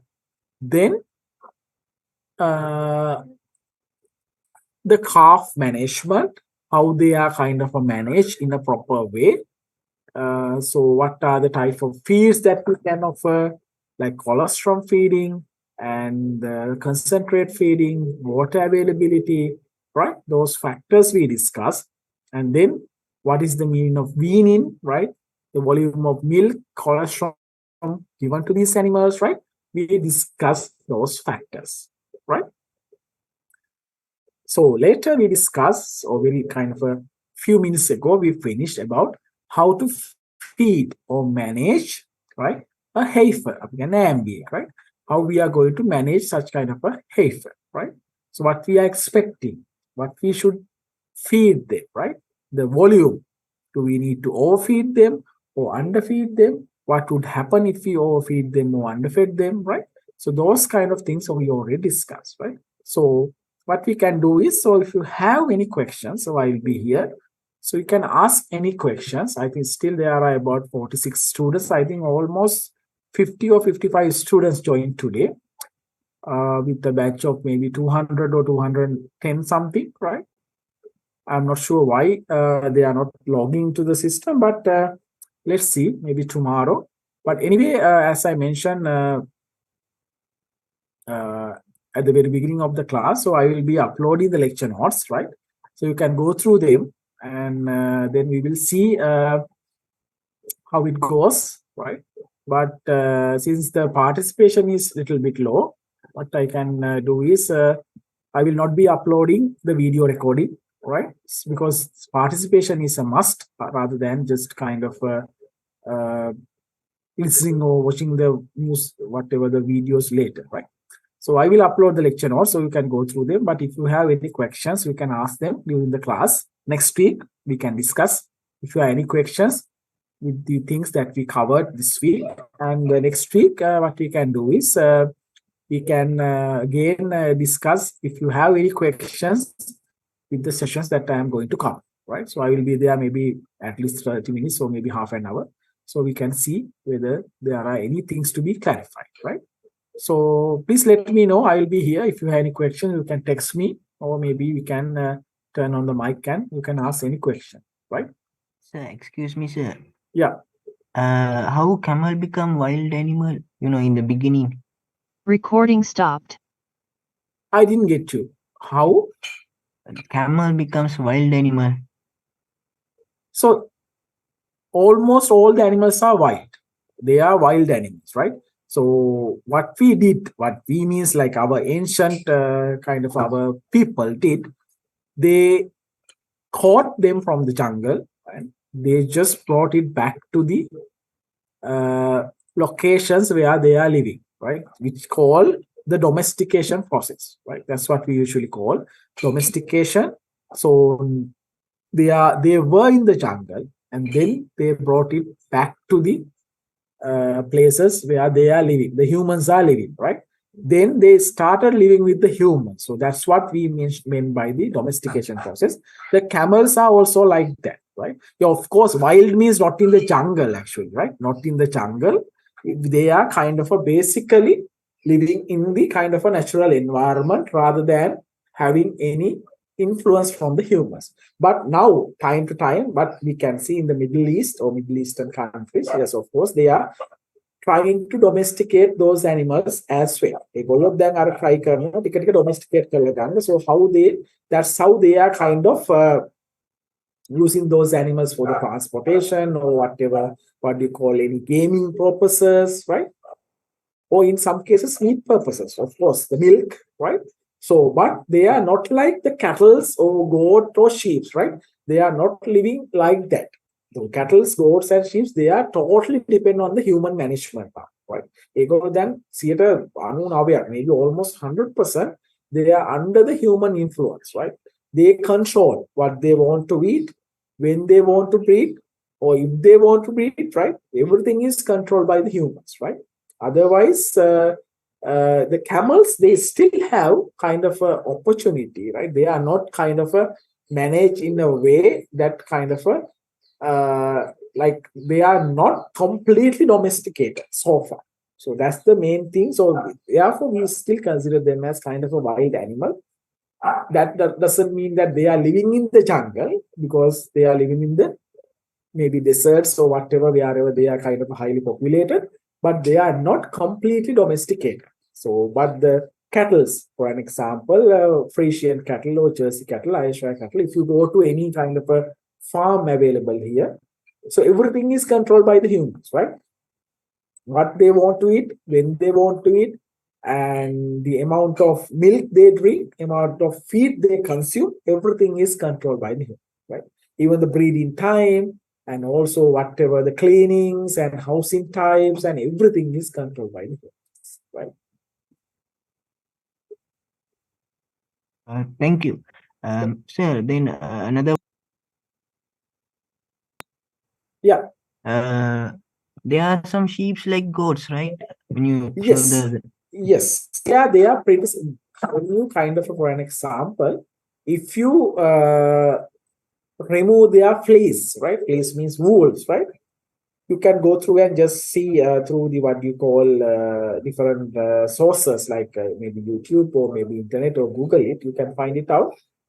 Once we remove whatever the outer cover කියලා කියන්නේ අපි කියන්නේ this hairs, right? The wool part, they are pretty identical to the goats, right? So that's the main thing. In some cases, some people might confuse whether it is a sheep, whether it's a goat. Maybe if you kind of go and compare a local goat, right? So there are some similarities in outer appearance, the phenotypically, but genotypically they are totally different. Phenotype විදියට ගත්තොත් අපි කියන්නේ රූපානුදර්ශය. අපි එළියෙන් බලන විදියට ගත්තොත් සමහරට ඒගොල්ලන්ගේ අර මේවා ෂේව් කරලා ඔක්කොම කරලා බැලුවොත් සමහරට ඒගොල්ලෝ ගොඩක් වෙනකොට සමාන. ගොඩාක් දුර සමාන. සමහරට almost identical in some cases, right? But the thing is they are totally different in some cases, but in some cases when they kind of see in kind of in a group or like thing, you cannot completely differentiate which one is the goat, which one is the what do you call sheep. It happens in some cases. Yes, that's why I put some images just to kind of, maybe somebody might be thinking that, okay, this might be a kind of a goat or like that, right? No, there are some breeds, they are very kind of a similar in appearance to the goat, right? Or in the other way around. ඕන පැත්තකට හිතන්න පුළුවන්. goatsලා වගේ sheepලා කියන්න පුළුවන්. නමුත් ඕගොල්ලෝ හොඳට බලන්න ඕගොල්ලන්ගේ සම්පූර්ණයෙන්ම අයින් කරාට පස්සේ fleece weight එක completely clean කරාට පස්සේ ඒක තනිකරම goat කෙනෙක් වගේම තමයි පේන්නේ. එකපාරටම එළියෙන් බැලුවොත් එහෙම Roman nose එක ඒ ඔක්කොමත් එක්ක shape එකක් හදලා බැලුවාම sometimes they are pretty similar in appearance, right? But they are totally different in genotype එක. Right. Yeah. So how can we differentiate them? Which means The goat and sheep when we look. no, they can easily identify. Just looking at them, just kind of compare the characteristics and everything. So you can basically kind of differentiate. So one thing is when we come to the sheeps, right? Sheeps never live alone. Sheeps la godak kalaara thaniyen inne naha. They want to be in a flock or a herd, right? So they are very kind of sensitive animals. So then they just kind of try to be with the flock. But when you come to the goats, they usually do not live in a kind of a what you call in a group most of the time. Even they can live in alone, right? But if you clearly observe them, there are some definitive characteristics you can clearly identify which one is which, right? But in some cases there are some kind of a pretty similar characteristic, externally similar characteristic. It happens in some cases, maybe because of the evolution, maybe sometimes there may be some kind of a common what we call connection when they were kind of a originating in, I don't know where did they kind of originated, but there will be some connections in some cases, but still there are some similarities, but there are some significant kind of a dissimilarities as well. Yeah, it's there. But if you clearly observe them, most of the time, yes, of course, you can identify them. There is no any kind of major kind of a difficulties differentiating when you kind of clearly observe them. But in some cases, yes, of course, because sometimes they have the same type of what we call the pendulous, like a droopy ears, right? Some they do not have horns, so they are polled, right? Again, a polled killer horns mokud naha. So ඒ වගේ characteristics වලින් සමහරලාට confuse වෙන්න පුළුවන් in some cases. මොකද අපි වගේ රටක like countries like Sri Lanka, they do not produce good wool. අපි කියන්නේ fleece එකක්. ඒගොල්ලෝ හොඳ fleece එකක් හදන්නේ නැහැ. So therefore in some cases it get confused. Maybe if you go to the Jaffna local, when you see the both goat and sheep, right, living in Jaffna area, sometimes you might get confused over whether it is a sheep or a goat, right, in long distance. But when you go to the nearby of the animal, you might be seeing, right? So there are some definitive characteristics. Yes, of course, that was already discussed. I think there were some two pockets hanging in the neck, right? So ears are rudimentary in some cases. So polled, right? The nose type. So you have to clearly observe in that case. But when you go to the temperate countries or maybe any other countries, yes, of course, there are some clear way because they are doing well under their environmental systems. So then you can clearly differentiate. Yes. But if you take a Saanen goat and maybe a merino sheep, yes, of course, you can clearly differentiate, right? මම කියන්නේ එහෙම නෙමෙයි. ඒ කියන්නේ හිතන්න සමහර සානන් කෙනෙක් ගත්තොත් සානන් කියන එකයි මේ ඊට පස්සේ මෙරිනෝ කියන ෂීප් එක ළඟින් තිබ්බොත් ඕන එකකට කියන්න පුළුවන් මූන් දෙන්න දෙන්නෙක් කියලා. Right? ඒ දෙන්න දෙන්න, right? But there are some cases in some situations, maybe their growth rate is slow, they are not producing well, they are fleas, right? So under those circumstances, there may be some similarities in outer appearance, right? But in general, yes, there is no any kind of a difficulty just identifying them, whether it is in a sheep farm or whether it's a goat farm. Yes, of course, you can clearly identify, but there are some situations in some instances will be some difficulties in identifying those animals, right? But when you kind of clearly understand which ones are the sheep and which one are the goats, so you can clearly differentiate them without any issues, right? Thank you, sir. Thank you, sir. Yeah.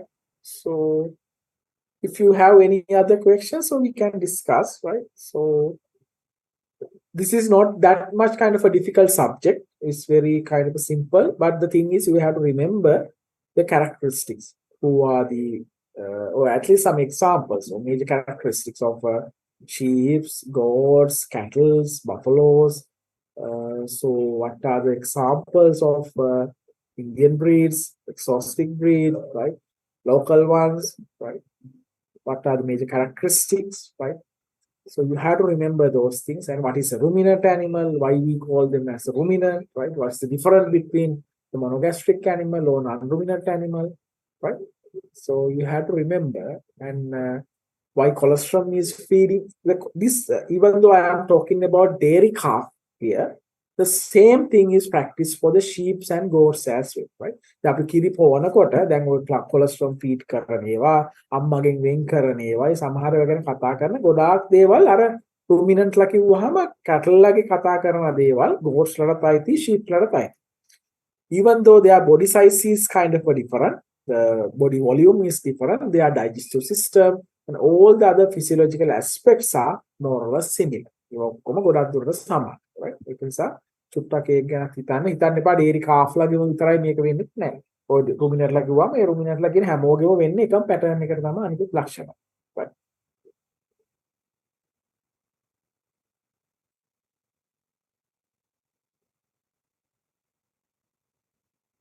So if you have any questions, yes, we can discuss.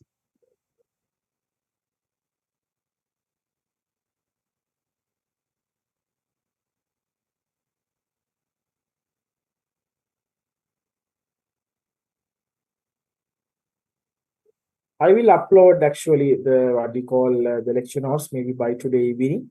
So then you can access them and you can just read them and get some idea and be prepared for your exams as well. Maybe within, I'm not sure when will be the exams, but the thing is your lectures will be on today and tomorrow and then 15 and 16.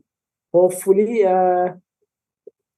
22nd, 23rd, or maybe around 17, 18, 19. So I will talk to Dr.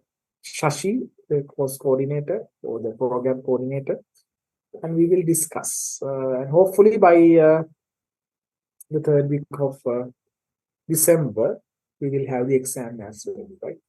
So therefore, just please go through whatever the notes that I upload. At least get familiarized with some terms, some examples and characteristics, and those things will be really important for you for your exam, right?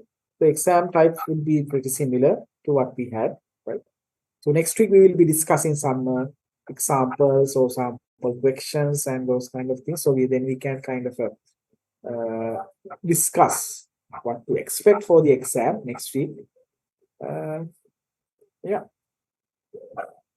So please let me know if you have any further questions so we can discuss that one.